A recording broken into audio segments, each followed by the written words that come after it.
Welcome back to the second and final volume of that classic sci-fi radio serial, The Planet Man. I'm Greg, welcome to an evening of old-time radio.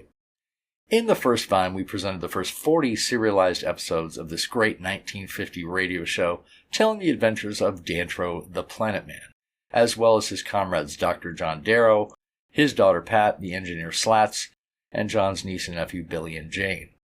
They battled Marsden, the evil ruler of Mars. They had all sorts of escapades on Venus and Mars and asteroids, battled space pirates, and then we last left them with Dantro and Slats heading off to Alpha Centauri in order to find the ancient race of Martians who created the Dimension Warper machine, which Marston is currently using to terrorize the solar system.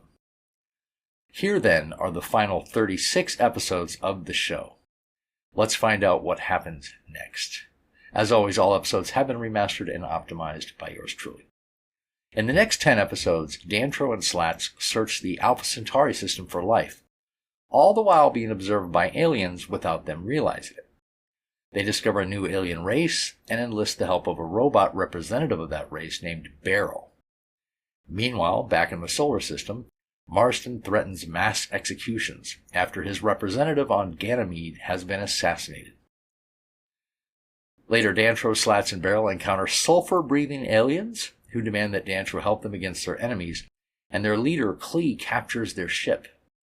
The aliens that had been observing the Alpha behind the scenes, meanwhile, take control of the ship, allowing Dantro and Slats to escape, and the Alpha is transported to the edge of the galaxy, where, miraculously, they meet the descendants of the ancient Martian race, known as the Mardi. Their representative, Roora, brings them to the Mardi capital city, where Dantro tries to convince the Mardi Council to assist them in their fight against Marsden, discovering that the Mardi are a society dominated by women, with men being considered inferior. The Council decides not to assist Dantro in their fight against Marsden. Now enjoy the planet, man. The Planet Man! The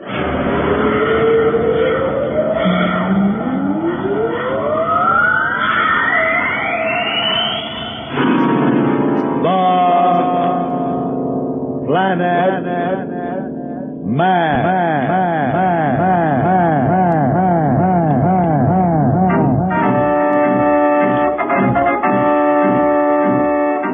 This is the fascinating story of Dantro the Planet Man, troubleshooter for the League of Planets organization, the law enforcement body for peace and justice in the celestial world, whose headquarters and center of operations are situated on the capital of all the planets, Planaria Rex.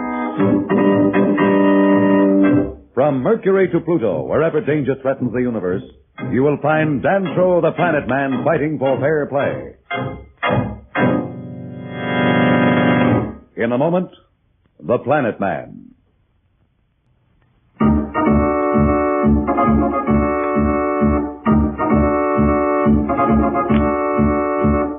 Slats and Dantro, in their search for the ancient race whose machines had given Marston control of the solar system, had just reached the area of the galaxy near Alpha Centauri. Their one hope was to find the ancient race in time to enlist its help against Marston. Wow, I don't think I'll ever get used to this Astrodrive.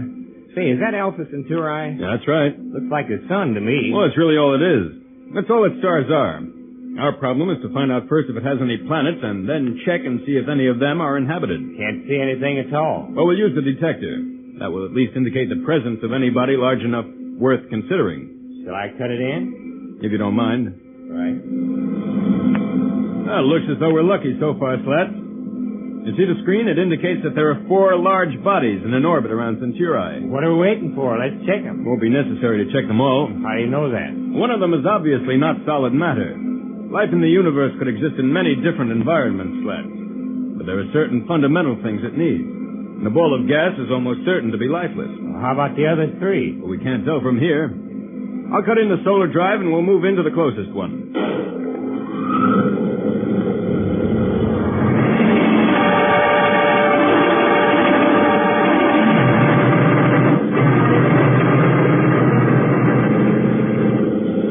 Be there soon? In a few moments now. We'll get a signal on the automatic radar ranger. Our solar drive's a lot easier to take than that Astrodrive. How come you don't use it? Well, it's only good for tremendous distances, Slats. It isn't practical for use over the distances between these planets. That's why we call it the Astral Drive. There it is up ahead. How close are we going to come to it? Oh, a million miles should be close enough. From there, our instruments should pick up any signs of habitation. Oh, we're close enough now. Can I help? No, the instruments are automatic. All I have to do now is to activate them. I don't see any dials or anything. No, we'll read the answer on that tape from the Celestivac calculator. Oh, here it comes now. What does it say? I guess we can rule that planet out. It's completely barren of any signs of life at all. I don't get it. What kind of instruments could register anything from this distance? Well, to put it in simple terms, Slats, the master calculator integrates all space evidence and gives us the final conclusion on tape. That's what I have here. And the indication is definitely negative. Boy, that's quite a gadget. It gives you the answer just like that, huh? Well, it's not always the answer you hope for. You didn't really think that the first planet we try would be the one we wanted, did you? No, I guess you're right, but I was kind of hoping. After all, when I think of Marston running things back in the solar system, it makes me awful impatient. I don't blame you, Slats. I don't want to waste a minute myself, but unless we can find allies against him that are sufficiently powerful, there's no point in going back. Don't misunderstand me. I'm with you all the way. Well, we better try another planet. You're running this clam bake. Let's go.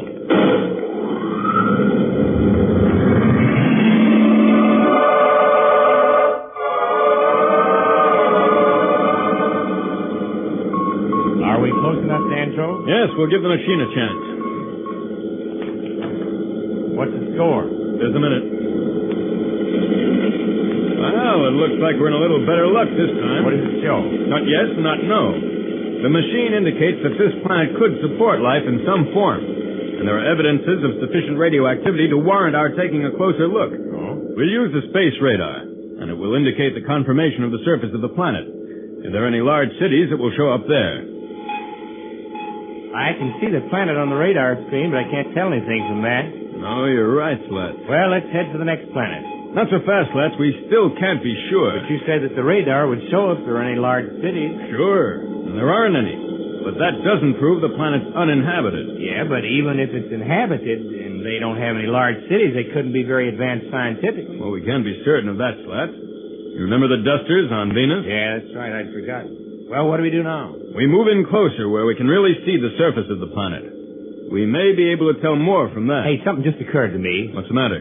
Suppose it is an advanced planet. They might take a shot at it.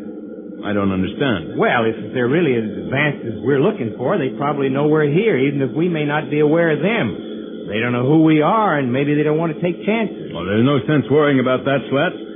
Whether we want to take chances or not, we have to. Are you scared? Cut it out. You know me better than that. Let's go.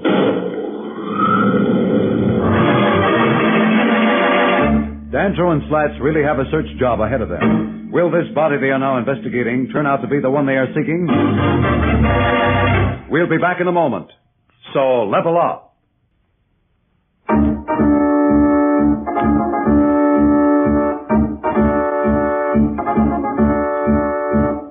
When we left Dantro and Slats, they were trying to find the ancient race which they believe to exist in the outer world of the stars. Unknown to them, they are being watched by two members of this race, whose names are San and Tor. What are you watching for, Tor? I've been observing that ship near the second planet of that star.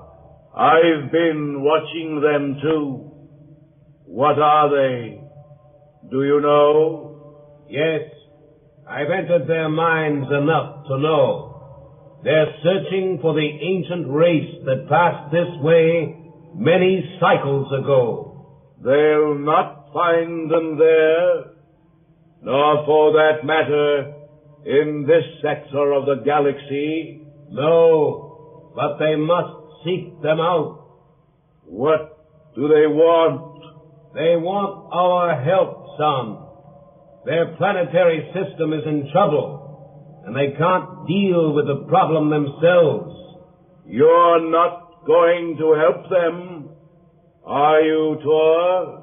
I don't know. It would be amusing to enter into their petty squabbles. But our race agreed, since the time when our ancestors were forced to destroy a sector of the universe, that we would not meddle in the affairs of the planet dwellers, unless great importance was involved.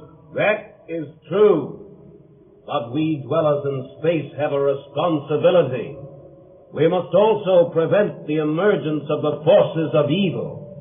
For if we don't, eventually they may threaten our own existence. But how can you judge who is evil and who is good? We will watch them, and we will tell. Their actions will betray them if they are evil. Besides, I'm bored with watching the drama of the galaxy from a distance. Watch with me, and we'll decide together.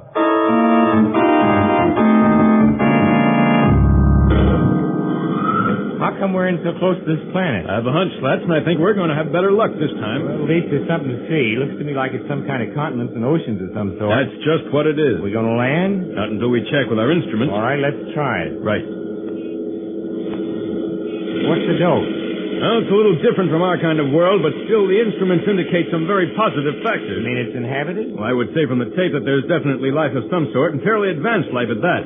We'll move in about 100 miles from the surface. Perhaps we'll be able to tell more from a close-up.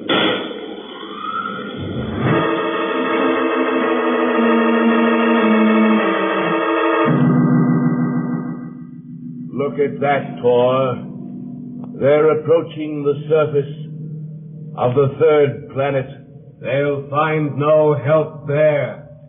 To them, it will be a world of impossible cold, with people who know less than they do. It seems a shame they must spend so much time searching for something they can never find. That does not make their search fruitless. There are other races that can help them. But not this one, son. They must find that out for themselves.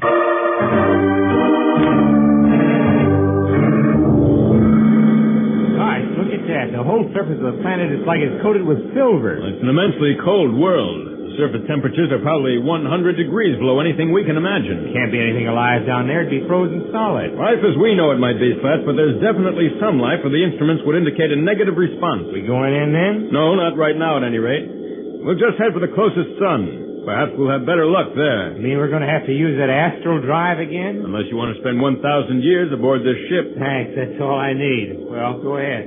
Right. Here we go.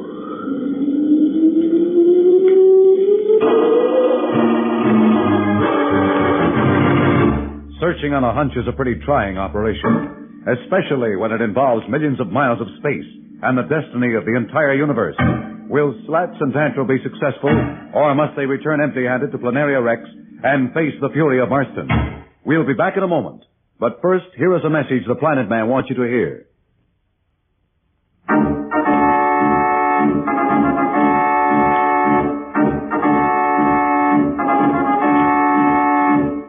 Tune in again for more transcribed thrills and adventures. Rocket millions of light years into space with Dantro the Planet Man. The Planet Man.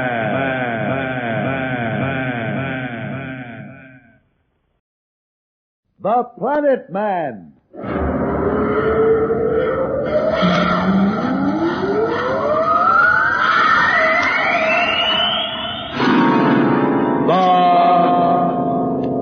Planet Man.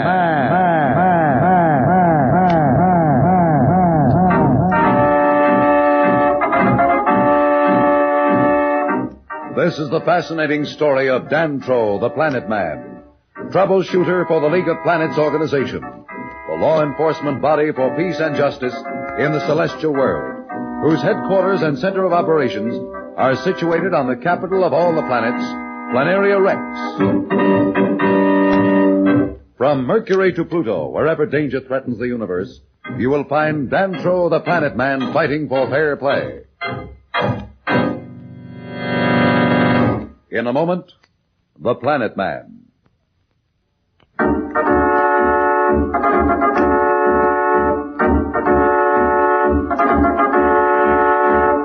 You will remember Dantro and Slats are far out in the galaxy, searching for the ancient race which left the solar system thousands of years before, in the hope this race would help the League of Planets defeat Marston. Thus far, their search has been in vain. Although unknown to them, they are being observed by two dwellers in space, beings of pure force and intelligence who have the power to intervene, but are waiting to see whether Slats and Dantro deserve their aid. Our friends from the solar system have just approached a double star and are seeking its planets. Well, Dantro, which one of these planets do we hit first? We'll start closest to the suns and work our way out, Slats. We're almost there now. That double sun is the strangest thing I've ever seen. Well, it's not as rare as you think, Slats. There are many binary double stars in our galaxy. Usually they're like this, one of them large and one of them comparatively small. Have you checked it with the instrument yet? Yes, I did that while you were back fixing lunch. The indication must have been somewhat positive, or we wouldn't be going in closer. Oh, it's positive, all right. I'm going to skip the intermediate inspection and move in about 100 miles from its surface. You make it sound so simple. Hey, what's going on? Are we running into something? Look at the radar grid, Slats. Holy smokes, how did that happen? I don't know, but something's moving in on us. At least we know one thing. There's life in this system, and it's advanced enough to have spaceships. There are about 10 of them coming in on us now. What do we do? Shall I move over to the weapons control panel? You better, but don't do anything until I give the signal. You think there's going to be a fight? I don't know. I hope not. Certainly it's the last thing we want. But we'd better be ready just in case.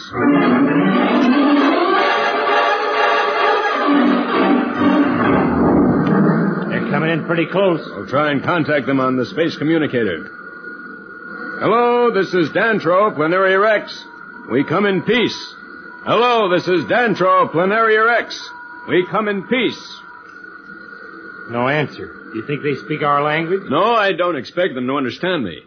But at least if they have communicators, they'll pick up our signal and perhaps indicate that fact in some way. Well, at least they didn't shoot first and ask questions afterward. Well, that's just it, Slats. That's the thing I'm encouraged by. They certainly have us outnumbered.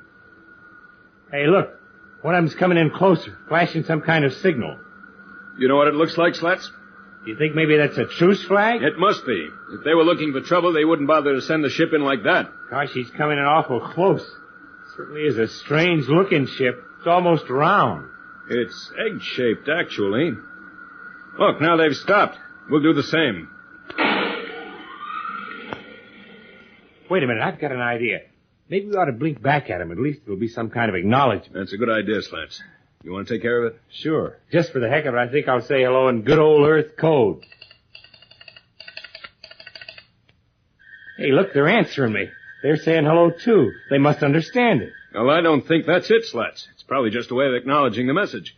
They're probably just sending back what they received. They're turning around, moving away from us. Now they're blinking from the stern. Now they're stopping again. Hey, what's going on? I think they want us to follow them. Let's try and find out if that's what they want. Yeah. I think you've hit it, Dantro. Hey, look. They're staying right ahead of us. Yes, the other ships are moving right along, too. Where are they taking us? We're headed for that first planet. Well, we want it investigated. Looks like we're going to, whether we like it or not.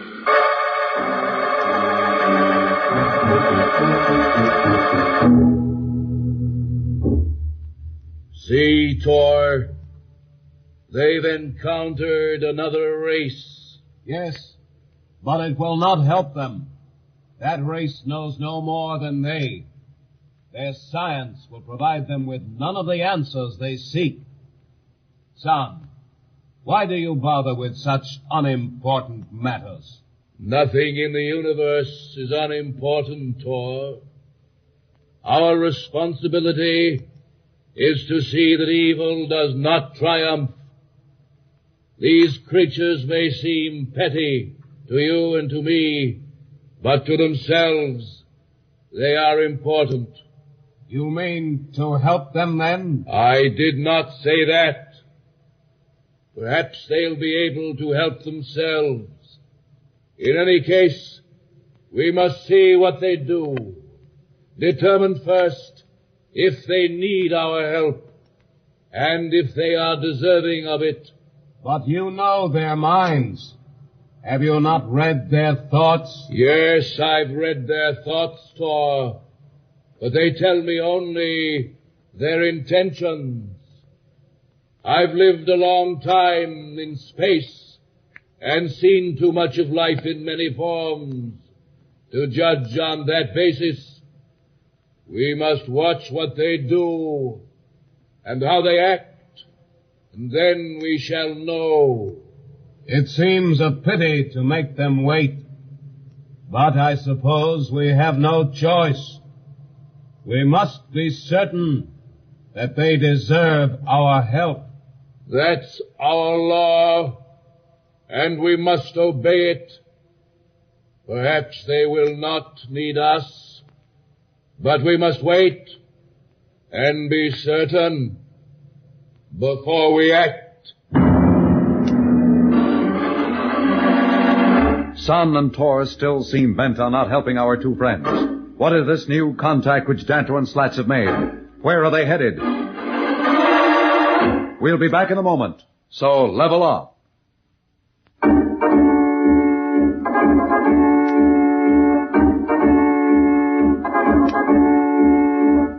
When we left Dantro and Slats, they had made contact with a strange group of stellar ships in their search for the ancient race. We find them now as they are following this fleet to some unknown spot. We're certainly getting awful close, Dantro. There's something strange about that planet, isn't there? Well, if you call heat strange, then it's strange, all right, Slats. You mean you really think all those ships came from that hot spot? We'll find out quickly enough. See, that ship we're following is heading for that range of mountains. Anyhow, it's not just a molten mass. It looks to me like some kind of rock. Well, it's solid enough, but whether it's rock or not, I wouldn't venture to guess. At least not the kind of rock we're used to. Any rock in our system would be a mass of lava in that heat. Hey, now you mention it, I'm beginning to sweat. Oh, that's just your imagination, Slats. This ship can take a lot more heat than the surface temperature of this planet. Otherwise, we could never survive as long as we have. Yeah, maybe the ship can, but we can't. Don't worry, I have no intention of leaving our ship. Well, that doesn't make much sense to me, but I guess you know what you're doing. I wish I were certain myself. Hey, gee, they've landed. We gonna land too? Look up and you'll see that we haven't got much choice. Gosh, look, those other 9 ships are right up there above us. They aren't taking any chances. No, I'm afraid we're taking the chances, Slats, but it's the only way we'll ever find anything out. Here we go.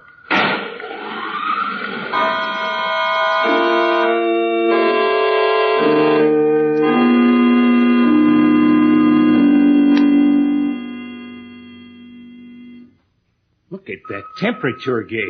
I'm glad this ship's insulated. It registers 2,000 degrees. Hey, what are you thinking about? I think we ought to open our outer port so that if they send anybody to board us, they can. What about the heat?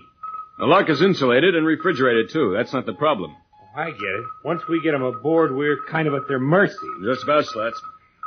What do you say? Shall we try it or not? Well, if you say it, that's good enough for me. We're in this together, and you know a lot more than I do. I've gone this far with you, and I'm not going to back out on you now. Thanks for your confidence, Slats. I hope it's not misplaced. Here goes. Yeah.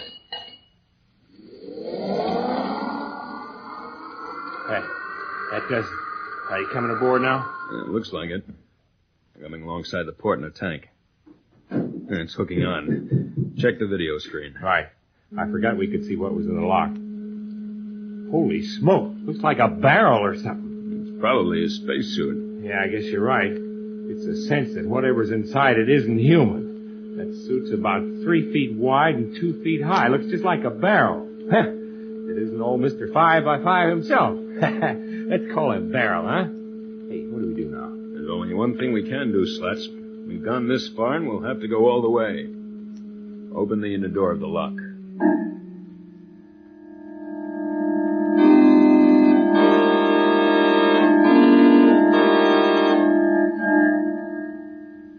See, I told you he looked like a barrel. What's it doing now? He's carrying a chart of some kind. What? It's a star map of some sort. Gosh, it lights up. Well, that's the system we're in now. There's the double sun you were talking about. Here, Slats, help me rig our chart on this projector and we'll throw the picture on the screen. Yeah. Now I'll point out where we come from. Yeah. Hey, look, Dantro. He's making some more adjustments on that chart of his now. Look. You see what he's got lit up now? That's our solar system, isn't it? Boy, maybe we're getting somewhere. I sure hope so. I haven't forgotten that Marston for a minute. Dantro and Slats seem to have struck some semblance of luck. What are these new creatures they've just contacted? Can they really help our friends? We'll be back in a moment. But first, here is a message the Planet Man wants you to hear.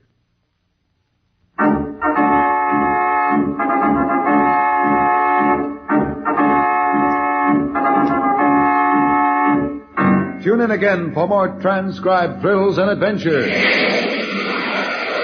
Rocket millions of light years into space with Dantro the Planet Man. The Planet Man.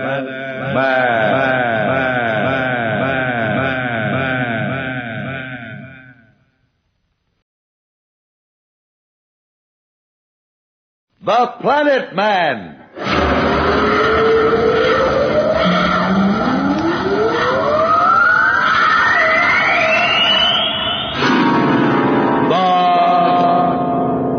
Planet Man.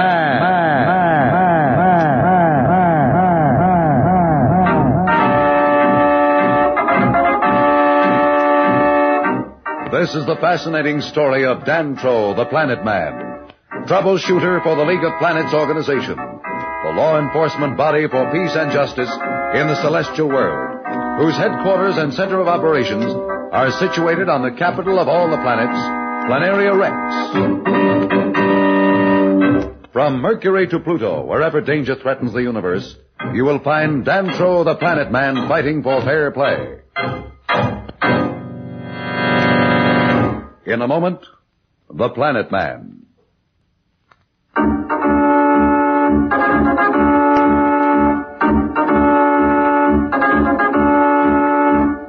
You'll remember that Planet Man and Slats, surrounded by a mysterious fleet of spaceships, were forced to land on a planet in the constellation of Alpha Centauri. One of the crew of the strange ship boarded Dantro's ship, the Alpha, and is attempting to communicate with our friends from the League of Planets. Boy, this is really a weird-looking character. He's shaped just like a barrel. How can he tell what's going on? I'm not sure, Slats, but he must have some sensory equipment that's either telepathic or works like our radar. What's he doing on that star chart now? Well, he's changing it to show another part of the galaxy. Wait, I'll take a good look at it. Hey, look. He's pointing at the chart and at it himself. That must be where he comes from. I believe you're right, Slats. It's the constellation we call Libra. Okay, so now he knows where we're from, we know where he's from. What happens next? He seems to be indicating for us to stay here. That's great. Where's he going? Back to his ship. We just supposed to cool our heels until he returns, is that it? Well, I'd hardly call the surface of this planet a place to cool your heels, but that's the general idea. I wouldn't mind it so very much if I didn't keep thinking about Pat and Professor Darrell and everybody back in our solar system. I'll bet you Marston is making everything pretty miserable.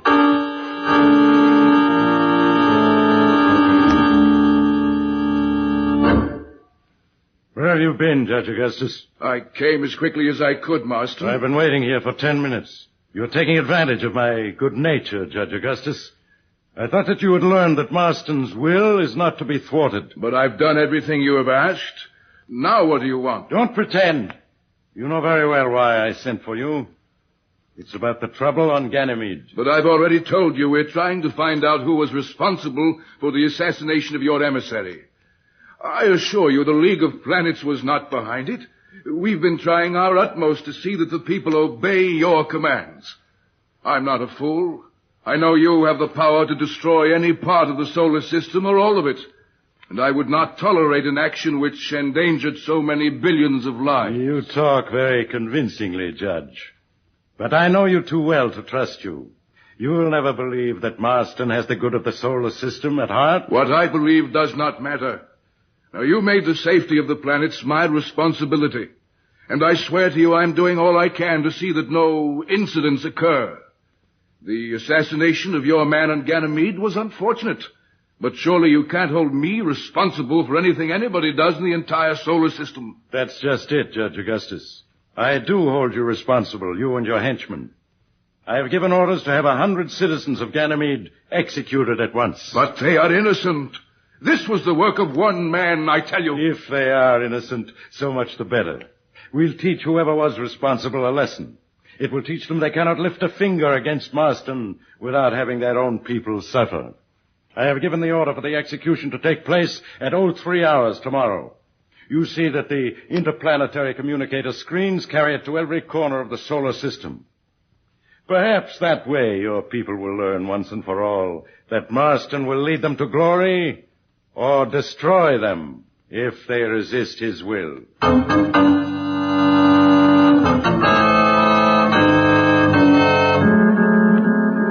Where the dickens is Where's that barrel carrying? I think he's returning now. Yes, there's the signal to open the inner door of the space lock. Yeah, I'll open it. There. You were right. Here comes Barrel now. Hey, look. He's got some kind of gadget with him. Wonder what it is. Certainly is a peculiar-looking device. See, it has several wires trailing from it that look like caps of some kind. They are caps. He wants us to put them on. Come on. Well, you're not going to do it. Come on now, Slats. Don't be selfish. I thought you were in a hurry to get going. I am, but I like to pick out my own millinery. Remember, Slats, we haven't much choice. Okay, I was going to do it anyway. I was just letting off a little steam. Hey, this fits pretty well. Slats, you realize what's happening? No. Just listen. Welcome, representative of the League of Planets. We of the constellation Libra are glad to be the first of our race to contact you. Listen, Dantro, will you listen to that? That thing's actually talking. It's not the machine that's talking, Slats. It's your friend Barrel. We couldn't hear him or understand him until he brought in this machine. I don't understand how it works, Slat, but apparently it translates languages instantaneously. He's actually speaking to us in his tongue. But with the help of this machine, his words become understandable to us. And he should be able to understand what we say. We'll find out. Greetings from the League of Planets. We come as friends. Our mission is friendly too. What do you seek? My people are threatened by a member of our own race who has gained a power we cannot combat.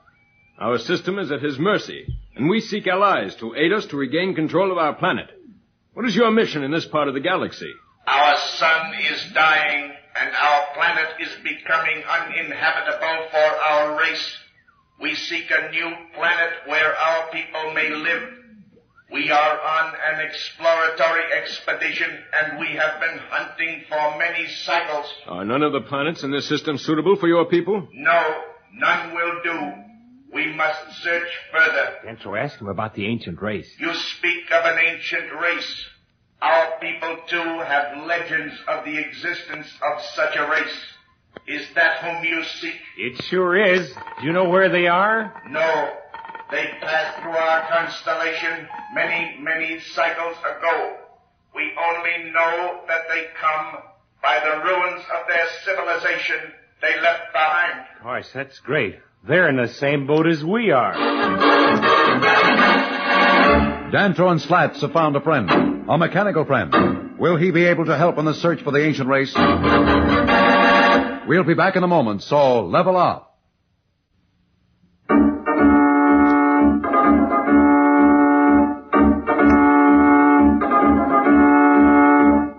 When we left Dantro and Slats, they were conversing with a newfound mechanical friend. As we find them now, they are aboard the stellar ship Alpha on the constellation Libra, discussing the problem of finding the ancient race. If you seek the ancient race, I am afraid we can give you little aid.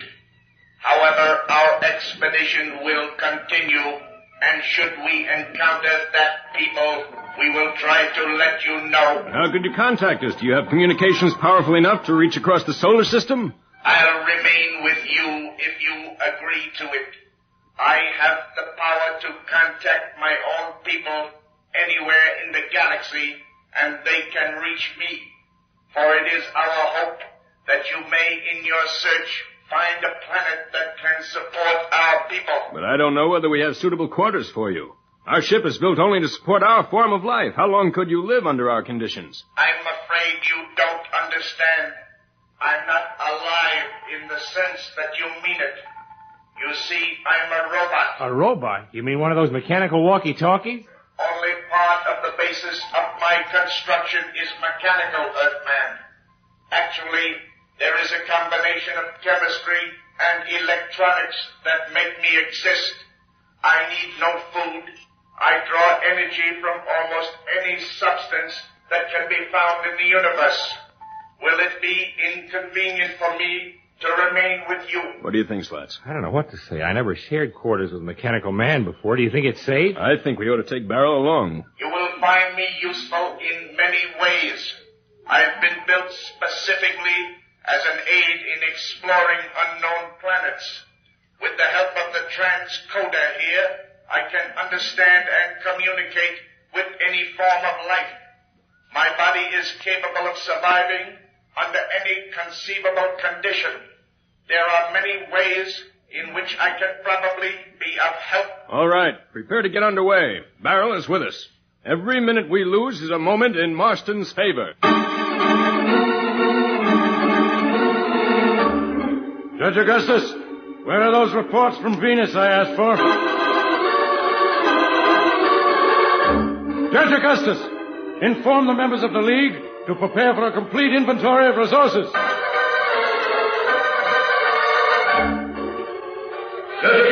Judge Augustus! Judge Augustus! Judge Augustus! Judge Augustus! Judge Augustus! Judge Augustus! Judge Augustus! Judge Augustus! Judge Augustus!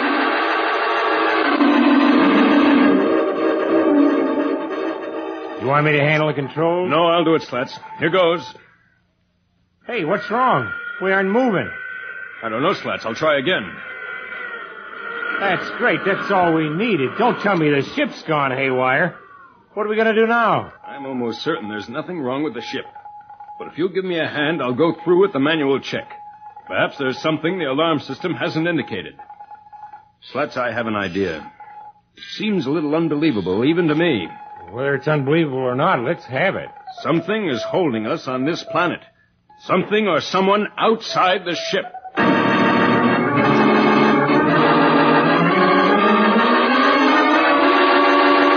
Can there be something holding Alpha? If so, what can it be? We'll be back in a moment. But first, here is a message the Planet Man wants you to hear.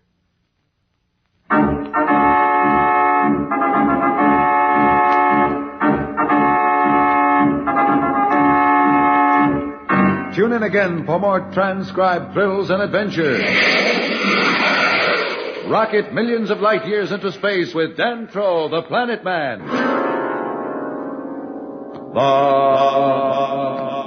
Planet Man.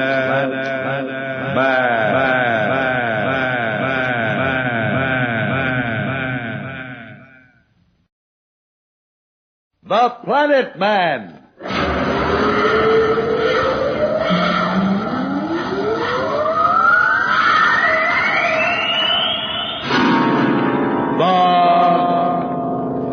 Planet Man.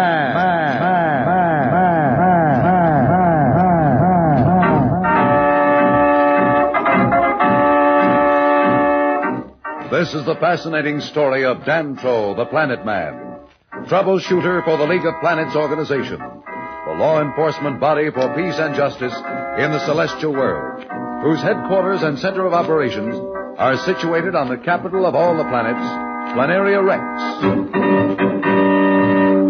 From Mercury to Pluto, wherever danger threatens the universe, you will find Dantro the Planet Man fighting for fair play. In a moment, the Planet Man.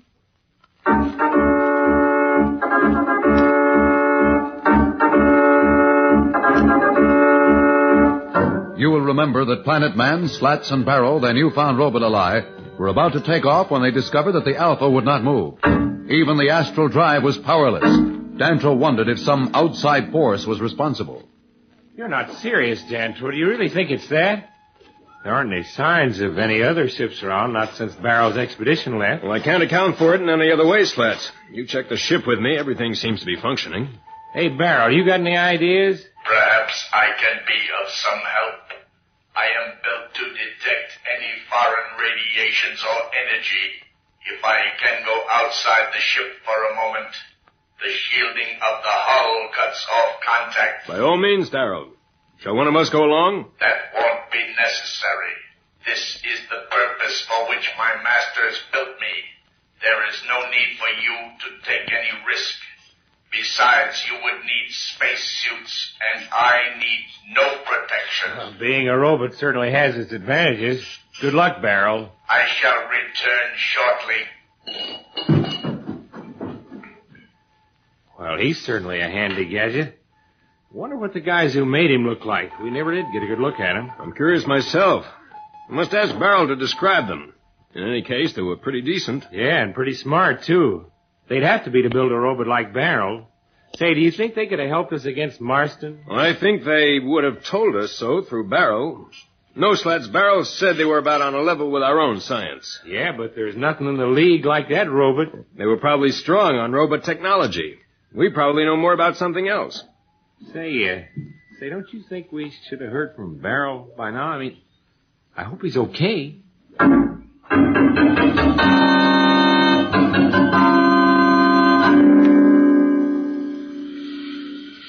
Slats, I think we'd better contact Barrel. Yeah. What's the good word, Barrel? You all right? Find out anything? I'm fine. I found out several things. Such as?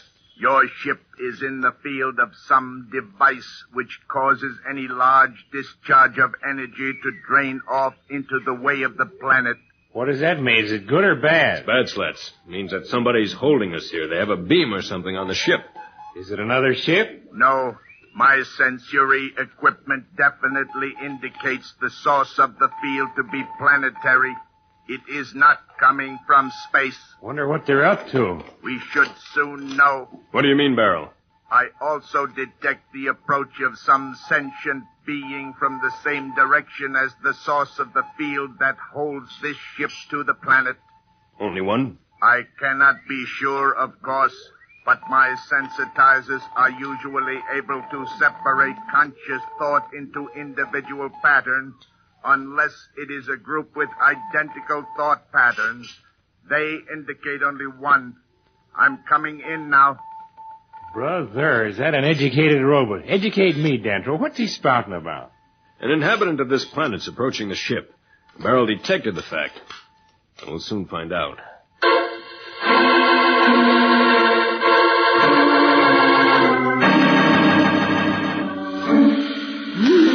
Yes. I'm on my way there now. I will find out who these intruders are and what they are asking. I will return promptly.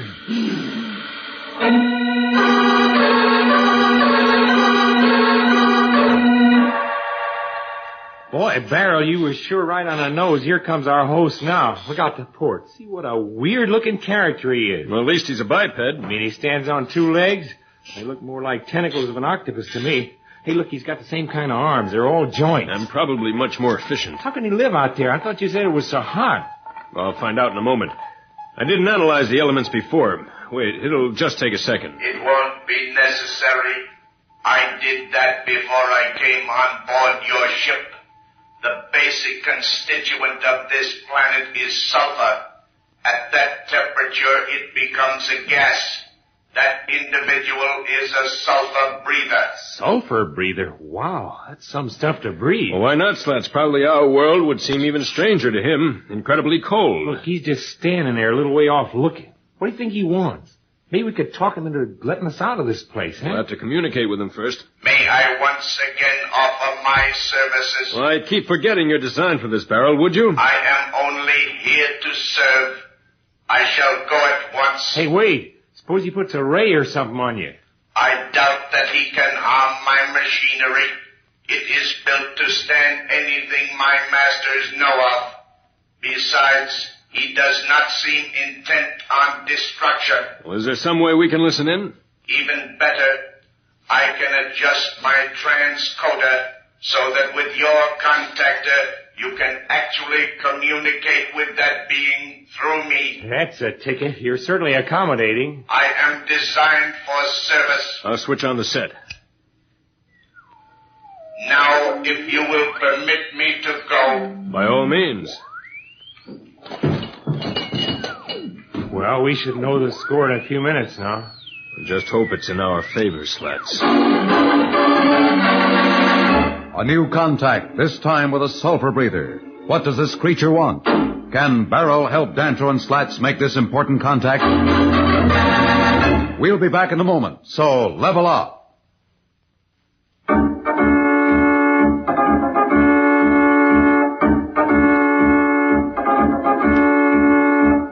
When we left Dantro and Slats, they were preparing to contact a new arrival, whom Barrel, the robot, described as a sulfur breather. This contact was to be made via the transcoder and relayed through their mechanical friend, Barrel. Hey, look.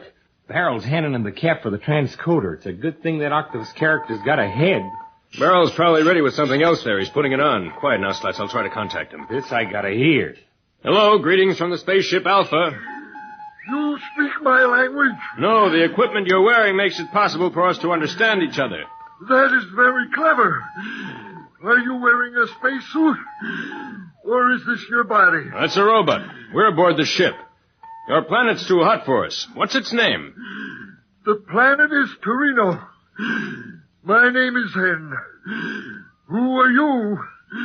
And where are you from? Ask him why he's got us nailed down here. Patience, Slats. I am Dantro the Planet Man. I come from another solar system far away from you. What are you doing here? We seek the members of an ancient race to help us against a tyrant. Were those other ships yours also? No. We've been watching since you landed. We waited until the other ship left. Is it you who hold us here, bound to your planet? Yes. Why, we come in peace. If we've harmed your people or violated your laws, we meant no harm. You have not harmed us. But then why do you hold us here? I cannot tell you. Not now. When? When I return, I must report back to Klee. Who is Klee? The ruler of my people. I must go now. I shall return soon. Tell your ruler we wish to leave. I will tell him, Planet Man. Are you alone? No. How many of your kind are with you? I shall not tell you until I know why you hold us here. Very well. Goodbye now. Goodbye. Come in now, Barrel. I return aboard at once.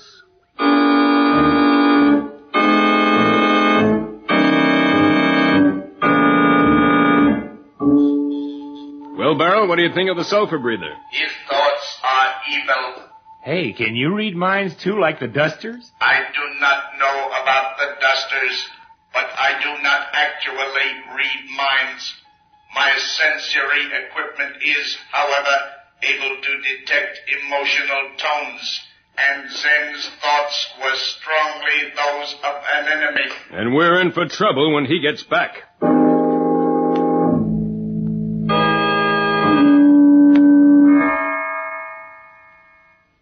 Slats, Zen's back. Let's get over to the contactor. Barrel's outside and ready. Right. Now we'll find something out. Zen, this is Dantro. What do you want now? You and whoever else are on board that ship must come with me to Klee, my ruler. And if we do not come? Then your ship shall never leave this planet. That's real cheery. What do you want us to come for? Who is that? Another of your kind? You must all come with me. You will find out why. From Klee. We're not going, are we, Dantro? I'm afraid so, Slats. We have little choice. Powerless, our friends now face a new ordeal. What is Klee's motive? We'll be back in a moment. But first, here is a message the Planet Man wants you to hear.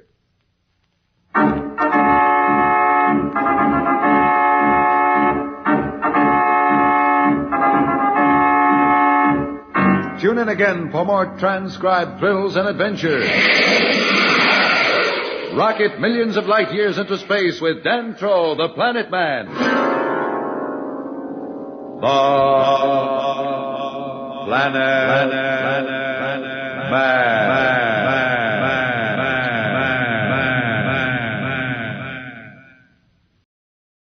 Man. The Planet Man.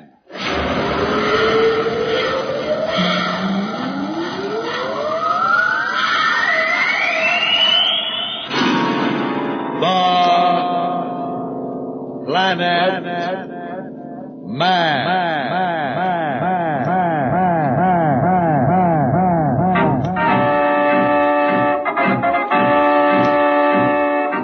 This is the fascinating story of Dantro, the Planet Man, troubleshooter for the League of Planets organization, the law enforcement body for peace and justice in the celestial world, whose headquarters and center of operations are situated on the capital of all the planets, Planaria Rex. From Mercury to Pluto, wherever danger threatens the universe, you will find Dantro the Planet Man fighting for fair play. In a moment, the Planet Man.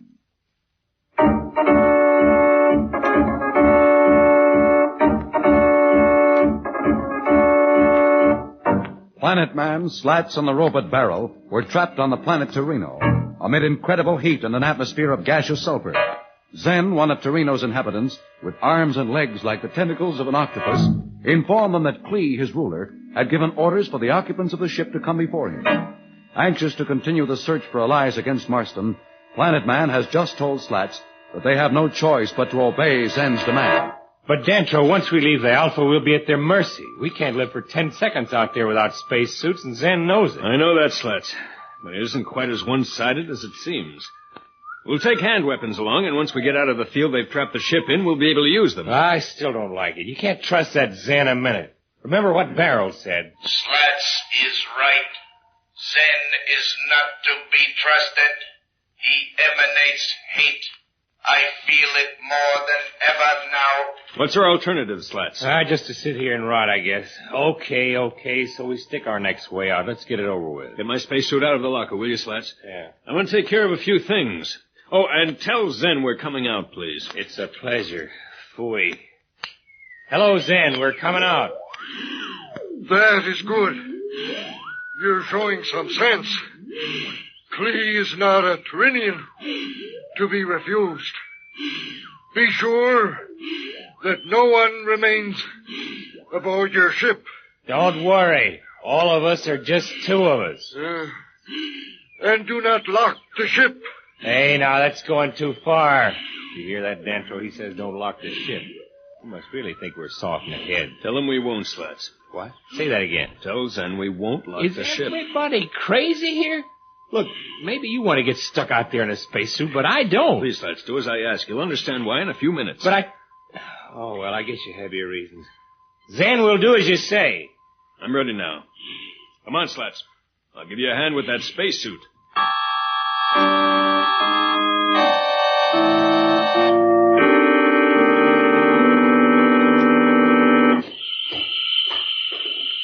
Brother, what a place this is. It's like one big Turkish bath. I can feel the heat even through the spacesuit. It's your imagination, Slats. It's hot, all right, but these suits can handle a lot more heat than this. All right, so it's my imagination, but for your information, my imagination has sweat all over it right now. You'll get used to it, Slats. Then we have done as you asked. What now? Have you left the ship unlocked? Are all the crew off? We are the crew, and the ship is unlocked. But let me warn you, no one must enter or try to tamper with the Alpha. You are in no position to give orders. Perhaps not. But for the safety of your planet, do not allow anyone to enter or tamper with our ship. It has a special circuit key to the neuronic pattern of my body and also that of Slats. If anyone else even attempts to enter the ship, it will explode and take this entire planet with it. Are you telling the truth? Holy smokes, so that's what you were up to, Dantro. Of course he's telling the truth, Zen. You don't think we're foolish enough to just walk off and hand you the ship, do you? Klee is not going to like this. Well, that's unfortunate. But you said you were going to take us to him. Shouldn't we start? I don't imagine he's the kind of man who likes to be kept waiting. He doesn't. But he's not going to like what I have to tell him much either. Come on. Get aboard my vapojet. We're late now. Just 1 second. Barrel, you stay here. We'll start soon. I'll not move until I hear from you.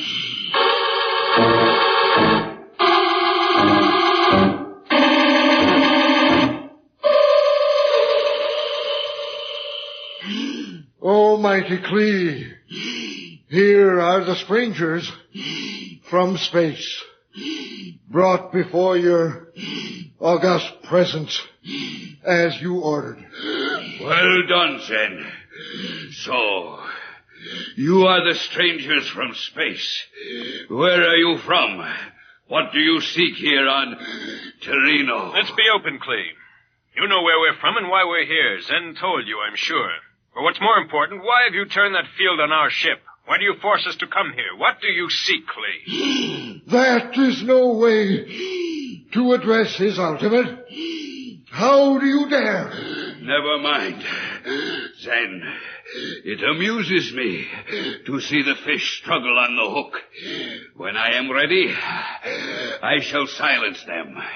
And I am almost ready. Klee is beginning to show his true evil colors. What can our two friends do to defend themselves? We'll be back in a moment, so level up.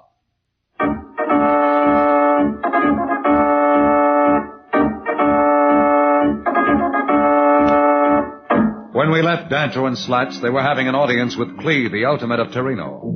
We find them now as they attempt to persuade Klee to release them from this world of sulfurous gas. I'm glad that we amuse you, Klee, but I must insist you tell us what's behind this outrageous lack of hospitality. That is a fascinating device you have. That enables us to converse despite our different languages. What did you say you called yourself? Dantro the Planet Man. Oh, yes, the Planet Man. How does it work? Listen here, Mr. Klee. Why don't you stop the game and tell us the score? What language is this your companion speaks, Planet Man?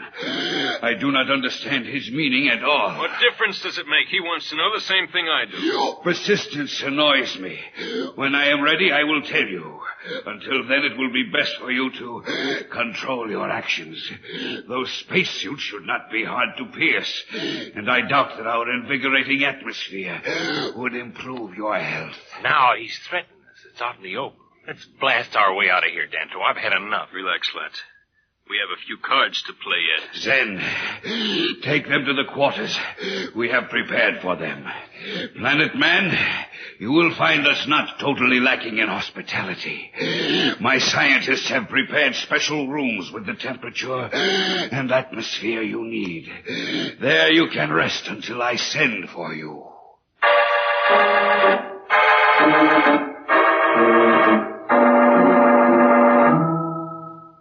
Hey, look, now that goof's gone, we're out of our spacesuits. Would you mind telling me what you're up to? Shh, not now, Slats. What are you shushing me for? We're alone, aren't we? Huh? Oh, I get it. Snoopers, huh? Sorry, I should have guessed. It's all right, Slats. I'm not sure myself, but we can't take the chance. You know, it's not important, Dantro, but say, how long do you think we'll have to stay here? I'm not sure how long they plan to keep us, but we're only staying a few hours more, I promise you that. You kidding? How do you know? How can you be sure? You'll find out, Slats. If they don't send for us in 3 hours.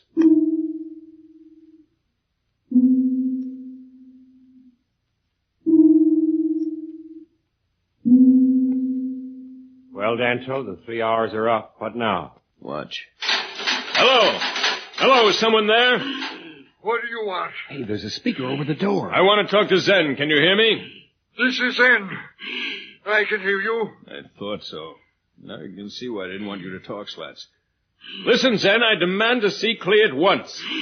Stop this noise and behave yourselves. When you've made up your minds to do as Klee wishes, he will see you. Just a minute, Zen. I'm not finished. Save your breath. If you want to save yours, you'll listen to me. What? What do you mean? Just this, Zen.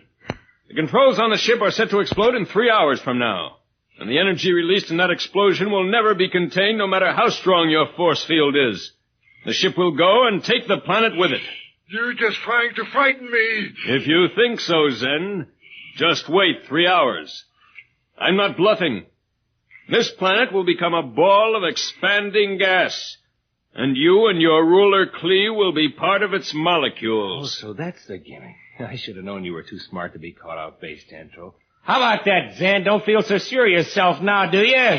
I must tell Klee. This is terrible. It changes all our plans. What will he say? I love to hear that.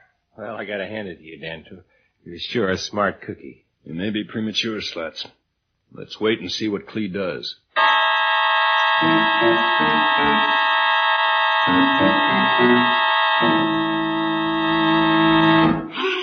Planet Man, this is Zen. Put on your spacesuits. Klee will see you at once. Well, let's go. Now it's our turn to laugh. Don't get too cocky, Slats. The best we can hope for is a deadlock. Even if we get back to the Alpha, we're still stuck on Torino, And Klee knows it. Is Dantro's threat taking effect? Or does Klee have a counter-move up his sleeve? We'll be back in a moment. But first, here is a message the Planet Man wants you to hear.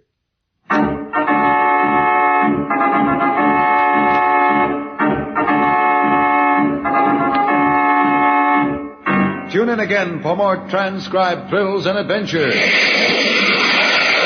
Rocket millions of light years into space with Dantro the Planet Man. The Planet Man.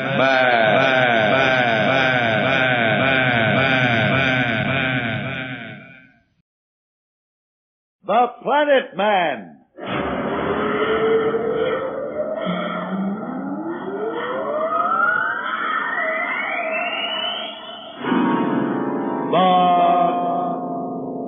Planet Man.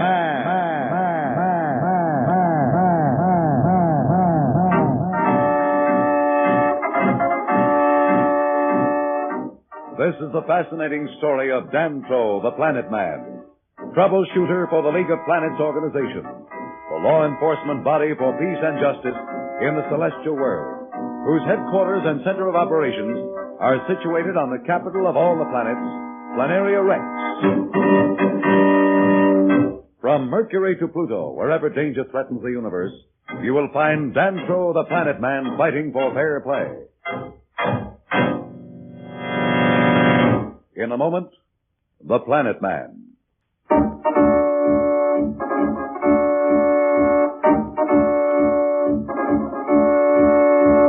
You will recall that Planet Man and Slats, trapped on the hot planet Torino, were confronted with a deadlock. Klee, ruler of Torino, had the Alpha powerless in a de-energizing field. But before they left the ship, Planet Man had set the circuits so the ship would explode and destroy the entire planet if he and Slats were not back on board in 6 hours. Oh, brother, these termites certainly changed their tune when they found out what you'd done to the Alpha. Turinians, not termites, Slats. Well, as far as I'm concerned, they're termites. Are you coming out? I thought you were in such a hurry to see Klee. We're coming now, Zen. We just checked our respirators. It may be safer in these spacesuits, but it was a lot more comfortable in that special compartment. We can't have it both ways, Slats. Come along. Come along. Klee is waiting. So what? Let him wait. We were waiting for him for 3 hours. But if the ship is set to blow up, there isn't much time. Time enough if you try any tricks. Either way, Zen.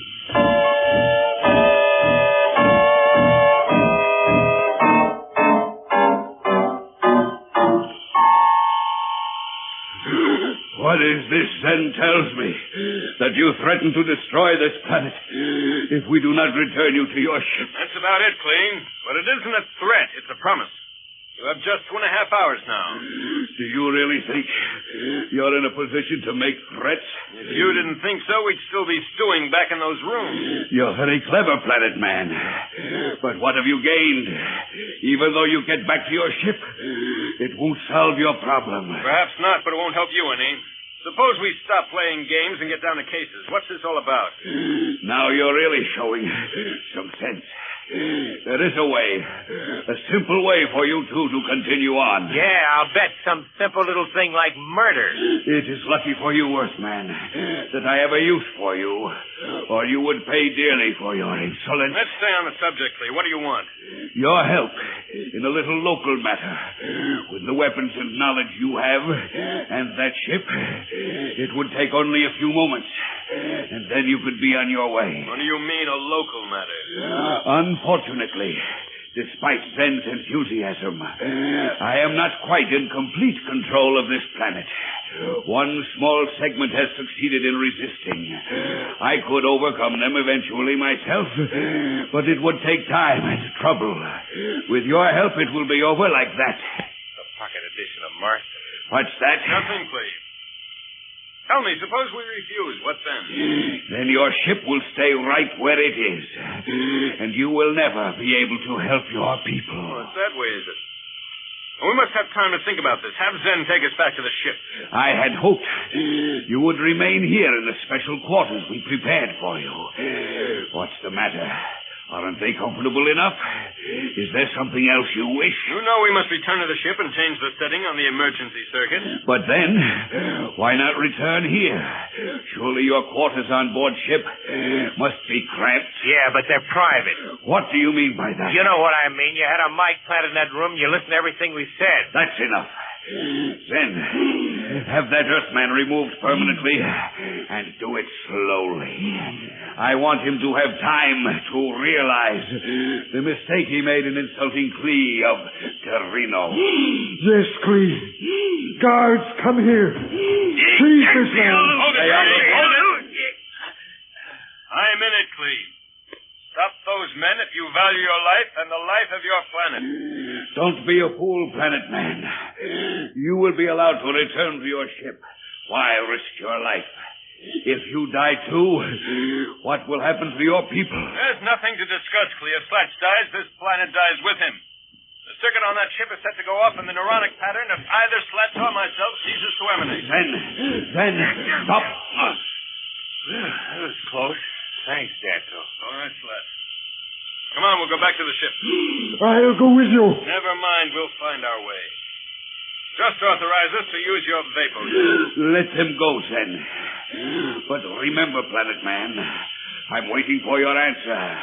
And I won't wait too long. Don't worry, you'll get your answers soon enough. Let's go, Slats.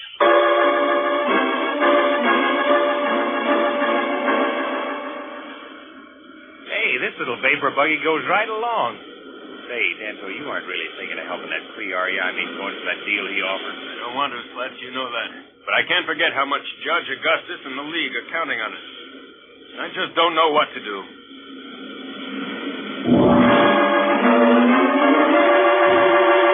Dantro and Slats are really in a dilemma. What will they do about Klee's proposal? We'll be back in a moment. So level off.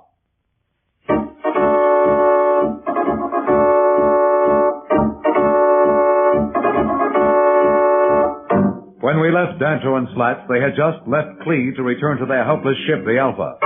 Klee offered to release them if they helped him destroy his enemies on the planet Terreno. We find our friends as they arrive at the Alpha's landing area. Hello, Barrel. Has anyone been near the ship?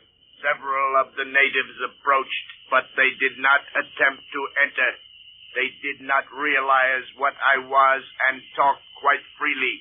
They had been warned by Zen, who told them not to tamper with the ship. They seemed quite angry. Yeah, I'll bet they were. Let's get aboard.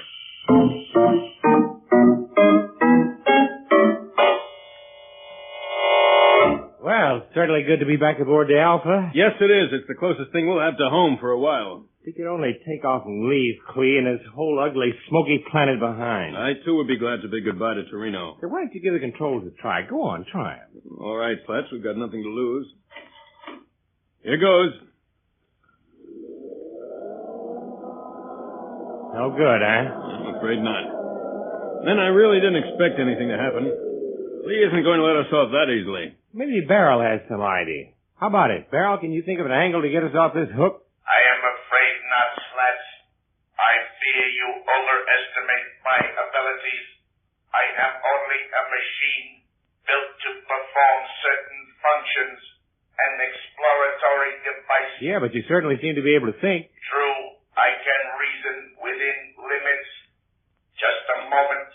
I sense the approach of a being. Take a look out the observation port, Slats. You see anything? Yeah, it's another one of those octopus guys. Shall I go outside? What for? He may wish to communicate with you, and I can transcode. Don't let him wish. There's nothing more we have to say to him, is there, Dantro? Not really, but perhaps Barrel had better go. It can't do any harm. At once, Planet Man.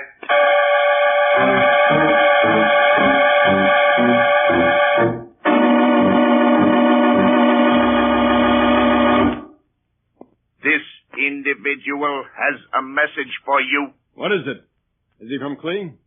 No, he comes from an enemy of Klee's. Well, he must be from that part of the planet that Klee hasn't conquered yet. Maybe he's come to help us. Has he come to offer us help, Barrel? No, he comes to ask your help against Klee. That's fine, isn't it? Everybody wants us to get into the act. Ask him if he knows how we can get out of the de-energizing field that Klee has turned on the ship. I already have. He says no.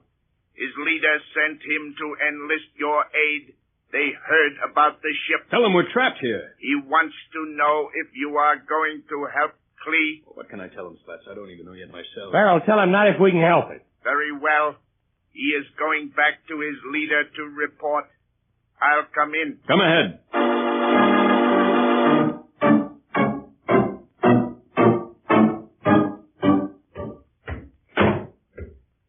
Well, welcome home, Barrel.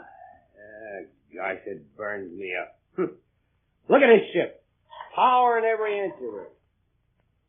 Yeah. Listen to that, will you? Power to take us to the other side of the galaxy in one jump. And the Astrodrive here. Useless. Careful, Slats. What's the difference? Doesn't work. Huh? Slats, what happened? I don't know. I threw the switch and it worked. What's the difference? We're free. It worked. Cut it off, Slats, quickly. I don't know what the setting was. I don't know where we're headed. Cut it off. Okay. Hey, I can't. The switch moves, but the drive won't cut out. It's got to, Slats. With the speed we have, we're liable to leave the galaxy, and we might never be able to find our way back. I know, but it won't stop. Look there. You can see for yourself. It just won't cut out.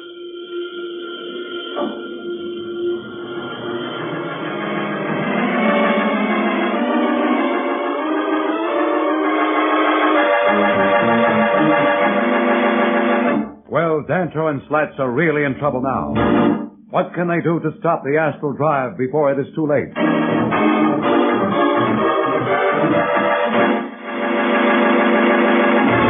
We'll be back in a moment, but first, here is a message the Planet Man wants you to hear.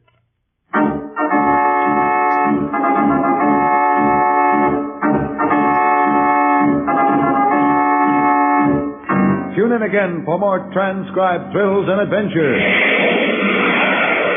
Rocket millions of light years into space with Dantro the Planet Man.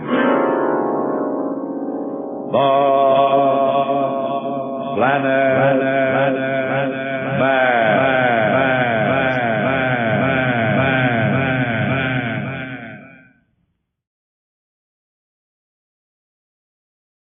The Planet Man.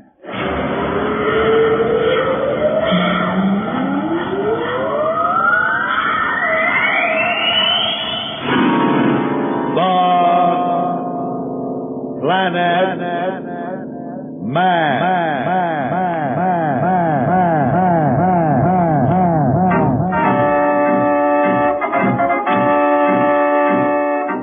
This is the fascinating story of Dantro the Planet Man, troubleshooter for the League of Planets organization, the law enforcement body for peace and justice in the celestial world, whose headquarters and center of operations are situated on the capital of all the planets, Planaria Rex. From Mercury to Pluto, wherever danger threatens the universe, you will find Dantro the Planet Man fighting for fair play.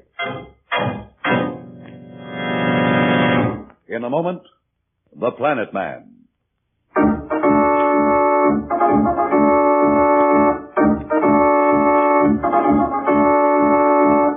Planet Man, Slats, and the robot Barrel found themselves being hurled through hyperspace when the Alpha's Astrodrive suddenly began to work again. Having gotten free of Klee's trap, they discovered that the drive will not respond to the cutout. Planet Man is trying desperately to regain control of the ship. We'd better do something or we'll be out of our galaxy. Is that bad? Can't we come back? Back to where? Chances are we'd never know which direction was back. It's like being dropped somewhere you've never been on a starless night and trying to tell which way is home. I'm going to have to cut the power. Secure yourself in the recoil seat, Slats. I'm not sure what the effect on us or the ship will be, but here goes. Start.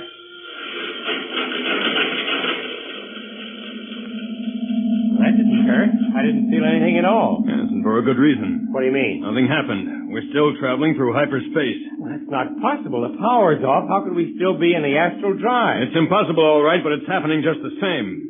As if Marston wasn't lucky enough already. Now this has to happen. Looks as though we'll never get back to the solar system, much less find anyone to help us fix his wagon.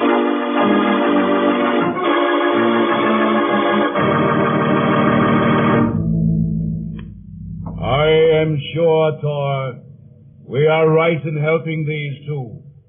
We have observed them carefully, and I am convinced that it is in the best interest of this universe that they succeed in their mission. They do not suspect our intervention, son. No, how could they? We watchers of space are beyond their conception.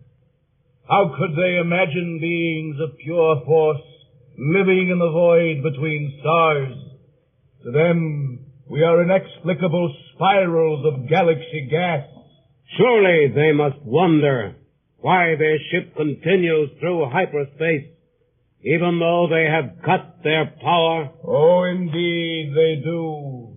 But never in their wild dreams could they imagine the actual reason, just as they are undoubtedly completely mystified at the sudden escape from the planet Terreno.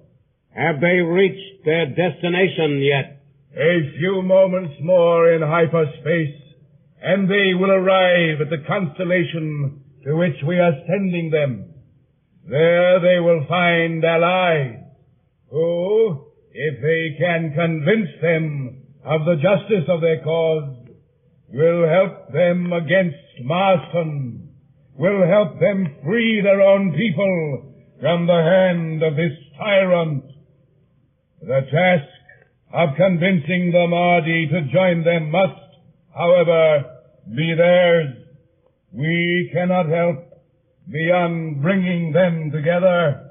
Son, time to project this ship back into normal space. It is done.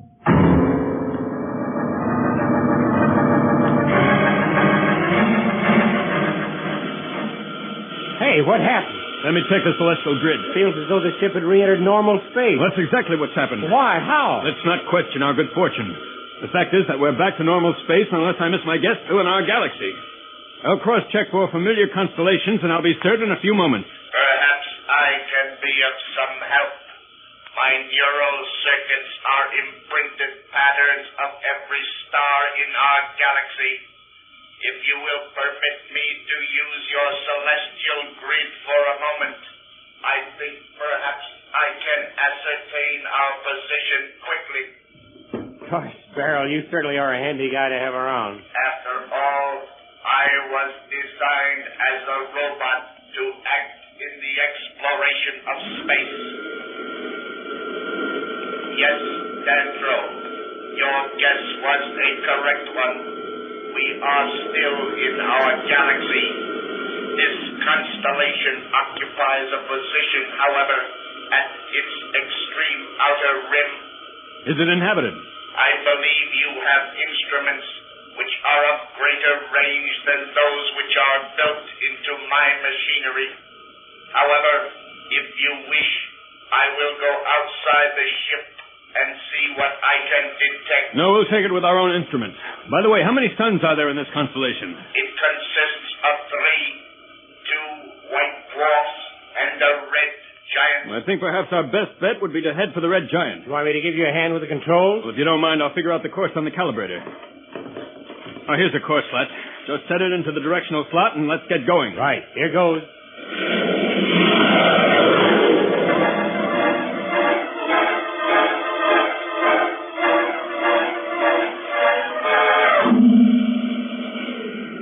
Hey, what's up? Are we there already? Well, we can't possibly be. I said our course will bring us within 100 million miles of the red giant.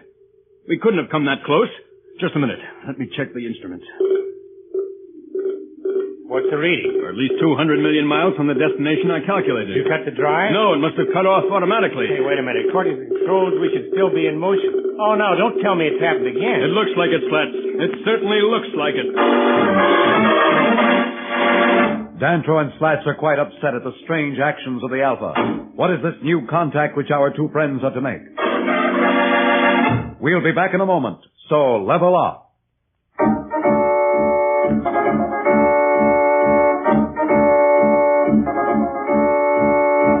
When we left Dantro and Slats, they were in a dilemma because of the strange actions of the astro-driven ship Alpha. We find them now as they are trying to figure out what has just made the Alpha cut its flight power unexpectedly. Slats, I could be wrong, but I'm almost willing to bet that there's nothing wrong with the ship. Any ideas, Barrel? Unfortunately, I also do not evidence is conclusive in one respect. What do you mean, Beryl? I did not mean to be mysterious. I should think it would be obvious. If there is nothing wrong with you and nothing wrong with the ship, then obviously some external force has been at work. External force? Of course, that must be it. Isn't that just wonderful? Hey, Beryl, tell me more. Who's behind it? I have no way of finding out. Well, it could be the very people we're looking for, Slats. You mean the ancient race? Certainly. Only an enormously advanced culture could have such power, such control over the millions of miles of space. Well, if it's them, why don't you let us know about it? Whoever it is, Slats, they must have had a reason for helping us escape. And they must have a reason for bringing us here. Well, I guess we play the waiting game again.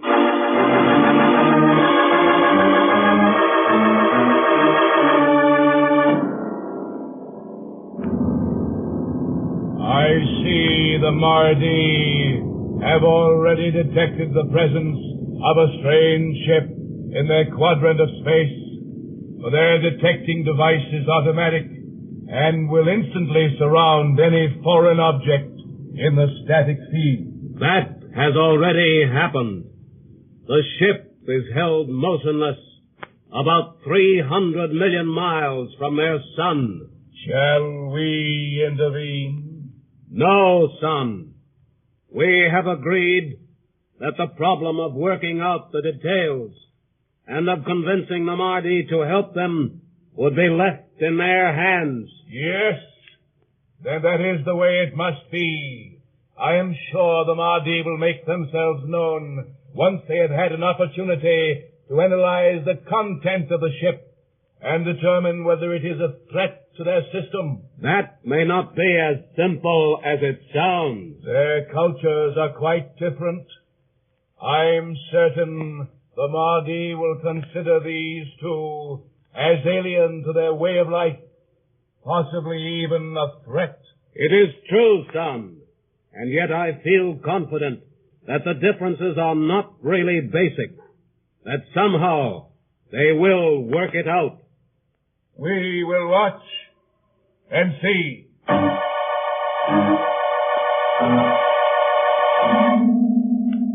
Boy, this waiting is sure a waste of time. Well, for goodness sake, where in the universe did she come from? A woman. Yeah, and a pretty one. Or are we dreaming, Beryl? No, you are not dreaming. I can vouch for that. Who are you? Where'd you come from? Maybe she doesn't understand you. Why don't you try the transcoder gadget you have? I'm sure she understands you. She just does not choose to answer. How can you tell that? Watch her as we talk. I am certain she is following every word we say. I had enough of this mystery. I'm going to get some answers from somebody, and I think she's got them. My hand passed right through. That's it, Slats. I should have known it. She isn't actually here physically. That's a three-dimensional projection. That's one of the devices we discovered in the caverns on Mars that was developed by the ancient race, Slats. Yeah, that's the gimmick we used to save the kids from trouble that time. This proves that she must be one of the ancient race. I only hope you're right, Slats. I only hope you're right. Well, it looks as though the Mardi have appeared on the scene as planned by Son and Thor. What is this image of a woman? We'll be back in a moment, but first, here is a message the Planet Man wants you to hear.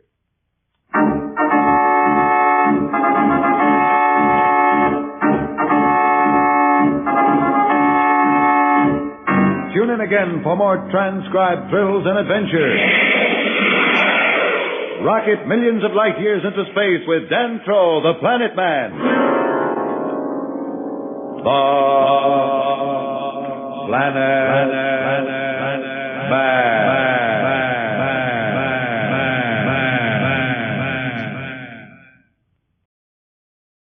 The Planet Man. The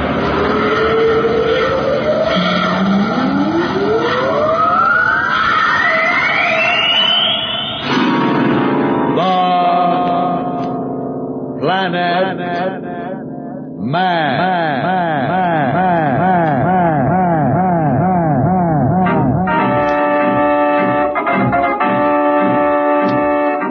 This is the fascinating story of Dantro, the Planet Man, troubleshooter for the League of Planets organization, the law enforcement body for peace and justice in the celestial world, whose headquarters and center of operations are situated on the capital of all the planets, Planaria Rex.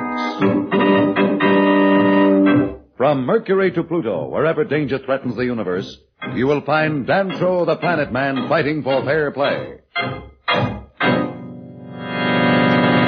In a moment, the Planet Man.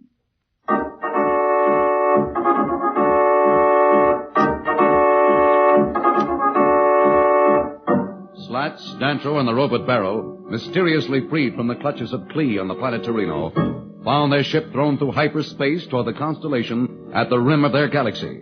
There, the ship once again returned to normal space, only to be frozen in a static field. Actually, their escape and transportation to this constellation were the work of Watchers of Space, who decided at last to intervene and help our friends. The static field, however, was the work of the Mardi, the race which inhabits this system and which has the power to help them against Marston.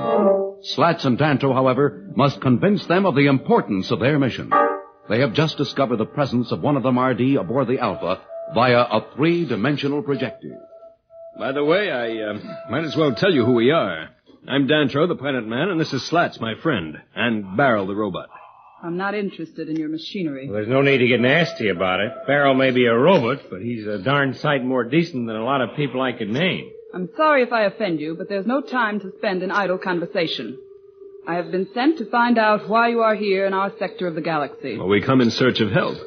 What sort of help? Well, it's difficult to explain to a mere image. If you will permit us to approach your planet where we could talk face to face, I feel I would be much better able to explain our mission. You may never be permitted any closer to our system than you are now. First, you must satisfy our council that your purpose is peaceful and that you will not be a threat to our well-being. I assure you our purpose is peaceful in the extreme. We seek only assistance. We cannot possibly be a threat even if we so desire. Obviously, your science is an advanced one. There are only two of us. Surely you do not fear anything we could do. It is not necessary for us to explain ourselves to you. On the contrary, the problem of explanation is yours. I would suggest you proceed with it. What's she so huffy about? You'd think we were a couple of tyrants or something. Well, after all, Slats, as far as she knows, we could be. I certainly can understand her caution. By the way, how are you addressed? You may call me Roora. Very well, Roora. Our system has lived in peace for many years. But one of our people, an evil fanatic named Marston, has gained the control of this...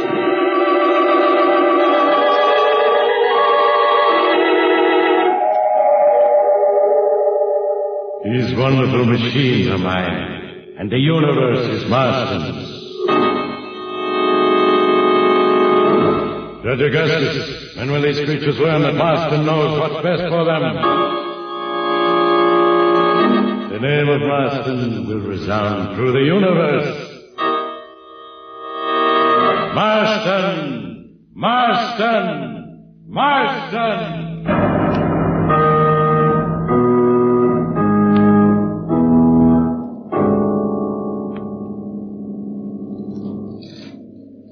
Planet Man, you tell a touching tale. How do we know it's true? Hey, will you answer a question for me? Are you the ancient race? Since I do not know what this ancient race is you spoke of, I cannot answer. Even if I did, however, I must point out again that you are not here to ask questions, but to answer them. Please be silent unless you have information to impart. Don't worry, lady. The less I have to say to you, the better I like it. Hey, what's bothering her now? Relax, Slats. What else can I tell you, Roora?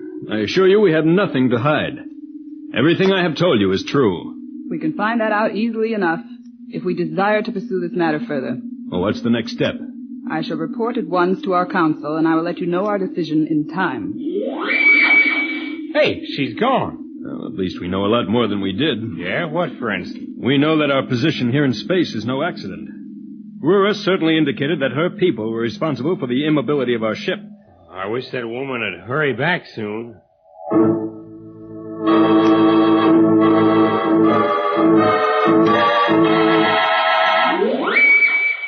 Hey, Dantro, she's back. I see you, Slats. Yes, Roora, what has your council decided? They wish to determine the accuracy of your story before they make any decision. Well, how are they going to do that? We certainly can't get any witnesses way out here. You yourselves will be the witnesses. We have devices which will determine at once the truth of what you have told us, if indeed it is true. Would you mind answering a few questions now? If I consider them proper? I spoke to you before of the ancient race. It was a people who have apparently at one time or another dwelt in many sections of our galaxy. We have found traces of them in several constellations which we visited. Then we are not the race you seek. For our people have inhabited this system for many thousands and thousands of years. However, we too have legends and the remains of a race which dwelt in this system at some time before our civilization rose to its present stature. We believe ourselves to be the descendants of these people. Gosh, some scientist on Planaria Rex was telling me just before I left that he believed our people were the descendants of the ancient race. I guess that makes us relatives. That is a distinction I can do without. Don't mention it. It would be no pleasure for me either. I have told you what we seek, assuming our stories prove true and our cause just. Have your people with scientific knowledge to help us if they decide to? Our science has the power, but I doubt very much that our council will decide to help you. But I do not understand. Certainly if what we're saying is the truth, we deserve your help. Deserve it is not the point, Planet Man. Unless we are mistaken, your culture is a threat to ours. Any contact between our races could only end in disaster. Dantro and Slats seem to have met a people who could help them, but who are reluctant to do so. Can our friends persuade them to intervene with Marston? We'll be back in a moment, so level up.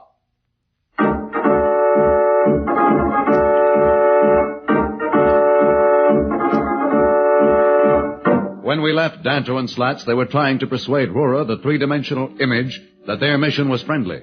We find them now aboard the Alpha as they attempt to reason with her.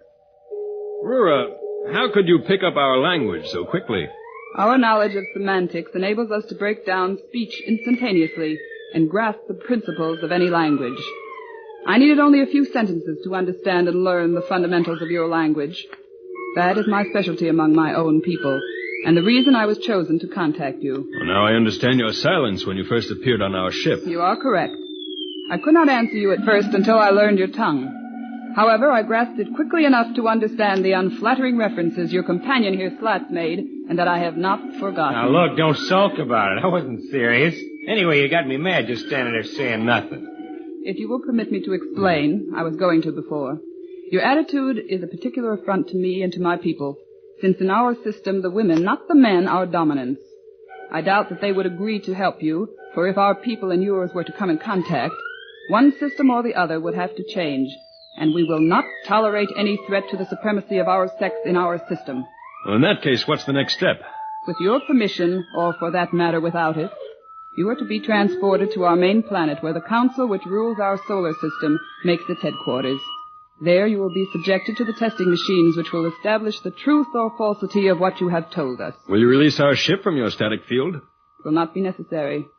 The ship and your robot will remain here in space. Oh, then you're sending another ship for us. You underestimate our science, Planet Man. It will not be necessary to send another ship. We have means of transporting you anywhere we wish. Hey, Dantro, you think that's what I think it is? Roora, have your people developed the Dimension Warper? My people discovered this principle and its use many generations ago. It is the least of our knowledge. And by the way, while you're on our planet, you will talk to no one unless you are asked to do so. And you will attempt, above all, to communicate with no male member of our race. Well, have no fear, Roora. We'll do whatever you say. Are you ready? Yes. Just say the word. Very well.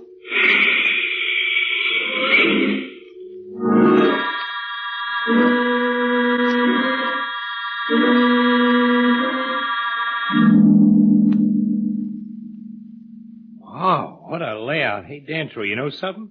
I just realized the atmosphere on this planet must be exactly like that back on Earth. We're breathing the air fine. That window's wide open. Oh, you're right, Slats. I hadn't noticed it myself, but then from the looks of Roora's image, she certainly seemed completely human in every respect. Yeah. Slats, look, it's a man. A man? Oh, brother. I've begun to wonder if there were any on this planet at all. Hey, Max, shake hands with the guy from Earth. What's your name? A conversation is forbidden. What? I'm here only to tend to your needs. Please do not address me except to ask for whatever you wish. Now, look, Buster, let's not be silly, huh? Just man to man, you can tell us the truth. Must be pretty rough around here, huh? Slats, remember what Roora said. Oh, gosh, I forgot. I'm sorry. Just that it felt so good to see another guy for a change. Well, that's quite all right. We will call you if we desire anything. At the moment, everything is satisfactory. Very well. My name is Mala. There is a button in every room. You need only press it to summon me. Very well, thank you. Sure, thanks for nothing. Like I said, Dantro, this is going to be awful tough to take. Our Our friends now face the problem of convincing the Mardi that they need help. Can Dantro and Slats convince them of this? We'll be back in a moment. But first, here is a message the Planet Man wants you to hear.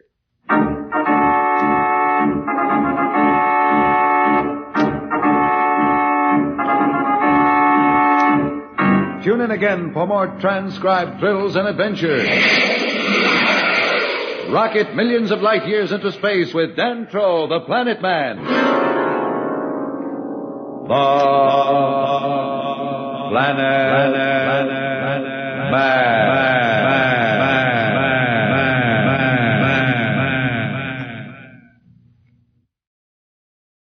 The Planet Man.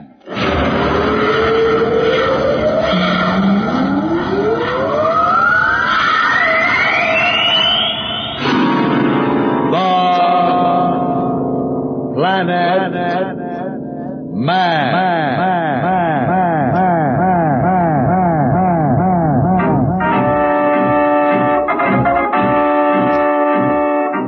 This is the fascinating story of Dantro, the Planet Man, troubleshooter for the League of Planets organization, the law enforcement body for peace and justice in the celestial world, whose headquarters and center of operations are situated on the capital of all the planets, Planaria Rex. From Mercury to Pluto, wherever danger threatens the universe, you will find Dantro the Planet Man fighting for fair play. In a moment, the Planet Man.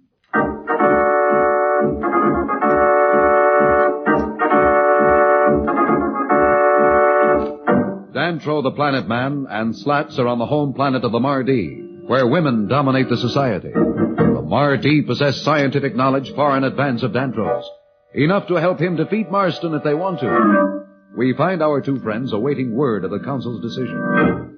This sitting around gives me the jitters. Let's try and bust out of this place. No, Slats. Roora warned us not to try to leave these quarters. It's not just the waiting. It's knowing that the Council has decided the fate of our solar system without our even being able to talk to them. That's what gripes me. Relax, Slats. It could be worse. I don't know. The way Roora acted and spoke, the odds are against us. Why do you say that? Don't play dumb, Dantro. You know that these gals want to keep the upper hand here in their system. They're probably afraid that once their own men see the way things are with us, they'll demand equality and the jig will be up. Well, I wish I didn't agree with your analysis, Slats, but I'm afraid you're awfully close to the truth. Sure, we just sit here and wait for the bad news. Well, don't be too certain of that. These women are a smart race. A lot smarter than we are in some ways. Maybe their intelligence will overrule their fears and prejudices. You're just hoping. See, I prefer action.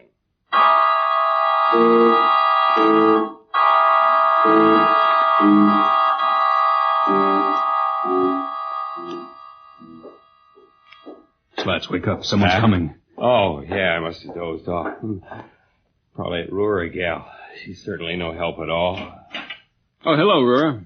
Hello, Planet Man. Hiya, what's a good word? Has the Council made up its mind? When they do, you'll know about it. Well, don't get so huffy. I don't know why it's all so secret. Why can't we talk to them at least? I don't feel it necessary to explain the actions of my people to strangers, particularly inferiors. Inferiors? Where do you get that stuff? Now listen here, lady. Cut it out, Slats.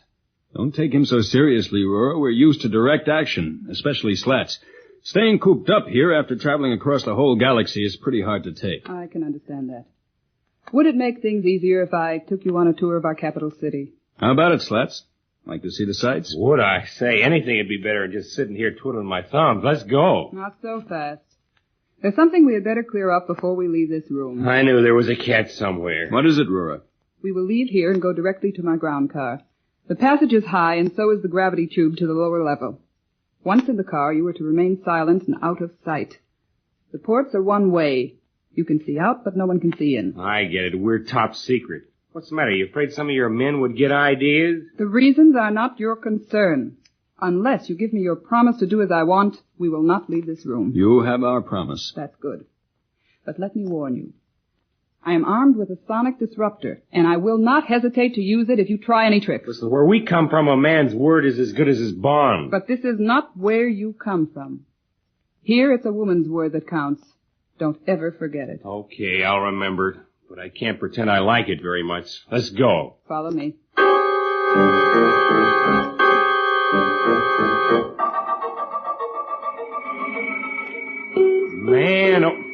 Pardon me, Roora. Lady, this is really a city. Do you like it? Like it? I'm bowled over. I thought Planaria Rex was something, but this makes it look like a bunch of mud huts. Where are we going, Roora? Over to the administration building. I have an errand to perform. What about us? You're to remain in the car. I hope I can depend upon you not to try to leave while I'm gone. Well, I told you before, Roora, don't worry about us. We've given you our word, and we'll keep it.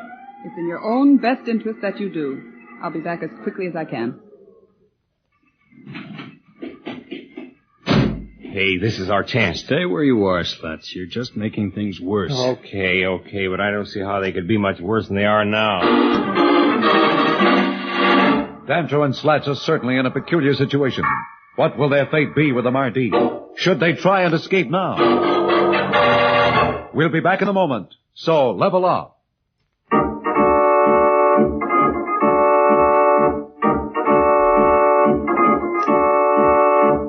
When we left Dantro and Slats, they were being shown the wonders of the capital city of the Mardi, the planet where woman is dominant.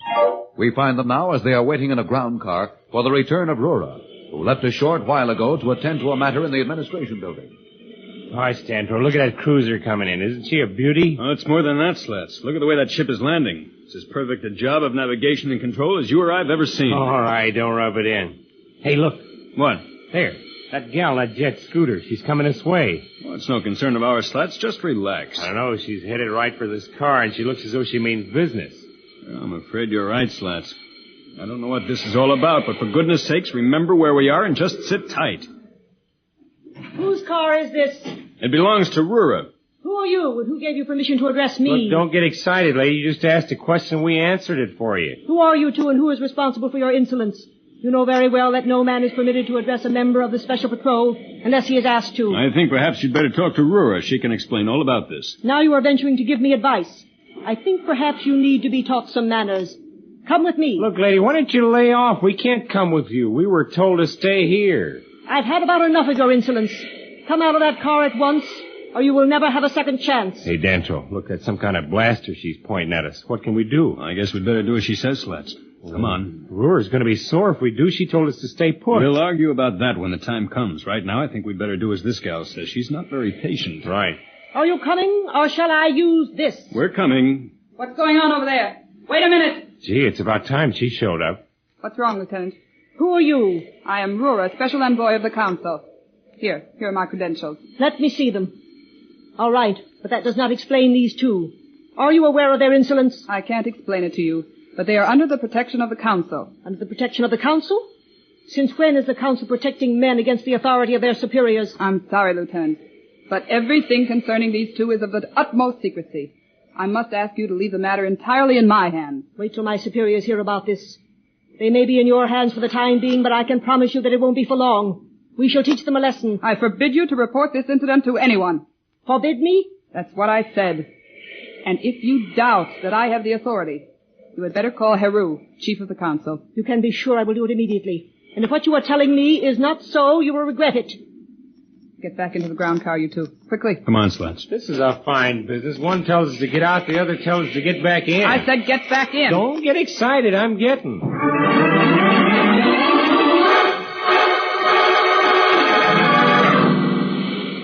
Hey, Roora, where are we going? Hey, didn't you hear me? I said, where are we going now? How you like that, Dantro? Isn't that just like a woman? I've warned you before, Slats. I will not tolerate that kind of talk. Every time you have something disparaging to say, you speak of women. I consider it a personal affront. Oh, he doesn't mean it the way it sounds, Roora. It's just the way of expression. I need no pointers from you, Planet Man. I am well aware of that fact. And because I am aware of it, I resent what he says even more. For to me, it's indicative of the role women must play in your society. I shudder to think what it would be like to live in such a situation where women who are obviously superior to men must play the role of inferiors. I think perhaps I'd better explain something to you, Roora. Among our planets, women play a role that is fully the equal of the men. Neither dominates. They work side by side. But Slats is from the Earth. Is that planet not a member of your league? Well, it is, yes, but as yet it's not been made a full member. It's only recently developed to the point where its first interplanetary flight was possible. As a matter of fact, the customs on Earth may not be as advanced as those of the other planets. Slats speaks not for the League, but only for Earth. Look, you don't have to make excuses for me, Dantro. Maybe what I said sounded a lot worse than it should. You see, actually, back on Earth, things have changed a lot. I have no prejudices against women, Roora. It's just the way I talk, not the way I feel. Perhaps what you say is true, but I can only go by what you do. The things your speech indicates. Certainly you have shown prejudice against women, which I find intolerable. Okay, I'll watch the way I talk. But it has nothing to do with the way things happened back at the spaceport. That wasn't our fault. That gal came over and ordered us out of the ground car and didn't even give us a chance to explain. I assumed that was what happened, and I must apologize for her conduct. She is not typical of our women. It's okay. There's a bad apple in every barrel. However, don't let it give you any ideas about me. I'm not apologizing for my feelings. Nobody said you were. I think we understand each other, Roora. Now perhaps you'll tell us where we're going. Back to your quarters. Well, you said you were going to show us the city. We hardly seen anything. That's true, and I'm sorry. But I can't afford to take any more chances. I have orders that you are to be kept from contact from any of our people, other than myself and the manservant that tends your quarters. You mean we got to go back there and sweat it out? If by that you mean wait for the council's ruling, that's exactly what you must do. Oh, it's not so bad, Slats. It won't be for very long anyway, will it, Roora? I told you before, I'm not free to discuss the council with you. I will say, however, that you should not count too much on their support. Not count too much on their support. That's swell. You see, Dantro? You see? It's just what I told you. We're just wasting time while Marston gets stronger. Marston gets stronger while our two friends wait the decision of the Mardi Council. When will this decision come? And what will it say? We'll be back in a moment. But first, here is a message the Planet Man wants you to hear.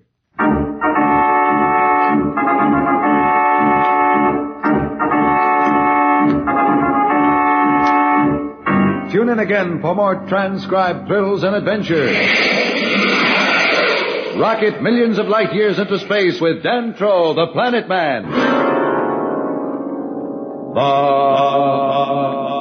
Planet Man.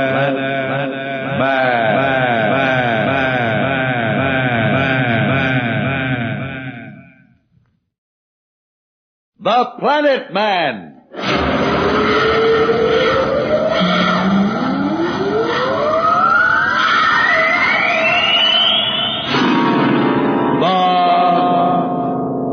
Planet Man.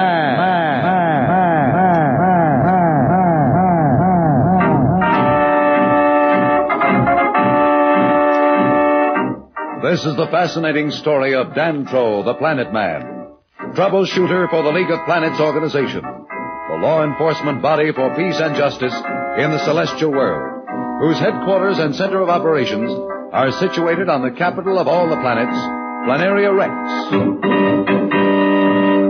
From Mercury to Pluto, wherever danger threatens the universe, you will find Dantro the Planet Man fighting for fair play. In a moment, the Planet Man.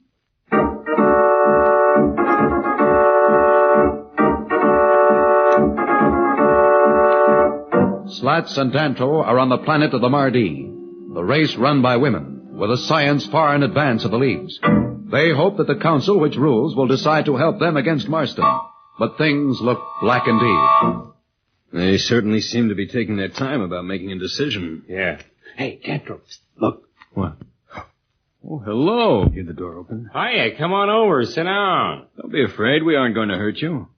We'd just like to ask you a few questions. What's the matter with that guy? Is he dumb or something? Look at him, he just stands there. Well, I guess he has orders not to talk to us. That's right, that's what he said before. Hey, look, fella, what's your name? Listen, we won't tell anybody. You can open up. What's the score around here? How do you guys feel about having women run everything?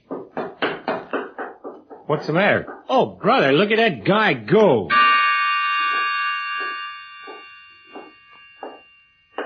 Hello, Roora. Hello. Was that Mala who rushed out of here so quickly? Rushed out? I didn't even notice that he was here. Please don't offend my intelligence. I heard you talking as I came in. What were you trying to do? Get information from him? Now, don't jump to conclusions, Roora. We were only trying to be friendly. After all, we've got to talk to someone. We've seen hardly anyone but each other for a long time now. I sympathize in your desire for conversation, Planet Man. But my sympathies are not the point. You and Mala have orders not to communicate with each other. If you break or violate those orders, I will have no choice but to report back to the council. You mean you'd give the guy the business just for talking to us? We've discussed it far enough. You know what is expected of you. I trust I will not have to mention it again. Let me say that it is fortunate for Mala that I did not hear his voice. All right, Roora, we understand and we apologize. Tell me, have you any word from the council? Yes, I'm afraid I have. Afraid? I guess I know what that means. Well, it doesn't come as a surprise. Let Roora explain, Slats. Exactly what happened, Roora. There's nothing to explain, Planet Man. The council has decided to deny your request for aid. That does it. They never even give us a chance to tell our side and to make a decision. What kind of justice is that? How do you expect me to have any respect for your ways of doing things, Roora, if that's an example of justice on this planet? It's not your place to question the decision of the council, nor mine. I'm not free to discuss it. I respect your position, Roora, but surely this doesn't finish our case. There's nothing you can do. The council has decided, and that is final. They are the highest government body in our system. There is no appeal. But do they know what they're deciding? What do you mean? I mean, do they realize that this is not just a question of whether they help us or not? It goes far beyond that. Marston has the weapons and the devices of the ancient race at his disposal. At this moment, he's involved in trying to gain complete control of our League of Planets. Even with his weapons, that will not be easy for him. The whole League will resist him in every way that they can, and so will all the people on all the planets. Yeah, find a lot of resistance they can do against all the stuff he's got. That's right, Slats. You see, Roora, there's no question that sooner or later Marston will triumph. The League will be in his hands. Do you think a man like Marston will ever be content with one solar system? What do you mean, Planet Man? Well, I think my meaning's obvious. Once he has control of our system, his ambitions will grow. He will reach out for new planets, new peoples to conquer. It's only a question of time before he reaches this section of the galaxy, and what then? Are you serious? I was never more serious in my life, Roora. But you said yourself that our science is advanced enough to enable us to help you overcome Marston. Why, then, should we fear him? Yes, it is strong enough to overcome the power that Marston has now. But as he conquers new peoples, he will gain the advantages of their scientific knowledge. Who knows what new weapons, new machines will be in his hands by the time they reach out for this system. Hey, I never thought of that, Dantro. That makes a lot of sense. How about that, Roora? Do you think your council thought of that? I wish I knew. Truthfully, your words give me cause for great concern, Planet Man. That's good, Roora. And I'm glad that what I say makes sense. But what about your council? Can't we tell them what I've just told you? It's impossible. What do you mean impossible? A year ago, I would have said it was impossible for anybody to leave the gravity of the Earth. Impossible for any science to do 100 of the things that today are just routine to me. Nothing's impossible. Those words convince no one but yourself, Slats. I cannot change the customs of 1,000 years with logic. No man has ever appeared before the Supreme Council of the Mardi. No man ever shall. It's unthinkable. Can't you speak for us? I don't know what to say. While it's true I am a special envoy of the Council, I am not as important as you may think. Wasn't there someone you can talk to? Yes, I think there is. This is worth at least the effort. Heru, the head of the Council, has always been quite friendly to me. Perhaps she will listen. At least I will try. Well, that's fine of you, Roora. Yeah, it really is. You know, you're a pretty swell gal. Don't forget yourself, Slats. My interest is not in you, but in my own people. Don't presume upon my concern to become familiar. You and Dantro are still my inferiors. I cannot forget that. There you go again. I guess I just don't understand women. This is hardly the time for an explanation of a very complicated question, Slats. We're both grateful to you, Roora. Do the best you can. I shall. If I have any word for you, I'll come back at once. Thank you. I guess we were right about her. She's pretty regular. Don't be too optimistic, Slats. It may do no good at all. You know, Marston sure must be making things miserable back at home, getting stronger, knocking off the opposition, building up his own organization. What next? Well, Dantro seems to have stirred Roora with his talk of Marston. Can Roora get the Mardi Council to reconsider its decision? We'll be back in a moment, so level up.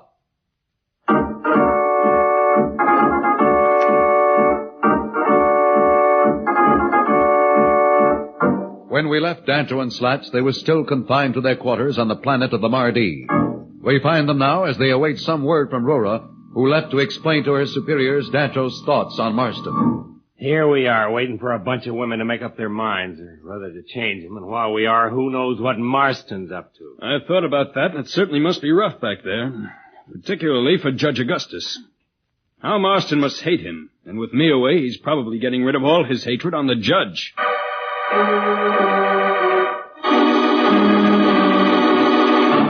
Judge Augustus, I think that Dantro would enjoy this organization as we have it set up now. They used to call him the Fearless Planet Man. He's so fearless, he's disappeared into space.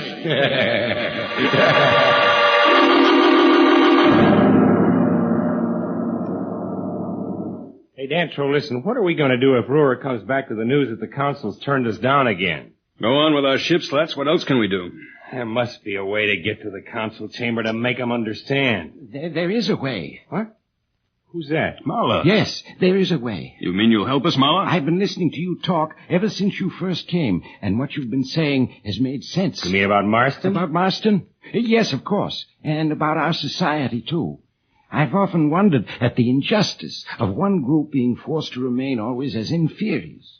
But the position of the men in the society of Mardi seemed doomed. The women had the knowledge and the power, the weapons. There was nothing I or any other man could do but obey. Oh, this must be pretty rough. It's not pleasant. But the things you and the Planet Man have said have given me hope. I do not know what I could do, but I will help you. There's one very important thing you can do. What is that? You know about the decision of the Council? I heard everything. You know how anxious we are to get before the Council ourselves. I heard that too, but I warn you, even if you could get there, it would be suicide. What do you mean, suicide? Oh, you would be cut down before you could speak. You mean you think they'd knock us off just for trying to talk to them? I'm afraid you underestimate the strength of custom among our people. As Roora told you, no man has entered the council chamber for as long as any of us can remember. I appreciate your warning, Mala, but we will have to take that chance if Roora brings us word that they refuse to grant our request.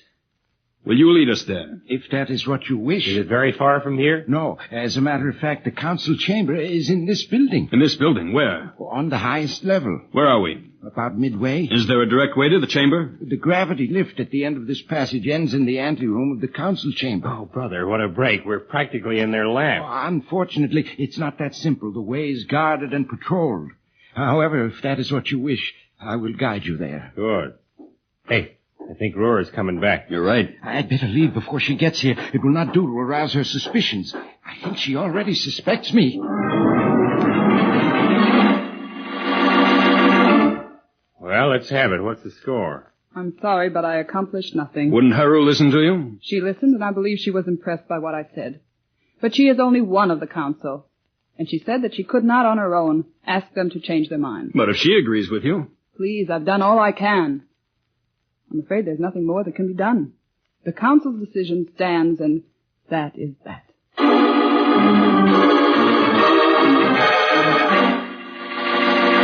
Our two friends must now take action. Will they try to reach the council room of the Mardi? What danger does this move present? We'll be back in a moment, but first, here is a message the Planet Man wants you to hear.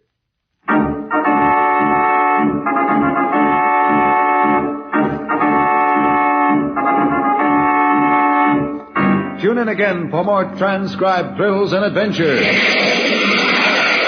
Rocket millions of light years into space with Dantro the Planet Man. The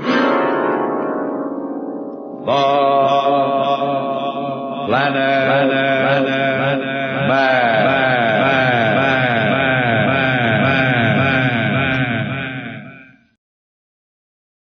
Continuing onwards with the Planet Man. Dantro and Slats managed to convince the Mardi Council to assist them, against the wishes of their lead scientist, Gaza. Gaza uses a spy ray machine to allow Dantro to observe what's going on back on Planaria Rex, where they see Marsden organizing a public execution of Judge Augustus, the leader of the League of Planets, as punishment for the League of Planets resisting his rule. Dantro convinces Gaza to project a force shield around Augustus remotely, saving him. Afterwards, Gaza teleports Marston to her laboratory and decides to join forces with him, ruling the galaxy together. Dantro and Roora take out Gaza, and Marston is imprisoned. With the threat of Marston now eliminated, Dantro and Slats take the Alpha back towards home, but they decide to do some exploring along the way. They receive a distress call from Beryl the Robot's expedition, and Dantro and Beryl crash land on a planet where they discover a vast spaceship graveyard, while Slats and the Alpha is simultaneously attacked by a fleet of strange spaceships from the planet. Dantro and Barrel find survivors of the wrecked spaceships, and they discover who's behind trapping them all on the planet and who the fleet belongs to, the insect people. They head underground to confront the insect people and rescue the other people who have been survived and enslaved. Meanwhile, Slats contacts Roora of the Mardi, who return with a rescue fleet. A lot of exciting adventures ahead for Dantro the Planet Man, Slats, and Barrel. Enjoy. The Planet Man.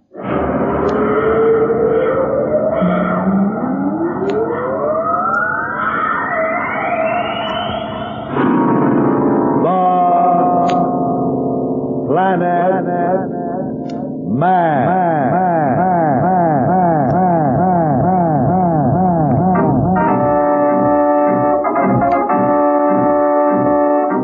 This is the fascinating story of Dantro the Planet Man, troubleshooter for the League of Planets organization, the law enforcement body for peace and justice in the celestial world, whose headquarters and center of operations are situated on the capital of all the planets, Planaria Rex.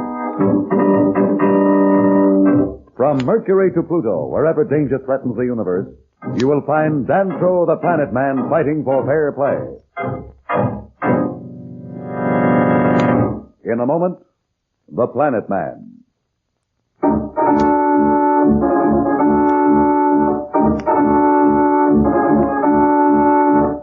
Slats and Dantro are on the planet of the Mardi, a race ruled by women in search of help against Marston. Roora, one of the Mardi, has just brought word that the ruling council has refused to aid Dantro. But they just can't refuse. They can and they have, Slats. I've done all I could. Haru was sympathetic, but she said the council had given its decision and she couldn't reopen the matter. So we can just go whistle, eh? You're welcome to stay here in these quarters until you're ready to leave. Then we'll transfer you back to your ship and you can go on. Perhaps you'll find some other race to help your solar system. Yeah, in about 10 years. Well, thanks for your help, Roora. We'll let you know when we want to go back to the ship. Very well. I'll leave you now. If you want anything, ask Mala. Goodbye. So long. Wonder where Mala is. You better start planning to get to that council. Quiet, Slats. Roora may be listening at the door. She doesn't suspect anything. Don't underestimate her, Slats. She's a smart girl. Don't worry, Planet Man. What? Roora has gone. Oh, you startled me. I didn't hear you come in. I was here all the time behind the screen. Oh, you heard, Roora? I heard. Well, it's up to you now. I will do as I promised, if you still wish it. So wish it? Are you joking? We've got to get to that council chamber more than ever now. You also, Planet Man? Slats speaks for me. Listen closely, then. There must be no mistake. Shoot. I will leave here in a moment. You two are to carry on as though nothing was changed. I will return when all are asleep. We'll be ready. Until later, then. So long, partner. Say, if we get away with this and Mala manages to sneak us into that council chamber, what do we tell him? I'm not sure, Slats. Well, it better be convincing or our whole search is liable to end for good.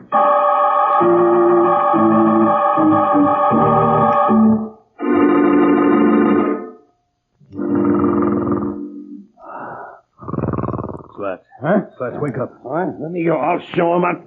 Where? What? Shh, Dantro. Huh? Wake up, Slats. It's time. Time for what? Oh, I forgot. Is Mala here? I am here, Slats. We must go at once. Okay, I'm ready. Not so fast. Huh?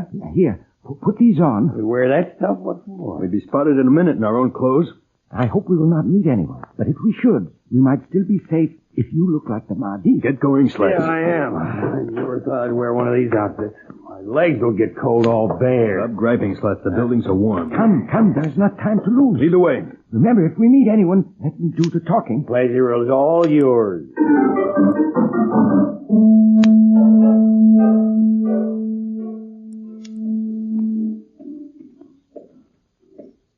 Round this way. The gravity lift is at the end of the corridor. Lead the way. Someone's coming. That's great. Here, quickly. Hey, where are we? This is the apartment of a council member named Gaza. We'd better get out. Let's see if the way is clear. All clear. Come. Here's the gravity lift. Where's the car? No car is necessary. The beam carries you up. You sure? It's a long way down. Watch. Boy, ain't that something. Hey, Dantro, wait for me.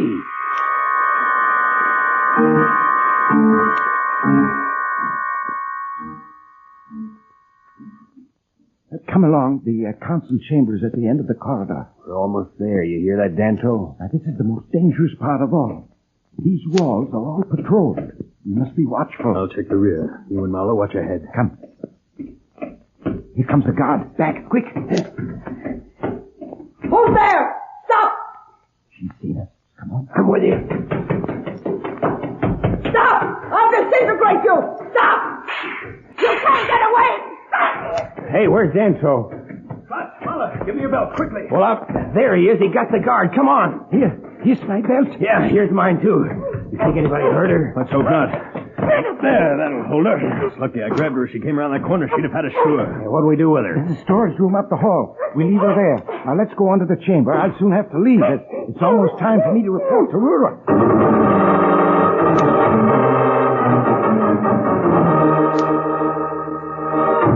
Hey, boy, this is some council chamber. Hey, gosh, I'm sure glad we got rid of that guard or we'd never have made it. Now, you can conceal yourselves behind those hangings. Yeah. I must go now. Good luck. We can use it. Thanks for your help. You're brave men. Yeah, that goes for me, too. So long, Mala. Well, Dantro, here we are, right in the middle of the soup. You better think of a mighty convincing argument for that council. Well, our two friends are certainly on the spot. Will they even get as far as to tell their story to the Mardi Council? We'll be back in a moment. So, level up.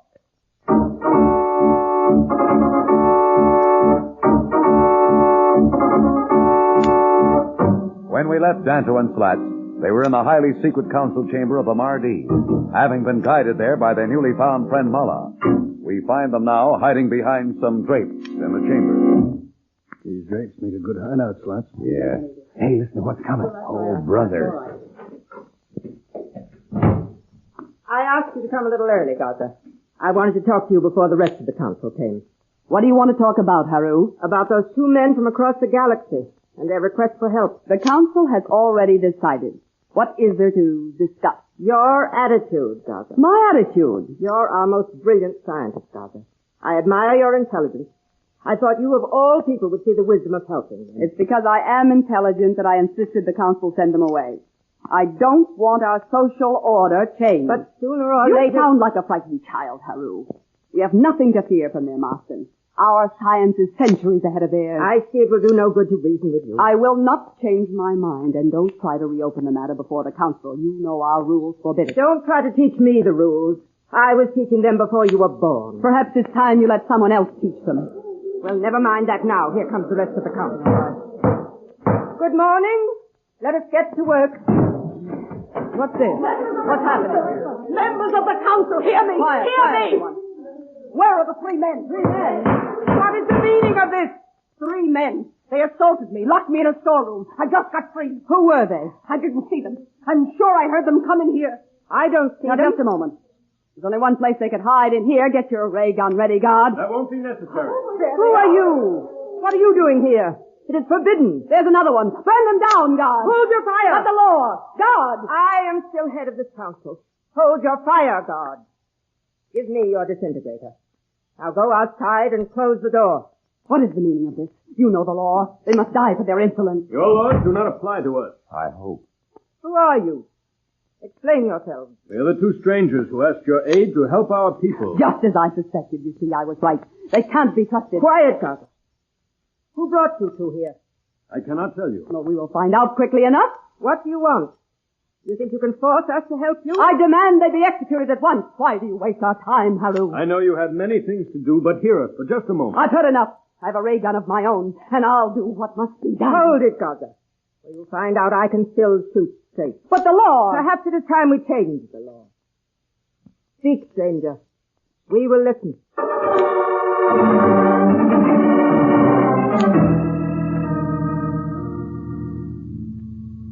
And so you see, if you do not help us to defeat Marston, sooner or later he and his evil allies will reach even here. What you say makes sense, Planet Man. Do you agree, Council? Yes, we agree. How about you, Gaza? If the rest agree, I won't oppose them. Very well, Planet Man. You and your friend wait outside while we work out the details. We will, Haru, and thank you. You will not regret your decision. Come on, Slats.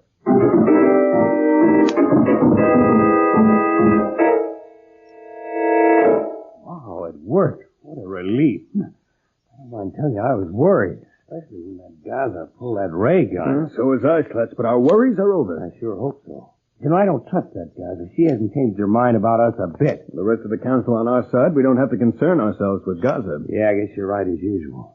Boy, won't Marston get a jolt when we turn the heat on him? Well, that's one moment I'm really going to relish. Yes, Gaza. Come with me. Hey, wait a minute. What's going on? Don't worry, man from Earth. I'm not going to hurt you. I'm not worried about anything you can do, but I thought the council was going to help us. So they are, and they designated me to do it. You? I don't get it. I happen to be the chief scientist of the Mardi. And now if you think we've wasted enough time... Where are we going? To my laboratory, where we will prepare to act against your Marston. Of course. We'll be glad to come.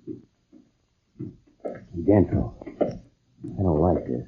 You may think I'm silly, but I just don't trust this gal. Council or no council, we got to watch her every minute. Is Gaza and the Mardi Council to be trusted? What is in store for our friends?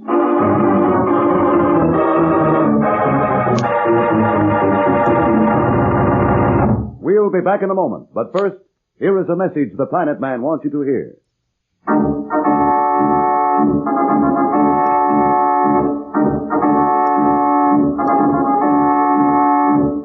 Tune in again for more transcribed thrills and adventures. Rocket millions of light years into space with Dantro the Planet Man. The Planet Man.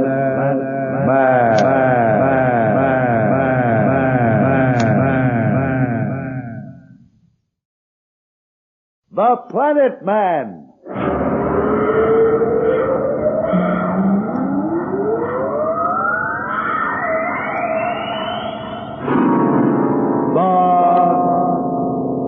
Planet Man.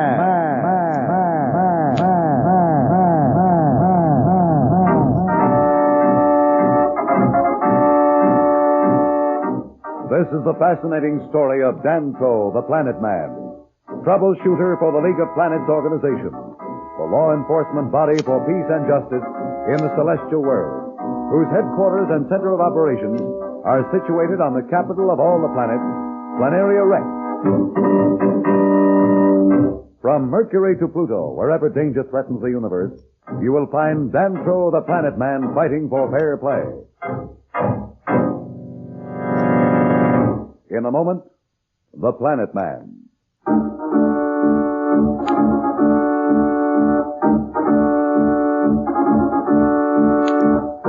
You will recall that Planet Man, Slats, and Gaza, chief scientists of the Mardi, were on their way to Gaza's laboratory to plan an attack on Marston. Slats distrusts Gaza and warns the Planet Man. Dantro, there's something fishy here. Before she was ready to ray us down. Now all of a sudden she's on our side. Keep your voice down, Slats. She may overhear. Okay, but watch her. I will. The important thing is that the council is with us. Gaza will have to go along. Hurry along. I thought you were anxious to help your people. Right, Gaza.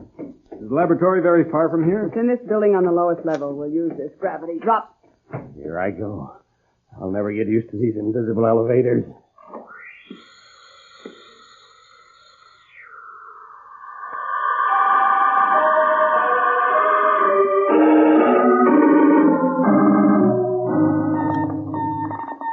Amazing. I won't pretend to understand what most of these devices are, but you obviously have a wonderful lab. Yeah, you're not kidding. The place looks like something out of one of those old-time science fiction movies back on Earth. You will find that there's very little fiction about this setup.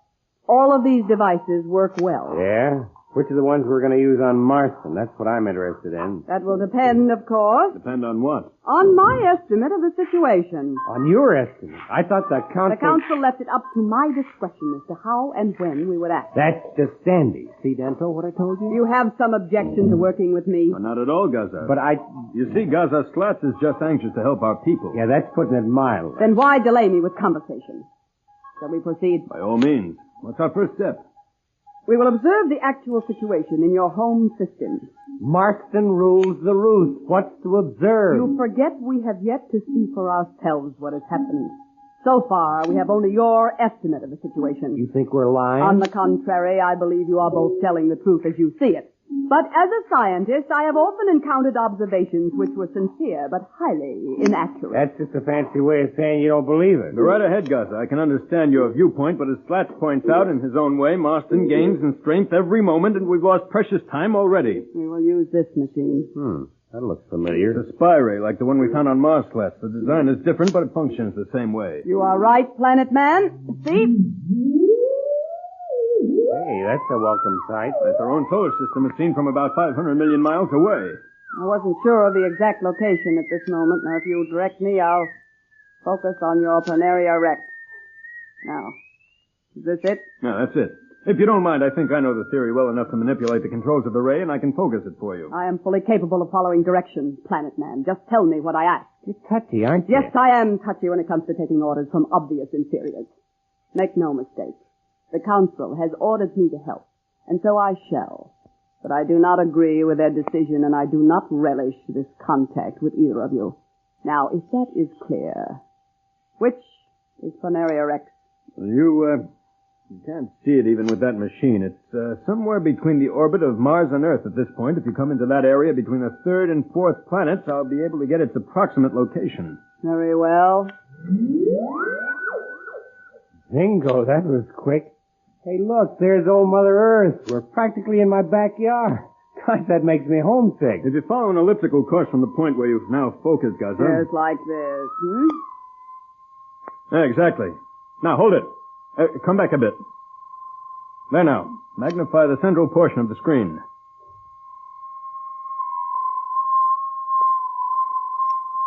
You did it, Dantro. It's Planaria Rex on the button. Is that large group of buildings the headquarters? Yes, Gaza.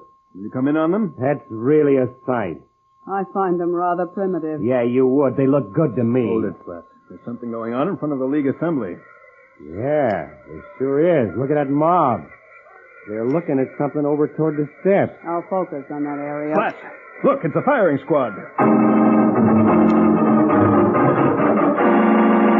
A firing squad on Planaria Rex. What can that mean? We'll be back in a moment, so level off.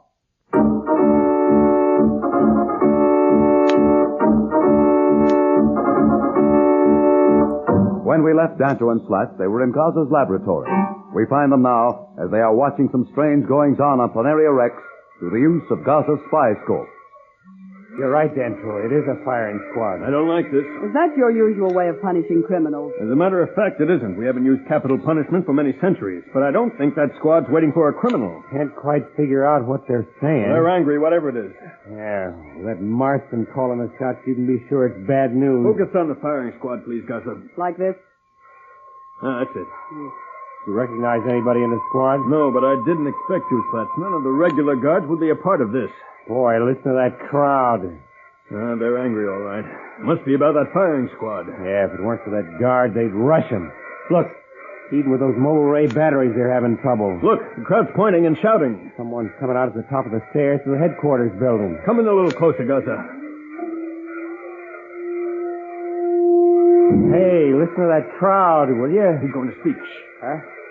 People of Planaria Rex and of the League. If any of you makes a hostile move, the guards have orders to use their rays. Your anger amuses me. You are helpless before my power, and you know it. I have warned you and your representatives in the League. I have made examples time and again, and still you resist. Marston wants to help you for your own good. It is for your own good. Under Marston, this system will reach and rule the stars. You see, Gaza? It's as I warned you. Let us hear him. What's to hear? He's howling like a mad dog. Nevertheless, I would like to listen. But you are all fools.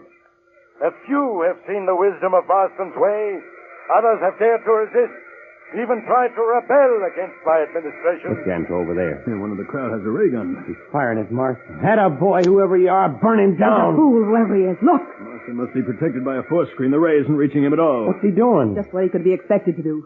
That's why I said whoever fired at him was a fool. No, even Marston couldn't do a thing like that. He's ordering the guards to turn one of those mobile ray batteries on the part of the crowd the beam came from. Gaza, can't you do something to stop him? That's going to be a mass murder. I am not ready to act yet, Planet Man. What do you mean you're not ready to act yet?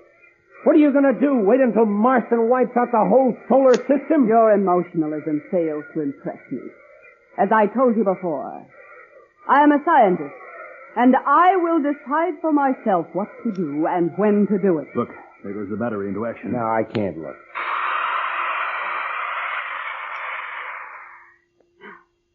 It wiped out that whole section of the crowd. Look, the rest are dead silent. Now, perhaps you'll believe what I've told you, Gaza. You can see the kind of man Marston is. You've heard him say himself that he plans to conquer the galaxy. Don't you think you've seen enough to act? Yeah. Don't you think you're carrying this scientific approach a little too far? I will act when I am ready, and not before. All right. I've had enough. Just a minute, Slats. Look, the crowd is looking toward the entrance of the plaza. Will you focus your beam in that direction, Gaza? Certainly.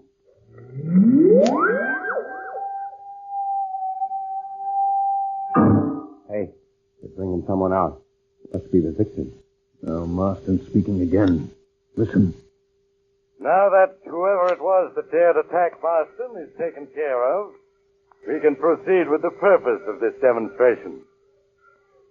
I have called you here today and ordered the League communications to carry what happens here to the outermost rim of our system.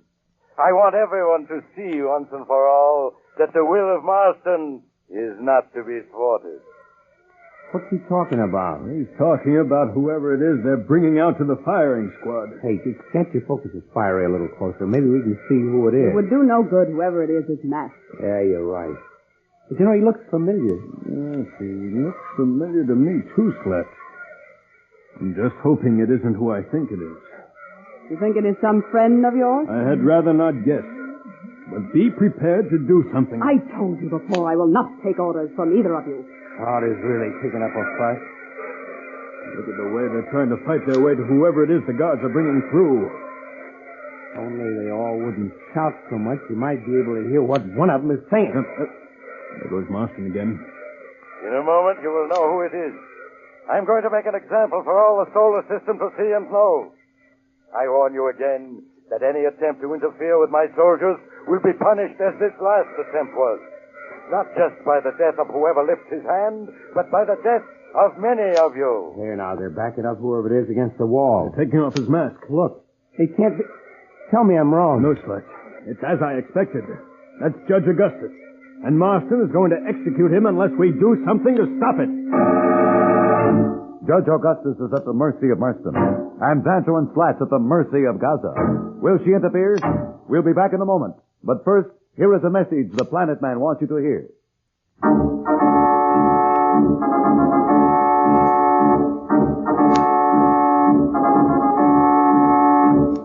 Tune in again for more transcribed thrills and adventures. Rocket millions of light years into space with Dantro the Planet Man. The Planet Man.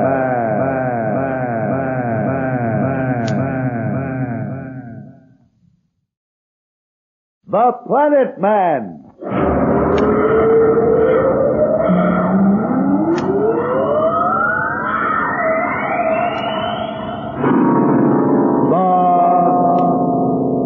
Planet Man.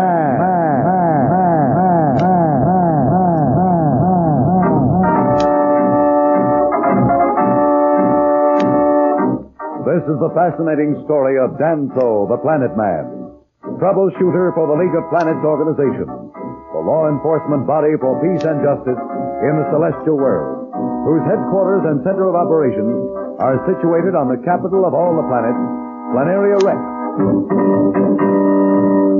From Mercury to Pluto, wherever danger threatens the universe, you will find Dantro the Planet Man fighting for fair play. In a moment, the Planet Man.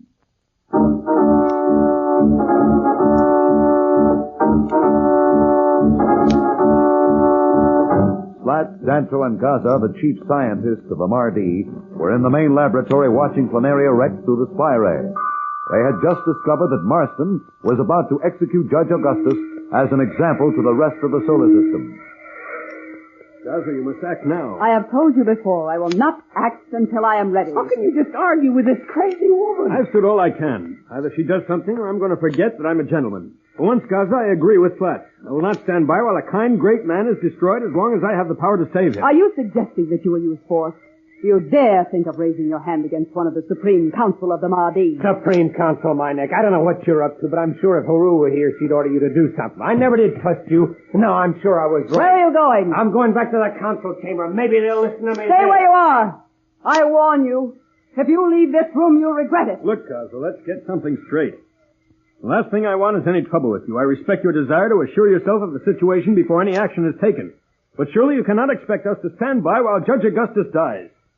There is one thing I might be willing to do. Yeah, what's that? I could put a protective screen around Judge Augustus. You mean a force screen? Marston will be able to burn through it sooner or later? You underestimate the power of our weapons, Planet Man.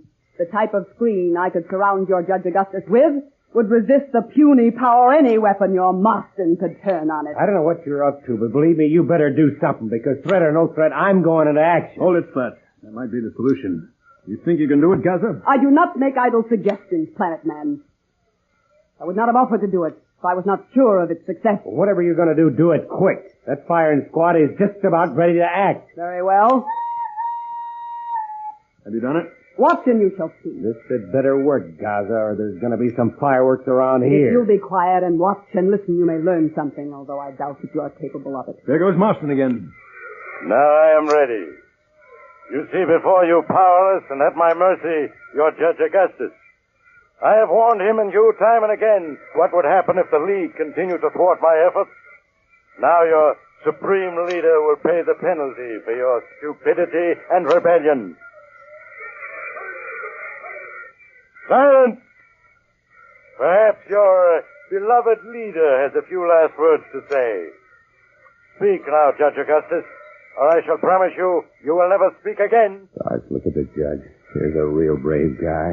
I never doubted that this was the way Judge Augustus would behave. Look at Marston. He's really burning. Very well, Judge Augustus. You have made your choice. Now you will die. Firing squad, execute the prisoner.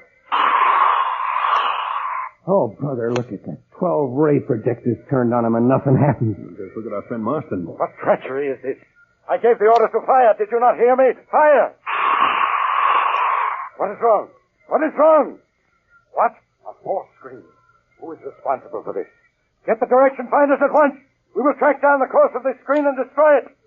Meanwhile, we have an answer for that. Turn one of the mobile batteries on him. That will burn through any screen. Guys, if you really think your screen will hold against that battery, those rays are big enough to bring down a ship at 10 million miles. They can burn through almost any force screen I ever heard of. It is not necessary for me to repeat what I told you once the screen will hold. I hope you're right, Gus. I am never wrong.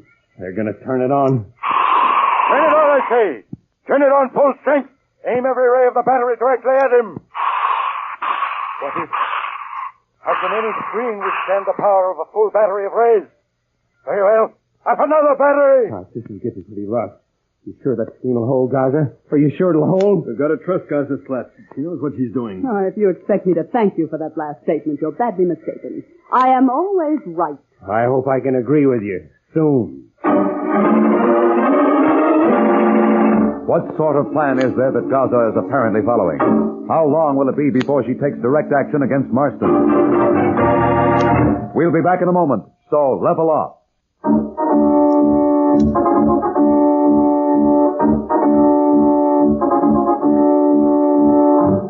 When we left Dantro and Slats, they were watching Marston's attempts to execute Judge Augustus via the spy ray in Gaza's laboratory.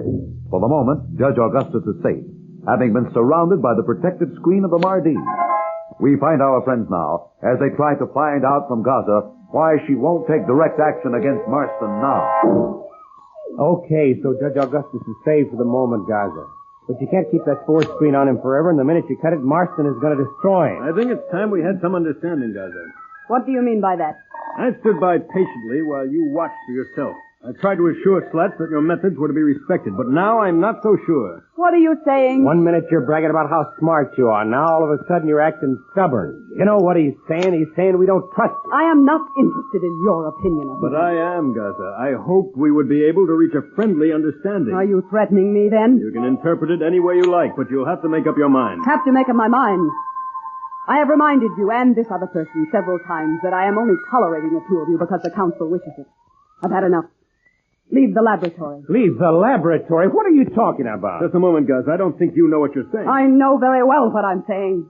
My orders from the council were to act, but to act as I thought proper and when I thought proper. You are interfering with my duties. I've been patient long enough. I'm telling you for the last time. Get out. Look, Dantro, you can do what you like, but this gal has pushed me around long enough. Wait, Slats. Wait, nothing. Stay where you are. Hey, what's that she's got? If you move a step closer, you'll find out, although you probably would never know. For it will leave nothing but a few specks of dust. You wouldn't dare. Wouldn't I, though? Just try me and find out. I think she means it, Slats. You better not try anything. Now you're showing some intelligence. Show a little more. And get out, both of you. Come on, Slats. You mean we're going to leave her and leave Judge Augustus the way things are? You may not like it, but I'm afraid you will have to trust me. I will look after your precious Judge Augustus. Yeah, I know the way you look after him. If we hadn't been here in the first place, you would have let Marston burn him down without lifting a finger. Just a moment, Slats.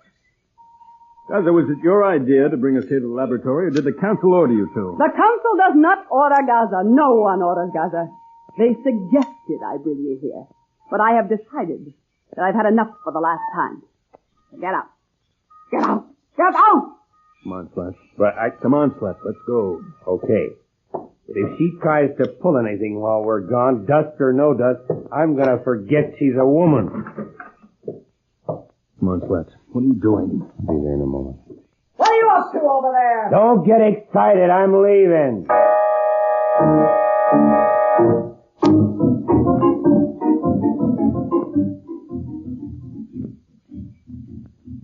Well, now that we're out of there, where to now? Back to the council chamber? You going to tell them what happened? I certainly am. Think it'll do any good? I don't know, but it's hard for me to believe that they could approve of what Gaza's doing. Certainly intend to find out. You remember which way it is back? We made so many turns, I'll be darned if I can remember. I think perhaps I do. Come on, we'll try. Wait. Somebody's coming. Look, Roora. Hey, Roora, boy, am I glad to see you. What's the matter? What are you two doing here? I understand the council has decided to help you. They did, Roora. And I heard that Gaza was told to aid you in every way. I don't know what she was told, but she certainly has her own interpretation of what that means. That's putting it mildly. What she's been doing is helping us. I'd hate to have her want to hurt us. I don't understand. We want to go right back to the council chamber. I'll explain it to you on the way. It will do no good. The council will not be in session for a while. I'll take you back to your quarters. Come on.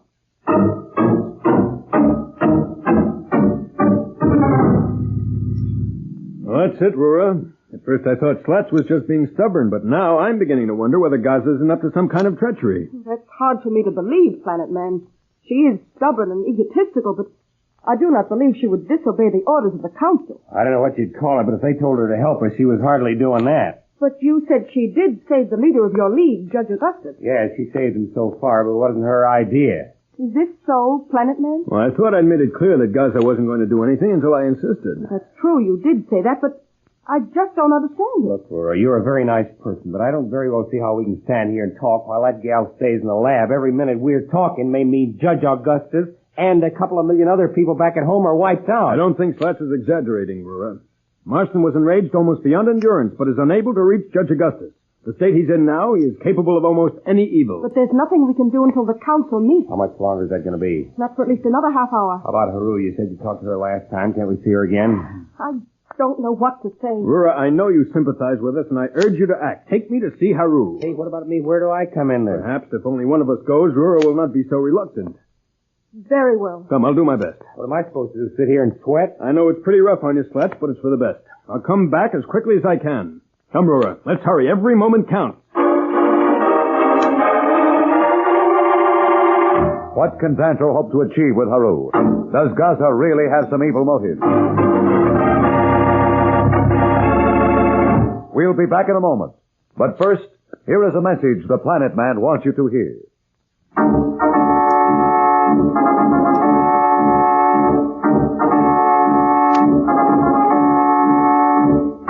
Tune in again for more transcribed thrills and adventures.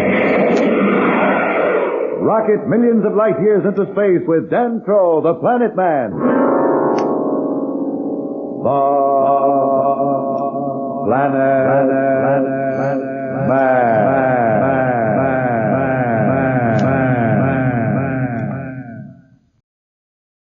The Planet Man.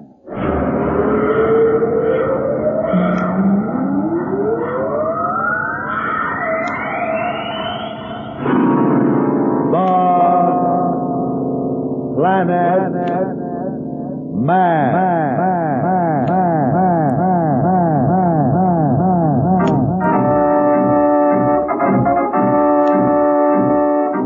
This is the fascinating story of Dantro the Planet Man, troubleshooter for the League of Planets organization, the law enforcement body for peace and justice in the celestial world, whose headquarters and center of operations are situated on the capital of all the planets, Planaria Rex.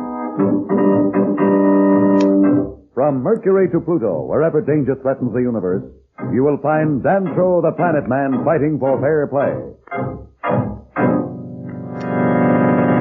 In a moment, the Planet Man.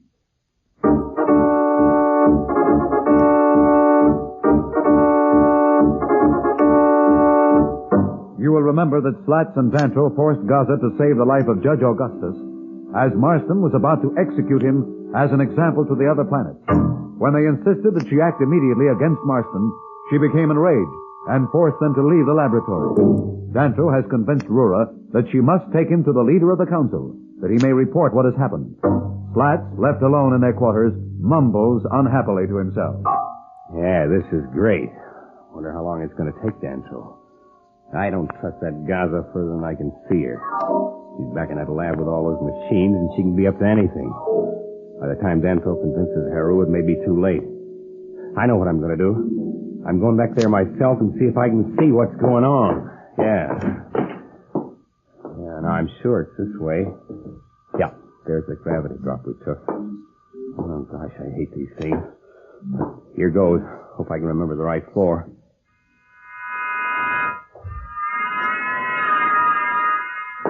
Yeah, this is the floor, all right. Oh, let me see. To the left and then right. I better hurry here. Yeah, here's the door. I wonder if I can hear through this door. No, it must be soundproof. Probably locked, too. Well, now I'm glad I took time to gimmick that electronic circuit on the way out. Shouldn't be too hard to force this lock. Just shove this hunk of wire in here. Yeah, that does it. Now, just ease this door open a crack. Hey, who's she talking to? Yeah, I'll open it a little further. That other voice sounds familiar. I know who that is she's talking to. That's Marsden. I'm going in there. Hey, she must be talking to him over the communicator. If I can get a little closer, I'll be able to hear what she's saying. Well, I've been forced by my own council here to cooperate with the two from your solar system. Are you sure that one of them is Planet Man? That's what he calls himself. I wondered what had happened to him. No one would tell me anything.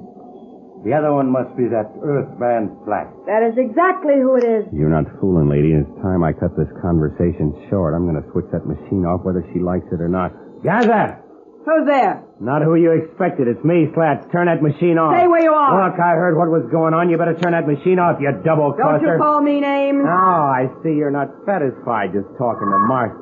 You brought his image here in the room. He's ugly, isn't he? So, this is where you disappeared to. Yeah, but the discovery will do you no good, fish face.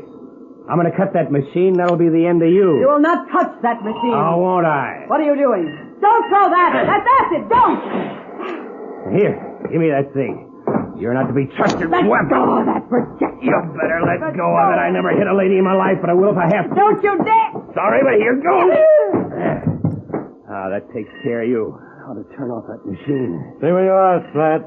Don't even turn around. Are you kidding? I happen to know that a three-dimensional projection can't hit anybody. I walked right through one not so long ago. You better not try walking through this one. Don't try to fool me. You're bluffing. Bluffing, am I? Turn around. What are you trying to prove? I can see you. Listen, I've seen these things operate before. Sure, I can see you. You're just an image. Image, am I? Hey. What's going on? I was certain that a three-dimensional image was not made of solid matter. You see, Slats, I am not a three-dimensional image. What are you talking about? What else could it be? If you had come in a little sooner, you might have realized that Gaza actually transferred me to this laboratory from Planaria Rex with the dimension warper. You mean you're here in this room? That's actually you standing there talking? Yes, actually Marston standing here talking, but not for long. But I don't understand. What is there to understand? Gaza found her interests more along the lines of Marston's than those of her own people. Just before you interrupted us, we were discussing an alliance. And in a moment we will continue that discussion. An alliance between you two? This is enough conversation. Take that water and revive Gaza. Do your own dirty work, Marston. I wouldn't help her. You're in no position to refuse, Slats. That's what you think. I will give you one more chance. Do as I say. Surely you do not think I am reluctant to destroy you. You're probably going to do it anyway, so why should I make it easier for you? If you do not do as I say, I will make it worse for you. Yeah? How can you make it worse for me? Have you ever seen a man burn to death slowly with a heat projector? What are you talking about? This is a heat projector in my hand. I can control the amount of heat in the beam. If you do not do as I say, I will roast you slowly with it. You're a nice kid. Never mind the compliment. Do as I say or you will suffer horribly. If you obey my orders, I will see that you get a quick, painless death. Thanks, that's some choice. You had better make it fast. Okay. Is this the water over here? What are you doing? Think I could throw it this far, did you, huh? Yeah, now I've been waiting for this opportunity for a long time. Take that! Slats seems to have gotten Marston off balance for the moment. Can he overcome this fiend? We'll be back in a moment, so level off.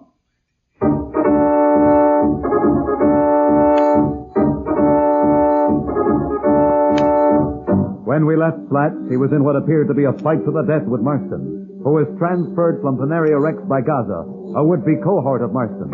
We find Slats and Marston in a fierce battle. I've been waiting for this. I begun to think it'll never happen. I'll tear this whole place up, and you with it. You rejected? Oh, I will. Well, that should hold you long enough for me to get a hold of Dantro. Good thing I didn't wait for him. Stay where you are. Guys, forgot about you. Well, that is unfortunate for you, Earthman. But you'll not live long enough to regret it. Look, I don't know what you're planning on pulling. You'll never get away with. Your solicitude touches me. But save it for yourself. What are you going to do with me? I'll be missed, and sooner or later it'll come here. Well, let them come. They'll find nothing. I'm pretty big to hide. You underestimate me again. They'll find nothing. There'll be nothing to find. I'm going to use a dimension warper to transfer you to the center of our sun. There won't be a trace of you. Yeah, got it all figured out, huh? What are you going to do with Mr. Ugly here? I don't mind telling you you're not going to have a chance to repeat it to anyone. That's big of you. As you probably heard, Marston and I were talking business. Yes, I heard. Well, I think we'll get along very well together. You're two of a kind, all right. Well, never mind the humor. I decided on this plan when I saw Haru convince the council to help you and that planet man. Marston and Gaza rule the galaxy. I'm tired of taking orders from Haru. She and this whole planet are soft and spineless. Time they let someone rule who knows how to use power. You sound just like Marston. I've wasted enough time. Get over to the dimension warper. Why should I make it easy for you? Get over there. I'm not going to tell you again. Listen, if I'm going to die, I might as well make you work. You'll have to drag me over to that machine. Very well. You want it this way. You won't live another second. Yes, oh, Haru. Haru. Thank goodness you got here in time. What happened here? Look at this laboratory. Who is that man? Wait a minute. Now, let me do the talk. Now, this Gaza Let here. her talk, Slats. What? Let her talk? Are you kidding? If you listen to her, she... Trust me, Slats. Oh, I hope you know what you're doing. Well, I'm glad you're showing some intelligence. I don't know how well you know this Earthman friend of yours, but he sneaked into the laboratory while I was out. And when I returned, I overheard him making a deal to betray us all with this Marston. That's enough, Gaza. What? That's ridiculous. She's the one who... Quiet. Let Gaza speak. Thank you. It was fortunate I returned when I did. They had apparently almost finished. And this Slats was about to send Marston back to Planaria Rex. But when I broke in on them, they attacked me. Fortunately, neither of them was armed. I succeeded in avoiding Slats long enough to overcome Marston with a lucky blow. I was not so fortunate with Slats, as you can see.